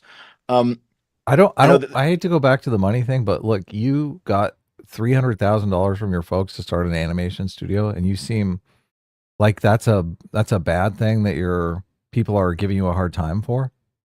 I don't think it's a bad thing. Well, you kind of played it down It like was it wasn't a big 200,000. deal. She said a few 100,000, which Well, look at I the would tweet. think It says is 200,000 on the tweet. Yeah. Oh, it does? Okay. Yeah. Okay. I just, as a 20-year-old, like my parents didn't give me $200,000 when I turned 20 years old. That is like a lot of money. It was a really big gift. Yeah. Yeah, especially if it was a long time ago when $200,000 was more money. So yeah, it seemed like you kind of denied it at first that you got money, and then I think it's really insulting that they helped me with my game studio when that's just not true. That was my husband and I. One of the ways we funded our game studio is okay. So for the record, right? She's not saying that it's insulting for her parents to give her $200,000. I will steel man Brianna that much, right? That's not something that makes sense. I don't think that's what she's saying. So, but she's saying it's insulting, I guess, for people to think that her starting a game studio was a facet of getting, you know, a $200,000, you know, just lump sum from her parents. Right. And, you know, look, you got to be honest. Like, she could say that, like, look, I didn't spend that $200,000 on the game studio. I spent it on this, and this, and this. And, you know, no, this went to our groceries. This went to our rent. This went to this. This went to that. Right. Okay, whatever. It's all the same money. It's, you know, like it's at some point, it's all in the same pile of money when you're married and to your, you know, husband, and then you put your, you know, resources together and start the studio, like, right? So there's an effect of getting that $200,000, and that shit's like hard to deny. So no, I don't think it's insulting. I think that it's real. You got something that almost nobody that's running a game studio would have had. And whatever you want to say about, like, you know, I don't know, when you started the studio, or whatever, like, you can't deny that that's a contributing factor to you being able to do that. Like, right, being able to run your own business, being able to start your own business is not something that a lot of people can do. It takes capital, it takes money, you know, you're and you know, having $200,000 injected into your, you know, into what you have, like, at that point, also, you know, having, you know, parents that are able to do that, right? It might allow you to be able to take some risks that other people that didn't have that would not be able to take. At the very least, you got to recognize that, but she doesn't. And she doesn't because she is used to this privilege. She is taking this for granted. And like, look, I get it that you don't want to be seen as a less legitimate, you know, dev, a less legitimate business owner, because, you know, your path to doing that was paved by your parents. But you got to recognize that, yeah, like, even Adam and Sitch are and like, this is what's also bad about this, right, is that, like, they knew this about Brianna Wu going into it. There's a reason they brought Brianna Wu on here as the representative of, I don't know, anti-Gamergate, if you will. And I mean, this is part of it. Yeah, Frank had his grandmother died, and the deal that we came to is if we basically took apart her house and refurbished it, we could live there for a few years rent free. And one day NCC will have $200K of her own, have a streaming studio. Listen, I'd be glad to get a super chat at this point. Save that money and spend it towards his staff. Well, let's take this one step at a time, right? Which was a hell of a lot of work. You know, there were so many months I sat there. And honestly, as far as you know, support, I would rather have a lot, or like smaller amounts of support from more people rather than a large amount of support from one person that then I would be expected to be beholden to. And you know, ate red beans and rice, just, oh god, here's the red beans and rice thing, 3 meals a day for months on end to pay my team. So, you know, my family, who I remember that tweet, exceptionally cruel to me. So what we don't understand is that even though Brianna, you know, had a business in a field that, like, a lot of people wanted to get into, like a kind of a dream job for a lot of different people, don't think of her as privileged, right? Because she ate red beans and rice in order to, like, that there was some kind of hardship that she went through to make that work out. That you know, giving them credit for anything that's happened, you know, my professional life in the last 10 years. A humble super chat of $200,000. Wow. It pisses me off. I actually don't know if is there like a limit on that? Getting on some trauma. I think y'all probably okay. Look, I get it. Look, I just I wanna make it clear. So obviously, you're the dig. No, look, chat. We got to take it one step at a time, and the first step is to make what I'm doing actually sustainable. And yeah, I would rather have, like, a little bit of support from a lot of people than a lot of support from a few people. That definitely, you know, because I'm here for all of you. That people are making is they want to make it sound like, oh, it was just handed to you didn't do anything on your own, and you're the conflict over it. If I was swimming in money, I'd still be having oatmeal and coffee. I had to give up the oatmeal. Anybody else experience this? Oatmeal used to be cheap. I'm sorry, I'm not trying to complain or anything like that, but, like, you know, I mean, even, like, rice is more expensive now. Beans are more expensive. Oatmeal is like, it's literally something that I have stopped buying because it's just like, I don't know. I'm looking at potatoes and rice rather than oatmeal. You worked very hard, very diligently, and the money was just not really that. I mean, it was just an part of it. earlier part of my life. I mean, my parents were basically. Oh, that's right, Schmegley, the $500 super chat. Yeah, I remember that one too. I might have been in the same channel, like, right? Was it from a Vosh fan by chance? Now, please don't shout out their name. If you know who this is, don't shout out their name. I'm not trying to direct any harassment, and I kind of feel sorry for this person actually, but. Oh my God, Soul Life! Thank you for the $5 super chat, super sticker rather. A very buff pair there that is not doing curls 100% correctly. I would say that if that was a client of mine, I would suggest that they try to isolate their biceps when they're doing those curls rather than swinging. When you do the swinging thing, you're kind of cheating yourself out of some of the exercise. But yeah, no, I appreciate the super sticker. Like, look, gives NCC a super sticker only to have their form corrected. Trying to bribe me to be a thing they can control, which is, it's a whole. I don't even want to get into it on this stream. Sure, no. I want to make it clear because it just seemed like. What's still cheap? Like bananas are still cheap. Broccoli seems to be. Depending on if it's on sale. Sure. It didn't. I sense that there was. You seemed to come clean so easily that it seemed. Oh, corn tortillas are still cheap. There was a contradiction there, but I think we worked it out. It's kind of a painful thing to talk about, if that makes sense to you. Yeah, I get it. Mm-hmm. Yeah, I do remember the. Wait, what is a painful thing to talk about? It's kind of a painful. It didn't. I sense that there was control, which is, it's a whole. I don't even want to get into it on this stream. Sure. It was an earlier part of my life. I mean, my parents were basically trying to bribe me to be a thing they could control, which is, it's a whole. I don't even want to get into it on this stream. Sure, no. I want to make it clear because it just seemed like. Sure. It didn't. I sense that there was. My parents were trying to bribe me into being a thing they can control. That's. You seemed to come clean so easily that it seemed. There was a contradiction there, but I think we worked it out. It's kind of a painful thing to talk about, if that makes sense to you. Yeah, I get it. Mm-hmm.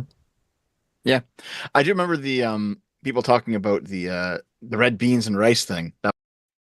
God damn. Like, people in their chat. Wait, let me see.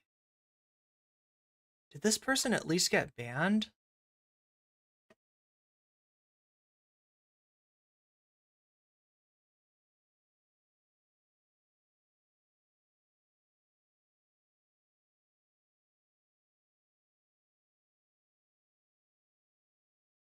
That was like a tweet that went viral. That was a meme for a little bit. Oh man, what else? Sodos for $20 says, Brianna, okay. I get why you don't like Toriyama's female characters, but have you ever read Dr. Slump?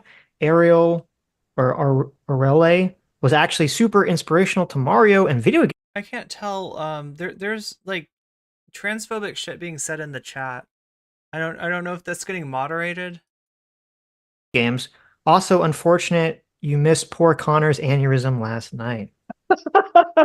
Well, I had a meeting very late. Why are all these super chats for me? Talk to Dev. He's way more interested. No one's asking Dev any questions. Dev is way more interesting. Yeah. That's fine. That's fine. Here's one. Yo.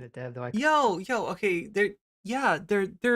There's somebody calling Brianna a gross trans thing. And there's no moderation. And why would there be? According to these dudes, that's free speech. That's okay. Kind of already addressed it. Sodoge, again, for $20 says, Dev is horrible at storytelling. No one knew the curator page existed until Sweet Baby Inc. employee tried to get the page taken down and get the guy's entire Steam account deleted. That's what started it, Streisand style. There you go. Yeah, fair enough. Yeah, I know people were talking about it before, but that was the flashpoint. Yeah. Sodos for another $2 says, Dev is as bad as Putin at storytelling. There you go. That's true. Yeah.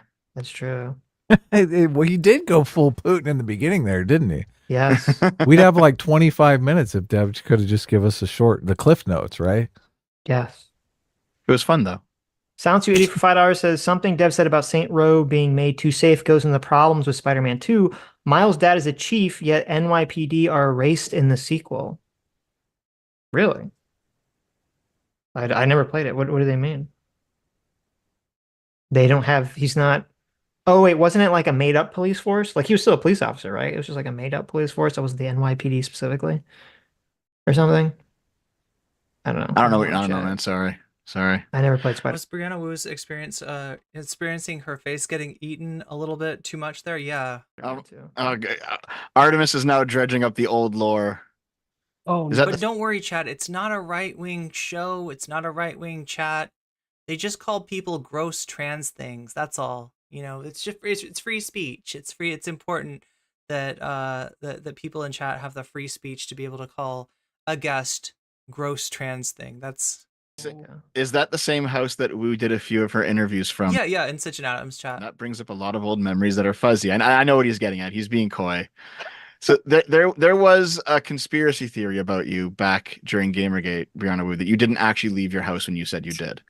And people were pulling out infographics of you doing various interviews in the mainstream media, and you were like in the same room. So no, I want to be really careful about this because, like I told you, I don't think that Brianna Wu is central to the story of Gamergate. You know, she was not one of the initial victims. However, she did insert herself into the situation. She did so, you know, successfully. And I don't want to say so. Like what this person is insinuating is that there was a time when Brianna Wu said that she was getting so many death threats that she had to leave her house. She had to go elsewhere. It wasn't safe to be home, and she, you know, and her husband went to a hotel instead, right? The conspiracy theory is that she didn't really leave her house because there wasn't really harassment going on. There wasn't really anything to fear. That is not something that, despite my reservations about Brianna Wu, and despite my feeling that like a little bit of her Gamergate shit is in fact stolen valor of people like Anita Sarkeesian and Zoe Quinn, I don't, you know, there's every chance that she, I mean, like the harassment in Gamergate was real. It was going on with Zoe. It was going on with Anita Sarkeesian. And, you know, when Brianna Wu made herself like a figure in Gamergate, I have no doubt that it was going on to Brianna as well. Yeah. And each one. So they're like, this is when she was supposed to have left. How is this possible? You know what I'm talking about?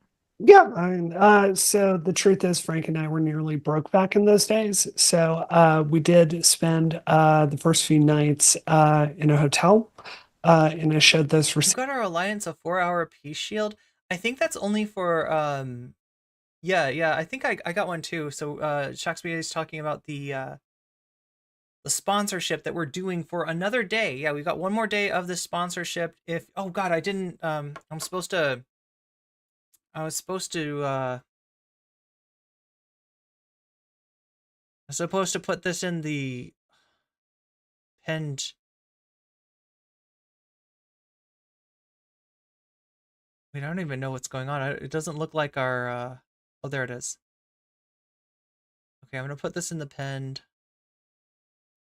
But yeah, we're playing Star Trek Fleet Command. It supports the stream to do so. You are welcome to join us in the Weasel Alliance, right? All you got to do is hit my, that is my affiliate link right there. Hit that and use the code WARPSPEED to get yourself a bunch of free stuff. It's a free-to-play game. I haven't spent any money on it. I haven't talked to anybody who's spent any money on it, so it's, you know, from what I can tell, it's perfectly feasible to play this game for free. You do get some ads, right? And but yeah, there's the. I'll pin this too. If you want to play it, I'll be playing a little bit of it later. If you want to see what it's like, if this seems like the game, the kind of game that you like, play it. There's no pressure though, right? Because it's not for everybody. It's like a grindy game. It's a building game. It's a space game. You do some exploration. You build a base. That's what Shakespeare is talking about now. Is like a 4-hour peace shield. Keeps people from attacking the bases of the Alliance. That'll be more pertinent when people start going over level 15, because I think that's when you get your base hit. But yeah, if you want to check it out, there's the link. It's I pinned it, so you can give it a look, see if it's something that is fun. It's, I believe, to Stephen Totillo, who wrote a piece about this for Kotaku, if you're looking for verification. And then we very generously had friends that let us come stay at their home, crash there at night. During the day, I felt that was safe. I was probably not going to be murdered at my house during the day. All my dev equipment was there, and I popped over there to do interviews because someone's couch is not really a great place to do that. So that's the truth of what happened. So basically, like, you came home to do the interview, then you went out again. Basically, that's right. You wanted to stay at home as little as possible. Correct. Yep. Yep. Because I mean, I did see you get doxxed. I have seen those tweets from back in the day. Yeah. So yeah, I understand. Okay. Yeah, because I remember he actually linked me one of those like schizo collages where it's like a bunch of pictures and like compare all these, and it's like, yeah, you on October 14th, 2014, and then you October 27th, 2014. These are both like you in your house, but Yeah. you said you were gone during those times, right? But if that's the explanation. People actually use those diagrams in my house to plan mass shootings of me and my family and my dogs, and would send that to me with things. So yeah, I mean, you can see what's happening. You can see how it started out, and how kind of amenable Brianna Wu was to some of this narrative. She's only really pushing back on the part of the where they're misunderstanding the game industry itself, and she's anyway, chat. I'm gonna go ahead and I'm gonna go ahead and look up and see that Twitchy Schmegly just got to level 12. Congratulations! That you're the 4th person. Although I mean, I know there's some other people, like, and I apologize if you didn't see your name up here. They make you jump through a lot of hoops, right? You have to disable, you have to like not be on a VPN, not be using like ad blocker on the game, and use my affiliate link and a bunch of stuff, like, in order to count as a person. So if you also hit level 12, because I saw that there was at least 1 or 2 people that have hit level 12 and they didn't get recognized. Unfortunately, you don't count for the sponsorship, but you have my appreciation nonetheless, and you have my respect as for hitting that, because it's not easy to do, and not everybody hits level 12. It looks like half of the people that hit level 5 so far have hit level 12. So good job. So we're gonna switch over to Ethan. Great job, Ethan.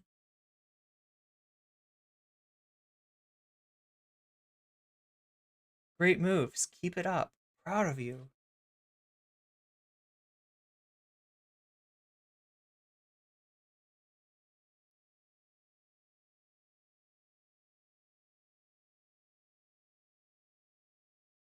Oh yeah, I also wanted to mention this right now. I didn't stream on a Wednesday, and I didn't stream on Wednesday specifically because I had streamed for 9 hours the night before. I ended up overdoing it. We watched Destiny. I had a lot to say about Destiny apparently, and I just like I had to. I could not go on Wednesday, so I apologize about missing that day. To make up for that, though, I want to cover this. This is going to have to be YouTube only, unfortunately. So if you're on Twitch, feel free to join us for that, or not, whatever you want to do. But yeah, we're going to be watching Destiny, Norman Finkelstein, and 2 guys that I don't know, Rabini and Morris, are also on the Lex Friedman podcast. They're going to be having a debate. This is finally the Destiny, or this is as close as we're going to get, I guess, to a Destiny Finkelstein debate. And looks like, oh my god, it's like 4 hours. What the fuck?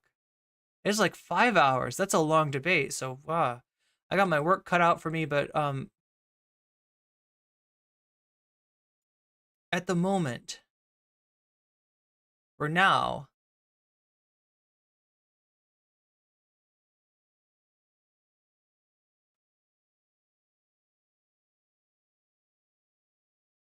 I need to bring us over to the subject of this stream. The thing that's in the thumbnail. that apparently I didn't get to fast enough.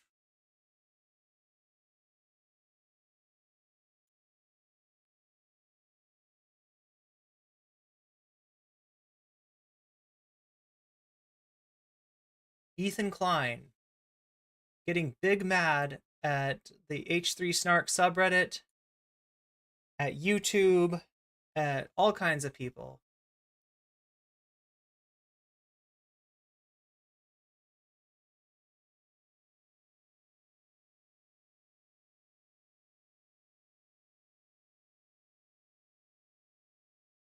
Let's see what he had to say. Enjoyed. We had on Monday a really fantastic, successful clickbait title, and yeah, I wanted to congratulate everybody. Give it up. The views were tremendous. The people, they were coming in, Gotcha. Wow. And we really got them good. Actually, we got some of these people too good. If you go to Twitter, Twitter's a rat hole. you'll see some people are just a little too eager to make themselves look dumb. Celebration, man. I'm not on Twitter though. So people they think they can say whatever they want about me there, which is sorry about the lagginess and the like freezing of the stream. Again, Chad, I'm dealing with a computer that's over 10 years old at this point, and I'm making, you know, like I said, I'll keep these streams coming to you for as long as I physically can, but there are, you know, things do have limits, and true. We're kind of getting close to some of those here, so Yeah, I don't think you being there would stop that, to be honest. Right? No, not much. Yeah. Sneeko says smoking that Zionist pack. Well, keep puffing, buddy, because if you think some silly fucking some bullshit chatter on Twitter is going to keep me from doing the show, then you're about to learn what it means to prevail as a diaspora Jew. We prevail no matter what, bitch. That's what the fuck I'm doing. What a speech. I'm diaspora Hell yes. as shit, bitch. Hell yes. What's up now? Sneeko, yeah. Smoking that Zionist pack. So you know what he's talking about with the clickbait? On Monday, the show was called I'm going to be taking an indefinite break, right? A lot of people interpreted that as being related to the conflict that he had after going off, or after making fun of Aaron Bushnell, and then going off on people in his chat, in his own community, that were not happy about that, and then, you know, taking it onto the main show, talking shit about Frogan once again, going off on you know, everybody on Twitter, right? That's what happened. Some people thought that that's why the indefinite break was taking place. It's not. Ethan and Hila are having a baby. That's why it was taking place. So they clickbaited. They used a title that was designed to, you know, encourage hate watchers to watch his stream, and then they monetized those hate watchers. I think he thinks that I think he thinks he killed you by asking you to killed do those me. push-ups. Right, You actually had a heart attack and just died. The 10 push-ups is what did. Was his kid important? No, but any moment now it could. So essentially, what is happening is they're coming up on 9 months. So they're expecting the baby any day. He did go on yesterday to talk to Fresh and Fit, but before he talked to Fresh and Fit, he had some words for the H3 Snark subreddit. So if you don't know, there's an official H3 subreddit, right?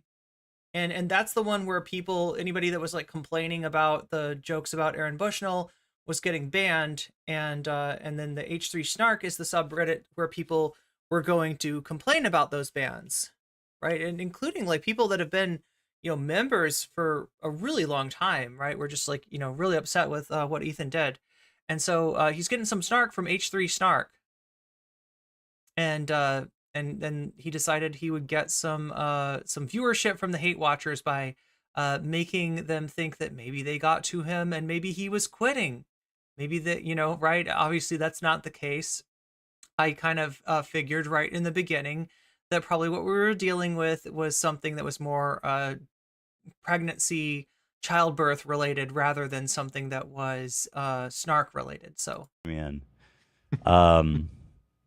Of course. Snark is privated. Wait, Snark private. Wait, Snark privated it due to brigading. Are you talking about like the whole subreddit? Dan feeding into this delusion is disappointing. Well, I mean, they are, like that's their job. That's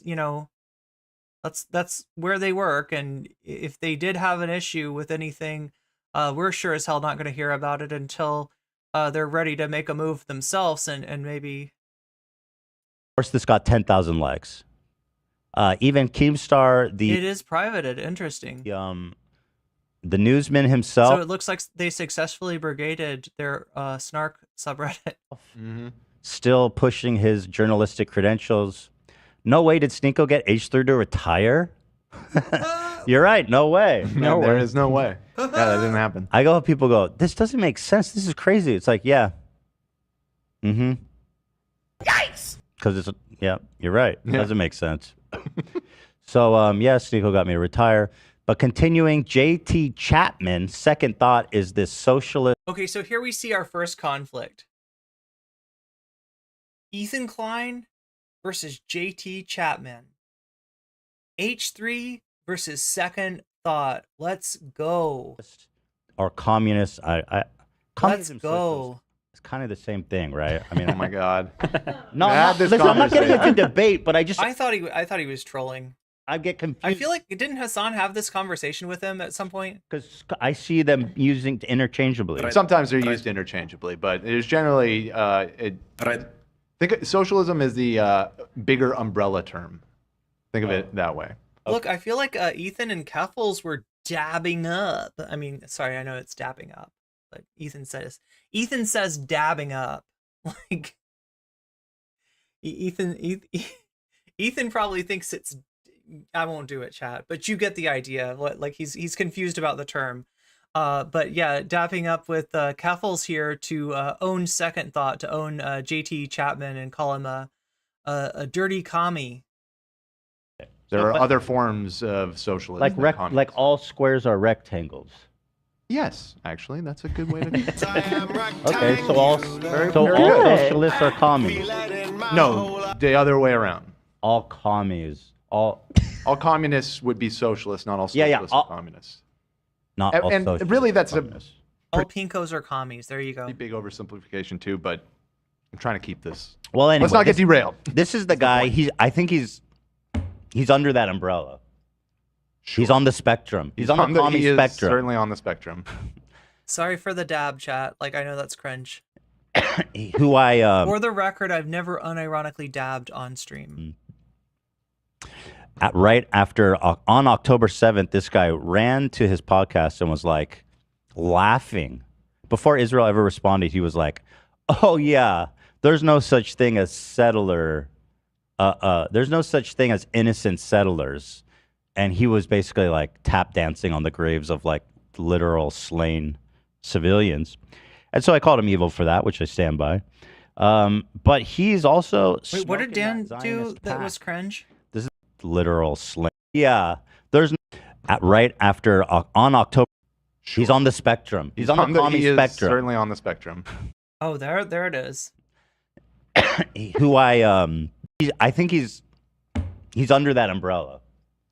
He's on the spectrum. He's on the commie he is spectrum. certainly on the spectrum. Who I right. Wait, that's a weird thing. That's kind of a weird thing, though. I didn't even catch that, right? So terminology is important. You know, the difference between communism and socialism. One example of that, like the difference between leftism and liberalism. That's a pretty important distinction. And you know, like Ethan has brought up the difference between, you know, Zionist being a Zionist and being Jewish, right? Those are not the same thing. And some of the most prominent resistance to what's going on in Gaza right now in the United States is coming from Jewish protest groups, right? So it's important to keep those distinctions. But as far as the settler, like we should probably distinguish like a settler from an Israeli, right? So you know, I mean, like on one level, you know, yeah, like you know, when we're talking about settlers, we're talking about people specifically that move into areas of the West Bank. Previously, people who would move into areas of Gaza and settle, like Israelis who would live on what was supposed to be Palestinian land, and sometimes, you know, take over like people's houses, take over areas. You know, it's technically not always like legal, and it's you know, sometimes it's done with violence, and right. So like, yeah, I would say that like Ethan is failing to recognize the difference between like you know, a settler and as, you know, somebody living in Israel. Right after on October 7th, this guy ran to his podcast and was like laughing. Before Israel ever responded, he was like, "Oh yeah, there's no such thing as settler. There's no such thing as innocent settlers." And he was basically like tap dancing on the graves of like literal slain civilians. I don't think that's what he said, because the people that were that you know, the people that were killed on October 7th were near Gaza. They weren't in the West Bank where the settlers are, right? So I think Ethan's got a wire crossed or something. Maybe he's just, you know, I don't know. Maybe he's just not thinking. I don't know. And so I called him evil for that, which I stand by. But he's also smoking that Zionist pack. This is the guy who called me evil for being a decent human being and standing with Palestine. Again, not why I called you evil. Right. And frankly, I could do a little more research. Another detractor turns out to be a bad person. Who could have guessed? Oh. Wait, did you say, frankly, I could do a little bit more research, or frankly, you need to do a little bit more? I'm not sure what he was saying there. Another person. Okay. Ben Gvir said there's no such thing as an innocent Palestinian. Yeah. What's that have to do with me leaving? Unfortunately, many such cases, many people saying, you know, similar things in the wake of October 7th. Quitting, by the way. Yeah, it's so weird. Oh, I know why. Because this girl, Schizarella, is just blatantly fucking just lying, like actual defamation. I don't know what to say. Like, I don't know if I like. I'll show you guys. The Israelis called Gush Katif a settlement, the town in Gaza that was demolished. Oh yeah. So there were settlements in Gaza, like what, prior to 2006. Ethan Klein announces an indefinite break after facing criticism for insensitive statements. She just made up a headline. Well, where's here? Yeah, here's the original one. Is this the original one? It's kind of messy. Where's the original one? This one's cut off. The top. Ethan Klein announces an indefinite break after facing criticism for insensitive statements. Ethan's wife is missing from the live announcement. Like, holy fuck, dude. Okay, so that is silly. Yeah, like, I mean, just from like missing some information, right? Hila's, you know, pregnant and you know, due pretty soon. Dead. I'm sorry, but this is psycho posting. Yeah, is she dead? Perhaps. But well, the implication. Ben Gvir recently called to retake Gush Katif. Yeah, they're talking about resettling Gaza. Yeah, being that Ethan Klein killed him. And essentially, what this does is this makes any sort of solution, like particularly the like two-state solution favored by liberals. It makes those it makes it less likely, because it takes the land that's already, you know, been kind of, you know, partitioned down. I mean, you can look at the maps, right, of you know, how like Palestine has been whittled away over the years, right? But what you might not see from those maps, depending on how they make them, is the sort of Swiss cheese nature, for instance, of you know, Palestinian land in the West Bank. That it's not just that area that's called the West Bank, that within that West Bank there are settlements, right? And these, you know, essentially walls, you know, the settlements are walled off. They're, you know, it's impossible to get from a place in the West Bank that should be like 5 minutes away from another place in the West Bank, because there's a settlement in between there and there, and so Palestinians aren't allowed to go on the same roads as Israelis are allowed to drive on, and essentially, yeah, it's the Palestinian land has been sort of divided up by the settlements, and it seems strategic. His wife. No, the implication being that she's hiding in shame because she's Israeli. This is big news. And we will never hide in shame of that fact. It is what it is. Oh yeah, no, let's not forget Dark Viper of 16 Pages fame. Excuse me. 14 respect. 14 pages. I'm so sorry. 14. It's 14 Dude, pages. all the fucking haters. You guys are so dumb. Yo, look how dumb y'all are. You're so desperate to believe something that is like so obviously not true. If you just literally flick the surface of it, it really exposes just how pathetic you are and how easy it is to believe, how willing you are. And there's also like a violent nature to how the appropriation of Palestinian land, right? Of people essentially being thrown out of their houses, threatened with violence, and just essentially having their homes taken from them. To believe fake shit. Fake news? Yeah, JT Chapman's like actually such a fucking pathetic weasel. I just want to say that about him. Yeah, Dark Viper says, it's sad that Ethan Klein's announcement of taking indefinite break from H3 was clickbait. Oh, well, this moron actually... Wait, didn't he do one that wasn't... did we miss the initial one? Yeah, wasn't there an initial one, or Might have was deleted. this the one? On page 14. But he says, it's a shame that Ethan is not leaving the internet. As someone who has been incessantly harassed by him for years in front of thousands, he is one of those truly deserving of being driven off the internet, a bully beloved by bullies. Bro, most of my fans don't even know who the fuck you are. Bullying? Bitch, I've only talked about you like one time on my private channel. And the only reason people know about you is because of the 14 Pages meme, and that's it. But I don't have time. So I feel like Dark Viper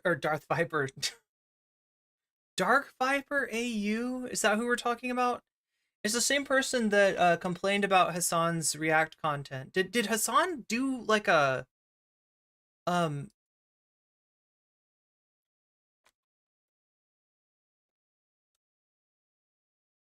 Did Hassan do like a reaction to one of Dark Viper's videos or something like that? There's some reason that for whatever reason Dark Viper did like content on Hassan during ReactGate. I can't remember exactly. And by the way, this dude, go to his channel. He literally just rants and raves and bitches about other creators. And what I would describe as way harsher terms. Like, talk about being a fucking bitch baby boy. Dark Viper.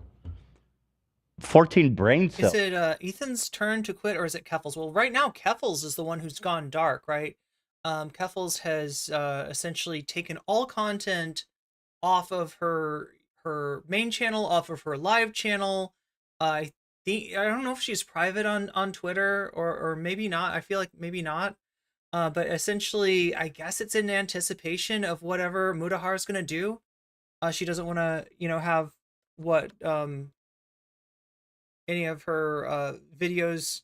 I don't know. She doesn't want to make it any easier for Mudahar to do content on her, I guess. It's more like... What a moron. It's 14. It's 14 brain cells. Here's another one of Dark Vipes. Shout out to the Vipe. He said, "Where my Vipes at?" I'm curious what the clip is. 14 pages. Somebody in chat is saying Vipe Nation. It's 14. Wait, what? That's actually kind of funny. Was he including a a video of me talking about Teddy. Speaking of Vibe Nation, Like what? 14 pages. Somebody said. Oh! It's the bully compilation. Wait, now I have to watch this. He's being bullied. The answer is 14. 14 pages. It's 14 he's saying using that soundbite is bullying. Yeah. Oh, come on, man. You are a baby. It's enduring. 14 Baby, pages. you need a fucking bottle. Talk about smoking that pack. 14 pages of fat Cuban cigars wrapped up and glued with fucking Viper's tears. look, if anybody's got a complaint about like harassment through soundbite, it would be Bo Black's, right? Bo Black's actually the clip that Ethan uses of Bo Black's is Bo Black's yelling, "Stop laughing about Sonic." And the way that he used it is that it isn't clear that Bo Black's was actually like he's in on the joke, like, right? It wasn't Bo Black's being like, no one should laugh at Sonic. It's Bo Black's was making fun of something else, right? So if anybody's mischaracterized by I'm trying to remember, what are the other ones? Bitch, you have nothing. I guess that one's not really painting Bo Black's in a bad light. What's the other one that they use of Bo Black's? There's one more clip that they have of Bobby that's but I think the only one that's kind of like that, like Bo Black's has complained about, is the stop laughing at Sonic, because it makes it sound like he's like the serious hardcore Sonic fan that like is crying that people are laughing at Sonic. And he's not. Smoking he's that not. fat pack. Go ahead and cry. Listen to this. Pages. 14 pages. That's right. The bowling is unreal, man. 14 pages. 14 pages. damn, calling you out. 14 I'm sorry, pages. brother. Because one of my favorite people on the internet, Dark Viper, 14 pages. You remember this guy? Why would he post this? Come on, this is funny. And like, frankly, we should. Do you mind if we use this? Well, I mean, it's my content, so I can. But he put a lot of work into grabbing all these examples. Right. Certainly, that was no small feat. Yeah. I wonder if he tried to send this to YouTube as evidence that I'm bullying him. Pages on page 14. Well, he wrote 14 pages. It's but a 14 okay, page if you document. want me to consider This is your funny. thesis, I need another 14 pages on this. 14. I want to take it seriously. Pages. By the way, Tell Hassan me doesn't even know what I'm where- talking about because it's such an underground meme. But now everybody knows. It's 14. If you guys don't know, he wrote a manifesto. How long was it? About it was 14 pages. But I don't have time for that. It's a Ethan, I'm sorry, I can't feel bad for you. When I've got a 50-page manifesto on me, I cannot feel bad about your 14 pages. I feel like you got off easy, right? Like, no joke, Chad. I'm 100% serious. I had a manifesto written by me by a disgruntled ex-mod who starts off complaining about the fact that I played Final Fantasy 13-1 and did not immediately play 13-2. I didn't give them the continuity that they wanted, unfortunately. So yeah, they wrote a 50-page manifesto that was about, like, I don't know. I mean, that's just how it started out. I gotta admit, I didn't read all 50 pages. Okay, I didn't read all of it, and that's not the only manifesto I've had done on me. Like, I feel like Dylan's done one, Eris has done one. I feel like I feel like I'm a pretty manifestoed person at this point. 14-page document. He wrote a manifesto about reaction content and how it's stealing, which is like something that I do agree with. However, his approach, I don't remember exactly, was super just mean and douchey. I don't remember exactly what, but the thing that was so funny is he kept shouting, I wrote 14 whole pages. I was like, bitch, that is not a fucking... It's not that. It's not anything, motherfucker. It's not anything. I bet they didn't even complain about the video. I bet there's nothing video game related in that manifesto. Like, if you really want to do a manifesto about a content creator, you've got to start off by complaining about the video games that they play or don't play. That's at best 14-page, Fairly meticulously argued document. Like, it needs to start off with, like, she sucks at Rocket League. It's awesome. He's just a fucking idiot, bro. The 14 pages was just a draft? Oh, he compared React content to rape? Right, because it's non-consensual. Jesus, man. Yeah, he did something like way over the top that got me like a little bit Well, and also I remember the video. You were explaining the difference, like what fair use is, and how that works here in the States. Which, to be fair, he's not from the United States, so I guess can't What the be fuck would expected you to know, understand. bitch? Well, don't expect the whole world to obey by our. Well, IP if he's law, gonna but- criticize people for stealing content, you should know what the fuck he's talking about. Yes, most of these people he's calling out are in America, right, or North America. I'm sorry, Ethan. I just can't respect 14 pages. 14 pages is nothing. I gotta. Oh no, chat. I just realized I need some Bo Blacks. I need Bobby. Are you out there? Can we get you? Can we bring you on? We need Bobby, chat. I need Bobby. Like, I can't say what needs to be said. Only Bo Blacks can say that, okay? I was away from my computer. I just got here and I was listening back. I'm like, no way this guy made a compilation. He did He did it for us. Oh man, thank you. We need a new category at the Steamies, like Pussy of the Year or something. 'Cause that Baby. is insane. But this is so funny. I'm really enjoying watching it. 14 pages. That's what It's what? 14 pages. This is good content. Pages. 14. It's 14 pages. It's 14 pages. Listen, Ethan, I gotta say, 14 pages. With 6 or 7 people right now, excuse me, it's gonna take more. The business days of the apology that I'm supposed to be making is gonna be fucking delayed because I'm sitting here fighting for my fucking channel. What? Fighting for your channel? Bet you have nothing! Where's your fucking channel? Bet you have nothing! Once again. Bet you have nothing! Once again, Ethan. Once again. Look. You're gonna complain about 14 pages? It's even more than that. Ridiculous. It's 14 page. 14 pages? Fighting for your channel? Bet you have nothing! Bitch, you have nothing! Bitch, you have nothing! Meticulously Bro, you argued are so document. funny for Dark this. books. It's 14 pages. Comical books. Bro. 14 pages. It's 14 Yeah. pages. On page 14. Clearly, you've read the 14 pages. Bet you have nothing! That's right. Bobby said it best. It's 14 pages. Just 9, actually. Or who have had active diarrhea so within the many. previous 14 days? He might have all of them. 14 days. 14 pages. It's 14 pages. 14 This is fan pages. behavior. Bet you have This is nothing! not trolling. He was trying to get his funny video on the podcast by baiting us into. You think he's a fan? It's I also mean, showing, like, wow, Zach is so quick with those sound bites. Really well timed. Thank you, dude. I appreciate it. I mean, I'd love to continue watching it. There's another minute 10. I mean, because it's very funny, but we have so much to get to today. We're living in an era of 50. Oh my god, 50. He responded. He said, It's 14 pages long, literally.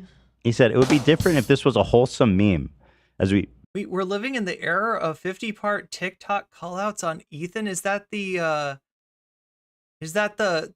who the fuck did I subscribe to TikTok? try and use it. But Ethan and his fans clearly do not see it that way. And yeah, we're making fun of you. Yeah, that's like, true. That's the express No, stated that was I think that was Gila's TikTok. Who the fuck did I marry? purpose of You are it. But I don't have embarrassing time for cringe, that. We are doing it to make fun of you. Yeah, sorry. But Ethan and his fans clearly do not use or see it that way. In general, Ethan has never understood the difference between jokes and mockery. Well, they overlap at times, certainly. Jokery, if you will. And in this time, I believe it's doing both. I am both joking and mocking you for being an idiot, and now also being a crybaby. So congratulations. You added a new one to the roster. It's 14 pages. He views insults as jokes because he finds joy in hurting others. Okay, buddy. But what's interesting about this whole thing is Bet you have everybody's coming out nothing! the woodwork because there's so much like, oh, Ethan's a Zionist, he hates Arabs, he hates Muslims, he is taking an indefinite break because the whole internet hates him. That everybody's coming out the woodwork and believing the nothing Bet you have immediately nothing! for the express purpose of dogpiling on me. But they're such idiots, they can't even do that. That's Vipe, my boy Big Vipe. Bet you have nothing! This post got community noted, which is pretty funny. Ethan Klein's taking a break for the upcoming birth of his third son. Ela Klein does not usually appear on H3 TV. This is not a unique situation. Ooh, community noted. Oh, and then now leads us to the next part, which is actually not funny and is super insidious and fucked up. This other girl, Schizzarella, who's like basically on a defamation speed run.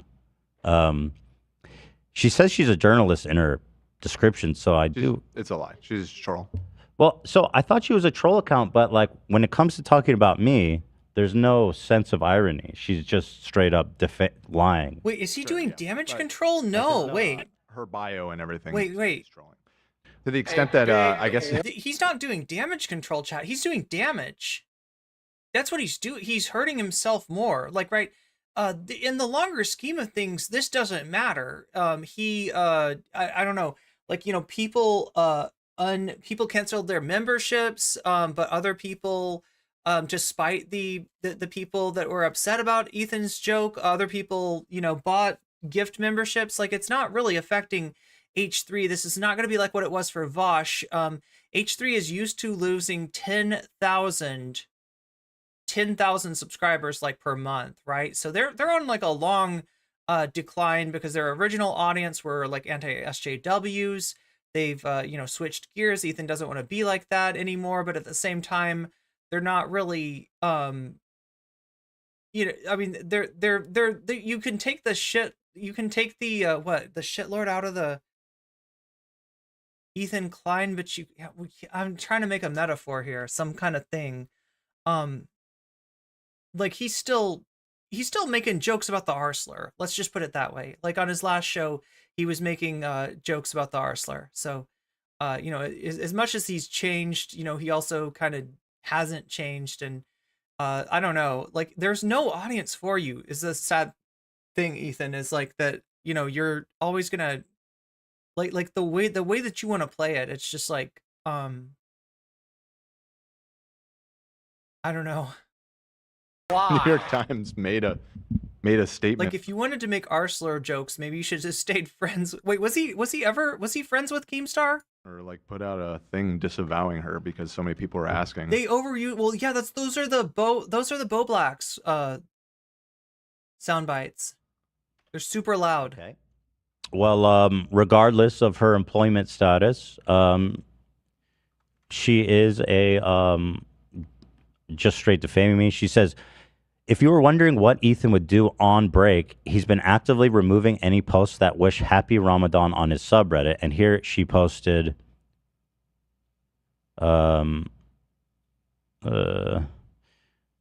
is this just the only image of this one? Ethan Klein is now removing, because that one has a lot of likes, so I kind of wanted to show it. Or is that a different folder? I don't know. I got you. I'll pull it. Because there was a ton of... there is a different... The tweet is in the doc at 4. Okay, yeah. Ethan Klein is now actively removing posts mentioning Ramadan from a subreddit. She's linking to a post on the Snark subreddit. A post with well wishes for Ethan's boy Abdullah was removed immediately. I'll talk about that in a second as I get there. She continues, Ethan claims there will be no peace in Palestine if people don't stop criticizing. Of course, that's a fair assessment of what I said. She continues, here's Ethan and Ela rolling. Thank you, Brady. Brady says he takes on nearly every group of people as his enemies at this point. That's what I was trying to say. I wasn't able to say it as eloquently as you did right there, but that's basically the gist. Their eyes after receiving slight pushback from their only Muslim employee. Ethan may be bullying his employees as Abdullah bravely defends Aaron while appearing visibly terrified. And again, there's a clip here which doesn't show any of that. She's really, I think a retraction's in order from her, and this is me public. Get it. Yeah. Do you see where he's going here though? Now wait, I'm trying to figure out exactly what this is Misha, aka Schizzarella. I'm trying to see exactly what they've posted now actively. Okay, so there's something that I think is maybe not true, right? That the claim that Ethan Klein is actively removing posts mentioning Ramadan from his subreddit. Yeah, Ethan himself is definitely not doing anything, right? I would be super surprised if Ethan Klein is the one moderating like literally anything on that subreddit. Obviously, it's going to be somebody else doing it. And I don't even know if necessarily like happy Ramadan posts are being taken down. It does feel like Misha's playing a little fast and loose with the facts here. I'm like on the side of calling out Ethan, but Ethan claims there will be no peace in Palestine if people do not stop criticizing him. See, now he did say something like that. He did say something to that effect, right? And there's the she's got a clip of it too. So it was a fake screen. Oh, this was a fake screenshot. Thank you, Molten Panda. Yeah, this was a fake screenshot. So you see how it's got the subreddit crossed out? So just from looking at the screenshot, I can tell you that there's no verification on where this was actually posted. Stop criticizing. Of course, that's sure a fair assessment of what I said. Ethan and Ela rolling their eyes after receiving a slight pushback from their one Muslim employee. Ethan maybe bullying his employees as Abdullah bravely defended Aaron. Okay, so no, that's not quite true either, right? Yeah, AB is an employee. AB is not going to do something that is like, actively calling out Ethan. Now, whether Ethan took it like that, it might be true.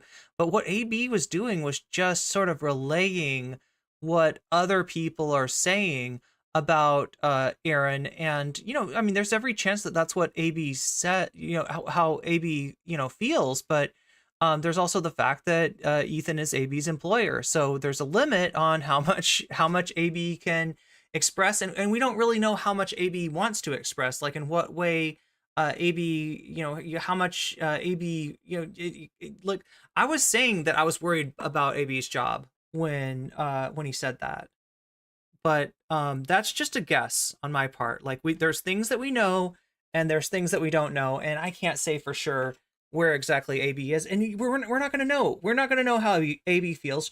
We're not going to know how Dan feels. The only thing we know about any of the employees is that for now they are staying employees, right? You can't, there's a limit to like how much you can talk back to your boss, and Ethan like clarified it, or I think clarified it that what AB was doing was expressing how other people might feel, and then AB like nodded along with that. So it's there's every chance that that's all it was. There's some chance that maybe AB does sort of sympathize with there's every chance that AB wishes that Ethan would not have made fun of Aaron Bushnell, but there's also every chance that you're not going to hear that, right? You're not going to hear AB put that forward as his opinion. So yeah, we're kind of going off on a limb here with Schizarella here. She continues, here's Ethan and Ela rolling their eyes. But is this actionable, chat? Do you think that, like, because this is what he's getting at. This is what he's getting. What he comes to later is the specter of legal action. After receiving slight pushback from their only Muslim employee, Ethan may be bullying his employees as Abdullah bravely defends Aaron while appearing visibly terrified. Maybe. See, I don't see anything. And again, there's that doesn't seem like defamation or anything to me. Clip here which doesn't show any of that. I don't see how he's going to sue her. She's really, I think a retraction's in order from her, and this is me I'm sure public. you'll get it. Well, she might consider it after she sees what I'm about to post, because when you get something wrong and a retraction is requested, then you might open yourself up to legal exposure. So, here's when this gets really fun. Just to be real, okay, in general, and it's different between state to state, but for something like defamation to actually for him to win a defamation case, you got to prove that Misha was wrong. You got to prove that Misha knew that she was wrong, or at least didn't know that she was right and said what she said with malice, right? That there's a lot of thresholds, in other words, to a defamation case. Now, does that mean that Misha is somebody that is ready to lawyer up financially and be able to handle a case? I don't know. This might be like more of a slap than anything, or not necessarily like literally a slap lawsuit, but in the spirit of that, a punitive lawsuit intended to get somebody to at least question what they're saying, if not do a retraction just to get out of the hot water. Fucked up and not funny. Intent, yeah. So intent meaning that Misha, has to either know that what she's saying is not true, or at the very least, you have to be able to prove that Misha does not know that what she's saying is true.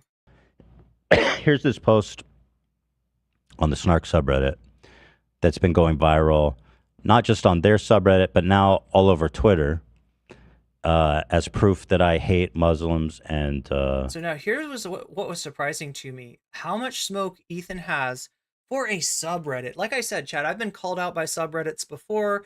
I feel like I've had things that are demonstrably untrue said about me on subreddits, but I try not to let it get to me too much, because at the end of the day, it is only Twitter. Obviously, there's a lot more on the table in terms of, like H3 and Ethan are taking in a lot more money than I am, and will be doing so for the foreseeable future. I don't see any change to that. Like I'm lucky if I'm even able to keep streaming, honestly, and I'm thankful and I'm grateful to all the people out there that are supporting me, because you're the reason I'm able to bring this to you day after day, week after week, and I honestly would not be able to do it without you. But yeah, I'm at that phase of just like trying to see if we can make this work long term. Ethan, H3 is a big operation. There's 45,000 concurrents in the chat. That's a lot of ad money. There's a lot. You can see that the chat is members only, and so there's a big incentive for people to become members of the H3 channel, and there's a lot of people in the member chat, so obviously he's got a lot of members. Yeah, he's not to mention like anything like Patreon or any other merchandise, any other source of income like that, right? So there's a lot of income, I guess, it's at stake that he can claim potentially as damages. But yeah, you got to show damages, and there's a lot that goes into a case like this. I'm not convinced that Ethan is like 100% serious about taking Misha to court, right? This might just be a little shot across Misha's bow. Arabs. The mods of the H3 subreddit are deleting posts about Ramadan. Here's a post. It says, "Happy Ramadan to AB and Muslim H3 fans." And then it says, "Sorry, this post was removed by moderator." That's blurred weird out. That's blanked out. That's the so subreddit's weird. blanked out. And Why would you blank that out? Moderator removed posts from feed for variety of reasons, including keeping community, blah, blah, blah. Yeah, so... You should read some of the top comments. Good stuff. There's no way for mods to explain this one without getting real racist. No way. With it. Ethan has been breaking down since the leftovers. No, probably before then, right? I don't know. It's hard to tell. There were fights. There were contentious debates, let's just say, between Hassan and Ethan over things like capitalism and communism. And it's hard to know. Like, it didn't seem like it really shook Hassan and Ethan's relationship. Like, there's every chance that, this was an attempt to make Leftovers a more watched program, to kind of gin up the drama in order to get more people. Because, like, compared to Off the Rails or what is it called? The Friday show, H3 Nights or whatever, compared to a lot of their other programming, Leftovers doesn't get that many viewers, right? There's not that many people in the H3 community that are there for just a purely political podcast. So what I'm trying to say, and I'm taking way too long to say it, is that there is every chance that Ethan has been freaking out since before Leftovers ended. And I do think that, his freakouts, like, post 10-7. I think that was real. Was his freak out about being called a dirty capitalist? Was that real, or was that drama that was trying to be ginned up? I don't know. I can't tell you. But yeah, we don't really know like when this particular burr got in Ethan's saddle, but there's a good chance it was before the end of Leftovers, is what I'm trying to say, and taking entirely too long to say it. It's not possible. I wonder what instructions the Kleins gave them. The saddest part about this is the fact that AB would probably be okay with the removal because it's too much of a coward to confront the mod crew member with that delete. Nice. I like how they come for you, like, they're on one hand you're the victim, but also fuck him too. Yeah, I'm not sure where I line up in this. By the way, that's the moderator of that subreddit. Yeah, so the Snark subreddit, well, I'll get to all this, but yeah. Okay, so there's Misha, and my assessment is that Misha's not really a serious target of Ethan's legal team. I think he's just trying to, like I said, it's a warning. It's a warning shot. Maybe not, anything Listen more. to this. Yeah, it's super bizarre. I remember last year on the pod, they discussed AB and Lena celebrating Ramadan. So suddenly it's off limits. Yeah, they talked about Ramadan starting and fasting on the show today, too. So literally zero chance they can use that as an excuse. Right. No, that's a good point. Follow that thought a little bit further. We'll get to that. Oh, God, there's so many. Oh, where's the next top comment? Starts here. Follow that thought just a little bit further. And then this one says, would they delete a post if it said Happy Hanukkah or Merry Christmas? Seems like they disdain a Who gets shook by Sneeko? Good point. Yeah, Sneeko's not taken super seriously. I mean, he started off the show making fun of Sneeko. Sneeko thinking that he had somehow driven Ethan. So what was the interaction between Ethan and Sneeko? Something about push-ups? very specific group. Yikes. Yikes! I looked, and there are multiple Merry Christmas and Happy Hanukkah posts from this December. So this definitely feels specific. Damn, that's so true. They will never beat the Islamophobia allegation. They both dropped a few numbers when Leftovers broke up. Posting from a throwaway because I don't. Oh, this was the OP. The original poster said in the thread, posting from a throwaway because I don't want to get banned. Okay, whatever. So as you guys can see, clearly we have removed this post because we hate Islam and Muslims and Arabs. I mean, and so here is this psycho Misha, who's posted. Or wait, isn't there a folder of it? Of all the, there's been like a ton of tweets about this post going viral as proof that I am, hate Palestinians. But regardless, well, when I saw that, I was like, what is this about, you guys? I don't understand. And this is the tweet. So like when you said look at my clips, I was like thinking that you were saying somehow that you had made clips of like H3, and I was like, wait, can you find the clips that somebody's made? YouTube does not make that like a possible thing to do. So I was like really confused. But no, it's Sneeko saying, look at my clips, Moist Critical, I got clips. And he's showing off his guns, right? He's showing off like the clips as in the magazine. And of course, Moist Critical has a lot more guns than Sneeko probably realized, and brought them all out, and there's like, Sneeko, this is not a clip, this is called a magazine. Like basically just like put Sneeko metaphorically in diapers through that video. Viral, by the way, and it has 15,000 likes, 1.3 million views. And she usually gets like a few hundred, I think. So pretty good for her. But yeah, if you look it up, you'll see how many posts there is. So here's the thing about it. You haven't seen any Sneeko clips since Kid Said I Hate Women? You haven't missed too much. The only one that I remember after that one was Sneeko getting the crap beat out of him by that transphobic MMA guy. What's that guy's name? Sean something? It's faked. That post never happened. There's no record of it. It never happened.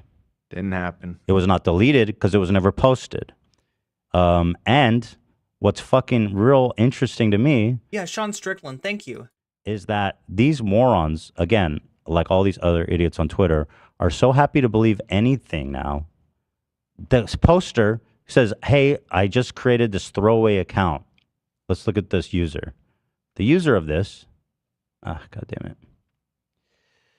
The user of this post, the poster of this post, here they are, have one post and one comment. It was created on the 7th of May. Wait, no. Well, March 7th, sorry. That was... Okay, so he's saying this is like a bot. Oh, yeah, wait. Wait, I thought the thing with this tweet was that it wasn't actually from the H3 subreddit. This tweet, I'm sorry. This post. Last 5 week. days ago. Yeah. So this person was zero post history. Post a fake. No, Soul Life, it doesn't even show people's clips, right? Yeah, like there's a way that I can enable a clip shelf, and I'm not sure what that does. I think it might. I might try that because I think it lets you all make clips of me and put them on the clip shelf. I think it's something like that. It would be like an extra little thing on my homepage, but I haven't done that yet. So, but yeah, as far as like clips that a user of the site has made, I don't think there's any way to see those. By the way, 100% not in the log. It's not there. Never happened. Yeah, it's fake. So why spend 10,000 hours on it? Good question. Fake screenshot to the snark page. And now it's going viral on Twitter as proof that I hate Palestinians. And it's genuinely causing me. It's causing me distress. And it's causing me, frankly, this is causing, putting strain on business relations. And so, like, at this point with the snark subreddit, the harassment and thank you for the membership, Ghost of Natalie Marie. Yeah, I'm pretty sure that one was. and just like the nasty, It's not a real one. fucking disgustingness that comes from there is getting to the point where they're like promoting defamation. They're brigading subreddits. They're brigading. Wait, you want a no comment chick out of context thing, huh? I feel like that would do well. Sponsors. And It might get me in trouble, but I feel like that would do well. And like the fact that this is allowed on Reddit, and I've tried to notify Reddit, Ethan hasn't corrected his lies about the 10-7 or the hospital bombing. and they just don't fucking care. And actually, what's interesting, Oh my god, are you telling me you couldn't get Reddit to take down a post? Jesus Christ, Ethan. When I asked them to take down Dylan's manifesto on me or Eris's, like, fucking just wild lies about me, they were super helpful and they took those down immediately. Not. is if anything, they have greenlit it because once again, it was removed. It was mysteriously brought back after one day. And then our mod, who reported 3 posts that were in blatant violation of their rules, was permanently banned. I get it. So he's basically going after, I think, the subreddit. And that's probably why the subreddit went private. Like, Dan, I don't know if there was more, Dan, that made you feel like the game is cooked on this one. No, it was just that incident. It was bizarre.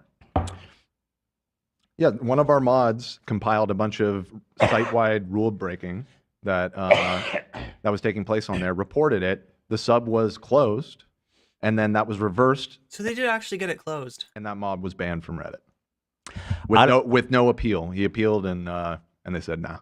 Did they delete his game library on Steam? Because that's what you really got. I don't want to get into it, but like these people are brigading and harassing crew members and their family. You think I'm careful and self-aware? Oh my god. They are That's so charitable of you, Soul Life. Maybe too charitable. doing things that are fucking insane.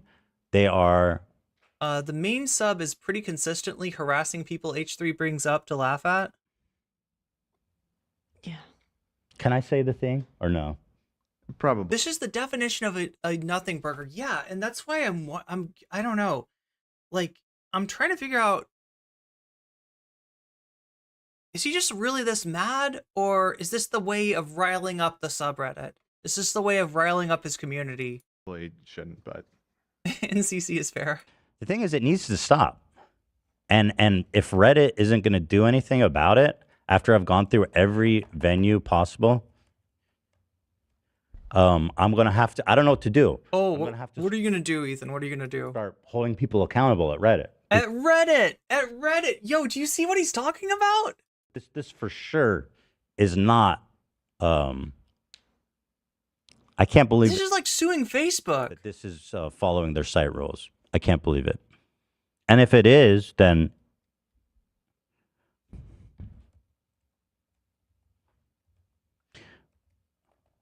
I don't know, Chad. I don't know. He does, like, I mean, his gaps in talking make me think that he's like seriously mad about this.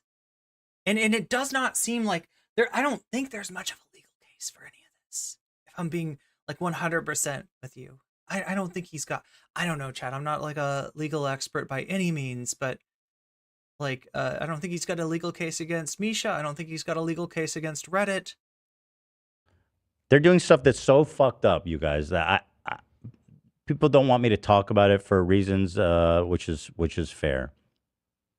That being said, Well, I would say that if you're actually considering legal action, that you got to keep your words to a minimum. Like, right? That's why I don't think he's serious about this. He's talking way too much about this. this is honestly. Maybe just go. As someone formerly on the inside of this drama, as a fan of Bushnell's comments, of the Bushnell comments, it's a mixture of things. And my read is that Ethan is genuinely upset. Browse the subreddit. You can see People how saying things unhinged racist, but, like, and how yeah. fucked up and vile and just evil these people are. So again, I've gone through every avenue possible with Reddit. I've gone through every possible available channel. And like I said, if this doesn't get taken care of, then I'm going to have to start holding Reddit accountable for allowing this kinds of behavior. It's fucking crazy. Just this one was like the final straw for me because it was going so viral on Twitter that it's just fucked up. Like, it's affecting my business now. It's affecting my well-being, seeing this like straight up defamatory lie spread around. It affects the crew too. Like, look at them harassing AB because like apparently See, we don't know about AB. We really, there's no way to know. There's no way to know. Is AB like 100% on Ethan's side? Is AB, aware of the precarious nature of his job? Is AB, looking for, other options so that, I don't know, chat. Like, he did seem to be trying to give voice to what people were upset about with Aaron Bushnell, but it's hard to tell beyond that, right? Really where AB is at. He's a coward for not defending a post that never existed. Mm-hmm. The thing about this is, though, from a legal point of view, this is ridiculous. But from an optics point of view, people hate Twitter. People hate Reddit. Could it be something like that? Yeah, I never go on. I forget why I did recently, and just the mix. It was so weird. It's because like some of them are like what Ethan is proposing is what Keffels did to Kiwi Farms. So defensive of me because they hate you so much, but then in the same thread, it's like saying the worst shit possible about me and my family, and just random stuff. I don't know. It's so insane. The way that's super fucked and twisted about it is how I hate to sound like a skeptic, but it seems to me like what Ethan is doing is similar to what Philly D and JT Tran did, imply to their fans to harass their female critics. AB is an employee, and in this economy, can't blame him for wanting to keep a steady income. Zara says people should really respect AB's agency to choose when and what to speak on or share. they go after people's families. Like that's what they do. If it's about me or the crew, then they start talking about extended family, not I didn't realize that the thing between Ethan and H3 Snark was so serious. public figures, not public. It does sound like he's, I don't know, but like you say, Metal, it could just be like to rile people up. He does seem figures like, I don't think this is good for him. I don't think this is good for his show at all. And it's actually quite disturbing. I don't know if a Reddit, like, I wonder if we made a Snark subreddit about one of like the executives of Reddit. And just start. Wait, does the Snark subreddit do like more than I realize? Like, it just seemed like a place where people were going who got banned off of the main subreddit. And yeah, if you're going to ban people, you're going to get that. That's going to happen. Digging into all of his family history and post. Yeah, it's very clearly against the Which one of the H3Q is AB? I'm not sure if they're going to show him. They haven't been showing anybody but Ethan here, but he's the one who spoke up to explain to Ethan what people were upset about in terms of the joke that he made about Aaron Bushnell. I'm sure that if we created a Ethan lurks the Snark subs. There's more than one Snark sub has an unhealthy relationship with criticism. See, I try not to do that. I try not to take it personal. Because, like, I mean, like, how do I know? Like, if somebody says something that seems directed at me, how do I know that they're not, like, kidding? How do I know that they're not... You know what I mean? And even if they are, like, people are allowed to be upset. Like, I do what I do, and you know, some people are gonna like it, some people are not gonna like it. It's at a certain level, I just got to detach myself. You know what I mean? It is unhealthy to be that invested in like, unless there's stuff that I just don't know about that's on the Snark subreddit. But like, he makes it sound like Kiwi Farms. Snark subreddit about let's see. Let me pull up my and started digging into their family and shit.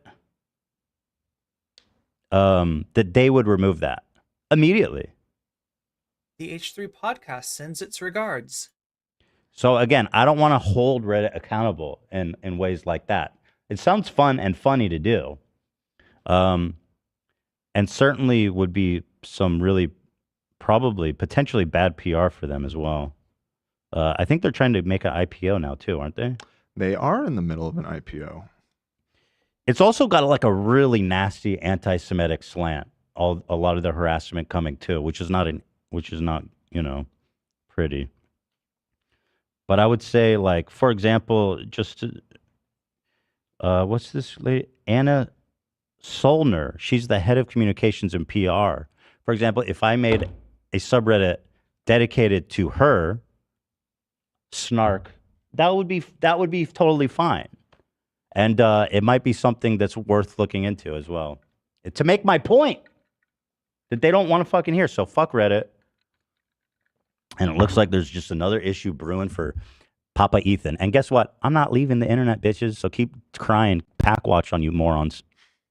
With pages of the Torah, pack watch, bitch. I got Torahs on Torahs. Wait, are you smoking the Torah? Yeah, I don't know why. That's probably insulting to the. Yeah, no, they probably wouldn't appreciate that. Chat, he's on that Ezekiel shit. But I'll pack watch him with the Torah because that's how we roll, baby. Got it. That shit's expensive. They make it out of like sheepskin. It's meticulously made. They don't even let you touch it. They have a little scepter with a finger on it. You've seen that? Sheepskin? Or something like that. I mean, it might they be cost like right. $30,000 for a Torah. Do they have a vegan Torah? Torah finger tool. Have you seen the Torah finger pointer? Because you can't even touch it. I used it for my bar mitzvah. Me too. It's the silliest religious tool of all time. It's literally a little thing with a finger pointing. It's a little booper. Look You at boop that. stuff with it. Just so you can follow where you're at. Oh, really? Yeah. That's so funny. It's a finger. It looks like a Monopoly piece. It's just crazy. They have the whole prayer for bringing the Torah in, you know? They love that shit. They love And I'll pack watch it. I don't give a fuck because I got Torahs on Torahs and Torahs. That's what's up, haters. I'm waiting for him to say that the shit ain't nothing to him. I got your whole Torah on my wrist, bro. So enjoy. Yeah, and so now that Schizarella, whoever, now that she knows Is that he consciously doing like a Dracula flow? post was fake, like 100% fraudulent, fabricated. Anyway, she should be issuing a correction and retraction. does he know what Packwatch is? That's on its way. Well, if it's not, then again, I'm not taking any fucking prisoners on this issue anymore. Like, it's not funny. He does feel like he's a little late to the game.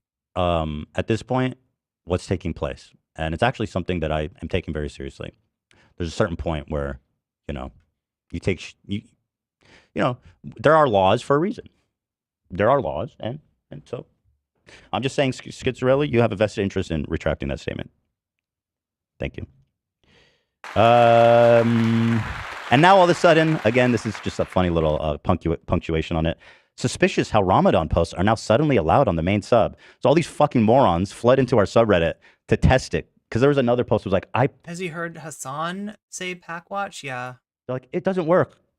Yeah, so there was a tweet that same Schizzarelli girl posted. Yeah, they posted how they let me tried see to post it. It was instantly removed. Just to explain something about how Reddit works, there is a crowd control feature that you can turn on as the moderator of the subreddit that automatically removes posts from posters that are not a member of the community or have negative karma in your community. Or For the record, that's not what happened. People are asking, what did Ethan do? Okay, so he made fun of Aaron Bushnell's death. People in his chat, it was a members only show, people in his chat didn't like it. He got really mad that he was called out like that. He took it to the main show and complained a bunch about it. And then on Monday, he clickbaited that he might be leaving the internet. And the truth of the matter is, yeah, he probably will leave for about 2 weeks when Gila has the baby. So, it's kind of, it was clickbait. It wasn't like it's nothing unexpected is really happening as far as he goes. But he, I guess he felt the need to bring this up on the main show again, talk about the Snark subreddit, which I thought was just kind of I don't know. I mean, not friendly. Obviously, people are upset with Ethan, but that I didn't realize how serious this. He took stuff that people are posting in there. The path of the righteous man is beset at all sides by the inequities of the selfish and the tyranny of evil men. Yes, capitalist is throwing his capitalist weight around. I mean, I guess. But yeah, that's where the clip is frozen, or did I just press pause? Maybe I can unfreeze it for you. Well, no, the original post didn't exist. Yes. Several posts. We do not want that. We do not want that at all. All right, that's dangerous. That music is. What was on the cap though? It looked like. Not a heat. Well, that means I said a slur, which I didn't. That's what that means, right? Yes. Yeah. He's full mask off and has been for a while now. I didn't do that. I didn't do that. Come with that heat. But we have the button for a reason, and we love that. What we were. I hate that. I hate the button. Hey, I love it for you, though. I do love it for you. I love that you can say all kinds of ridiculous shit and just hit the button to erase it from time. You're like a JoJo villain, Ethan. You're like a JoJo villain is what you are. Saying is that what were we saying? Oh yeah, everybody is rushing over to the subreddit to post "Happy Ramadan, everyone," to see if it's removed because this girl once again, Misha, this psycho who loves lying. Oh, it was just a refresh thing about me. Your girl. I posted this after seeing. It was a gamer moment. This tweet, and it's still up. Oh, it's down. Somebody said. So everybody comes rushing here to spam "Happy Ramadan, everybody," to see if it gets banned. And of course, so many of them don't. If some do get removed, because if there's a mass of people coming and spamming the same post, then I can understand. 25K to keep him from burning his empire built on Snark. That's the funny thing too, is you're right, it is an empire built on Snark. The stuff that he's getting back from the community, from the fallen fans, from whoever, right wing or left wing, right? It's not really that different than what he's putting out. In terms of how he goes hard on people. And, if we had time to stay on, I would show you Ethan going hard on the Fresh and Fit podcast, because it's actually pretty interesting. It's pretty compelling content. Ethan definitely posts some cringe in that interview. Says some embarrassing things, but everything about Fresh and Fit is embarrassing, and he gets them. He He embarrasses the fuck out of them. Unfortunately, I can't show you that. We are gonna have to end the show at 6 hours, which it's coming up here. Yeah, I only really do go over 6 hours when I've got the kind of support that would counterbalance any sort of demonetization or copyright claim that I might get from the that I might get from the VOD, right? You understand how this works? A VOD that's 6 hours or less, I can clip, I can cut, I can remove things. I've got a button. Let's just say I've got a button. I'm gonna need that button today. So we can't go extra long, but I do appreciate all the support that I get in general. You know, it's what keeps me coming back day after day. And, you know, we try to go a little long like we did with the Destiny thing. There's no way I could have possibly handled the Destiny thing without risking it for the biscuit. And I do that for you, Chad. I do that. I do that when it's needed. But yeah, I'm just not really feeling it today. So I hope you can understand, and I hope you also understand that I appreciate every bit of support that I get, whether it comes in the form of super chats, super stickers, through donations, which you can find the link to in the description. Support on Patreon, I appreciate massively. Support on Twitch, whether it be like, you know, subs, bits, gift subs, what have you. Like every single bit of it, I appreciate. Even if all that support is for you, is hitting that like button, it's more powerful than you think.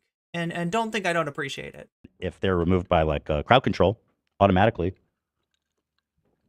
But there was like 100 posts saying Happy Ramadan, everyone. Wait, I can't even tell what Lefty's saying. Don't throw.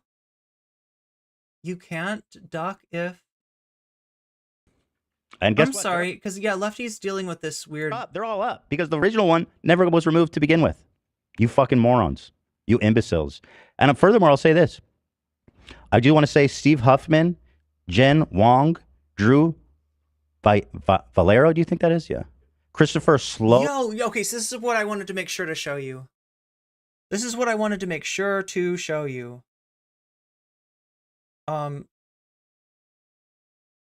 are the CEO, COO, CFO, and CTO of the company. He's calling them out by name. Sam Altman has a 9% stake. Wow. Tencent, 11%, Advanced Publication, 30%. Who knows who the other owners are, right? Aaron Schwartz, founder. Oh my God. So yeah, this is, he's calling them out. Don't throw if you can't duck. Oh, to Ethan, yeah. I would very much not want you to experience how terrible it is to have a snark subreddit digging into you and everyone close to you and organizing harassment in real life and online everywhere you go, because I just don't want that for anybody. So it would suck to make a snark web. Is he just too online? Like, what's up here? It would suck to make a snark subreddit about the leadership of Reddit. It would be fun though, too. It would be fun. Honestly, that probably exists. What's that? That probably exists the way that you just think said so? That. I mean, so they're gonna do an IPO, like he mentioned. They're losing money right now, which is relatable. You know. Well, let's there's go nothing join. Redditors love more than complaining about Reddit. I don't think so. I think we might be starting a movement. But if there is one, then God and even more relatable if I don't end up ending the stream on time today. bless. Let's join. I don't think. Okay. You know what I mean? Let's join the movement. I won't be I'm gonna joining. need that. If you can't beat them, join them. Add money. Literally. Careful, Dan. I'll make a snark subreddit about you. Come to join us. Come to join. Okay, I think that's everything that I needed to cover. I do want to mention, yeah, because we're not out of time yet, and I will stay on till the very last minute just for you, chat. But what do we got tomorrow? We've got Destiny debating Lex Friedman. No, I'm wrong. Destiny debating Norm Finkelstein with Lex Friedman as a moderator. There's also 2 other people there, but nobody cares. Nobody cares. I mean, like, probably we should. I'm sure somebody there is worth listening to. But most people are there. Let's be real. Let's be honest. Most people are there for Destiny. They're there for Norm. They're there to see possibly Norm destroy Destiny, and we will see if that happens tomorrow. It is a long video, so I hope you appreciate that. We're gonna maybe go a little long. We'll try to. Like I said, like I gotta kind of gauge things by the amount of support that I'm getting, and I do try to put myself out there. I do try to grind the content, and especially when there's something happening that is of interest to a lot of people, as I know the Norm Finkelstein versus Destiny debate will be. We're still doing the Star Trek, the sponsorship, okay? So if anybody has not started yet, you still have time. Ask Michael Seitz. You can still definitely get to level 5 and unlock your second ship. If not, get to level 12, right? But we need help on there. We need help. And there's the code warp speed, right? So if you look in the pinned on both Twitch and on YouTube, you should see the link to the game. That's my affiliate link. You got to use that. And then you should use the code warp speed because it'll give you a bunch of free stuff. It's a free to play game. And just check it out if you like it. If it's the kind of game that you like, you know, you can welcome to play along with us. If not, I understand. Okay, not every game is for everybody, and you know, if you don't, this is just something that you can do to help out the channel for free, and also to see how far we can get in outer space. See if we can you know, take over the universe, or at least not get blown up. That's my one thing is I want to like not. I got blown up the other day, and it's pretty rough, chat. No, it's not actually. You just repair your ship. It took me about 20 minutes or something. Spend all of your speed ups in Latinum immediately. I mean, yeah, like you can. We're trying to get the alliance itself to. So you level up everything. Mostly it's the command center that does that, right? That is. Here, let me.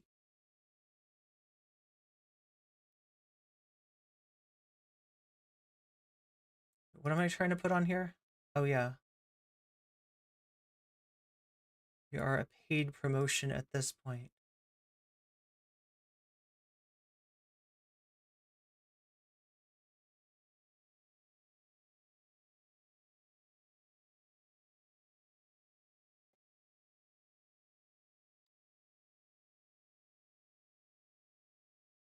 There we go. So we're gonna play. Oh, I'll see if we can get. Wait, actually, like.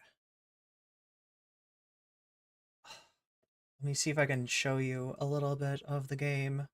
For those that are curious, because I said I would put it on. We'll try. We'll try.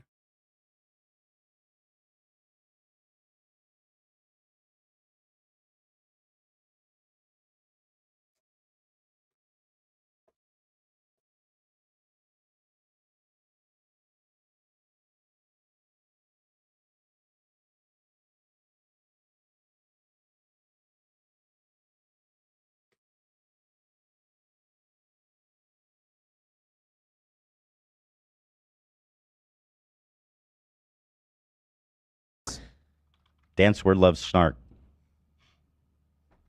Yeah, this one was removed by crowd control, which is an automatic filter Reddit has, because 1,000 people were going and spamming it. Happy Ramadan, everyone, times like 100 times in like 10 minutes. So yeah, not surprising. This filter. You know what? On a sweet, kind note, sincerely, happy Ramadan. Yeah, and we did wish everyone a happy Ramadan on Monday, right? Yeah. Yeah, and you know, I do mean that. I wish everybody has good fasting and a good Ramadan. I love to learn about the religion, which admittedly I don't know a lot about from AB and Lena. And Ramadan Mubarak. Yeah. Wow, you remembered it. Mubarak? Once I saw it spelled, it made sense. I saw a post on the subreddit saying thank you for telling me how to pronounce it, because someone told their coworker Ramadan Mubarak, and they said they pronounced it correctly. So shout out. Yeah, I saw that too. That was nice. How are you guys feeling? My mouth is dry as fuck. Yeah. Me too. Yeah. What'd you guys eat last night? I had fatouche, and it was amazing, and panera we had too. Oh, yum. Yeah. It was Wait, great. what was the first thing you said? Fatouche. Oh, patouche. Is that like a pastry? It's a Lebanese salad. Okay, there we go. Is that what you posted a photo of? That looked delish. Oh, wait, is that just like a chopped salad, or what is it? Yeah, so it's like I think it's also called like a Mediterranean salad. Right. Okay, I know what that is. But it's Patouche. very similar to like an Israeli salad. But you too. guys do it better because y'all put like spices on top, right? Mhm. And that shit is so good. That makes it so much better. Here, patouche. With the F, fatouche. I feel like I've had that before. It's just tough because it's kind of hard to find like Middle Eastern ingredients around here. Like the seasoning and shit, like Mhm. za'atar and stuff. And another like popular middle or Ramadan drink is called jalab, and I wanted to make that, but I couldn't find the syrup anywhere. I had to Amazon it. What is that drink? It's like a rose my water God, drink. It's really good. I like rose water. I love that flavor. Is that not? It's not from a rose. No. What's rose? What is I rose actually water? I don't know. You know what I mean? Wait, it is, I isn't love the it? rose flavor, but It's I don't from rose think that petals, would- right? That's how it's made, if I'm not mistaken. So anyway, yeah, this is the game. That's a special button to help out your allies. I just helped 9 allies at once. Talk about slacktivism. I just helped 9 people out at once. So yeah, that you build a space station essentially, and then I had Fatouche, and it was amazing, and Panera. We had to. Can we pause? Thank you. Yeah, so you got your base, and you got your spaceships. See, those are my spaceships that I've got. This one's really fast, and it really shoots hard lasers at enemy ships. It's pretty cool. The other one is a mining ship, and it goes and gets me lots of par steel. But then you've got like the inside of your base. Oh my God, Chad, I have like less than a minute left here to show you what this game is all about. Again, the link is in the pinned. So if you want to, oh wait, you're gonna help people out again? Yeah. So wait, what was I just about to do? Oh yeah. So if you're playing, we're also trying to grind up to level 10 on our alliance. And you can contribute there. Looks like, look at this. I'm no longer, oh my God, chat, I'm down to 5th. Everybody's kicking my ass here. Let me see if I can catch up a little bit. Yeah, so if you got extra resources, you can contribute them here to the alliance, just like that. Contributing some par steel, contributing some titanium gas, and then there's latinium too. I don't have enough latinium to give, but I want to get myself at least into like, can I get into 3rd place? What do you think? Oh my God, no, I'm too far away. You all are too good at this. You all are too good. So yeah, everybody's kicking my ass in this game. Come play, come have some fun with us. Oh no.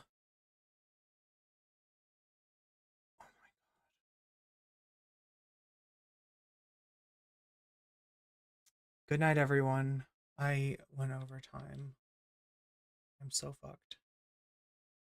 Anyway, you know where you can support me and how you can support me, and I appreciate all of that, especially on nights like tonight where I just really went over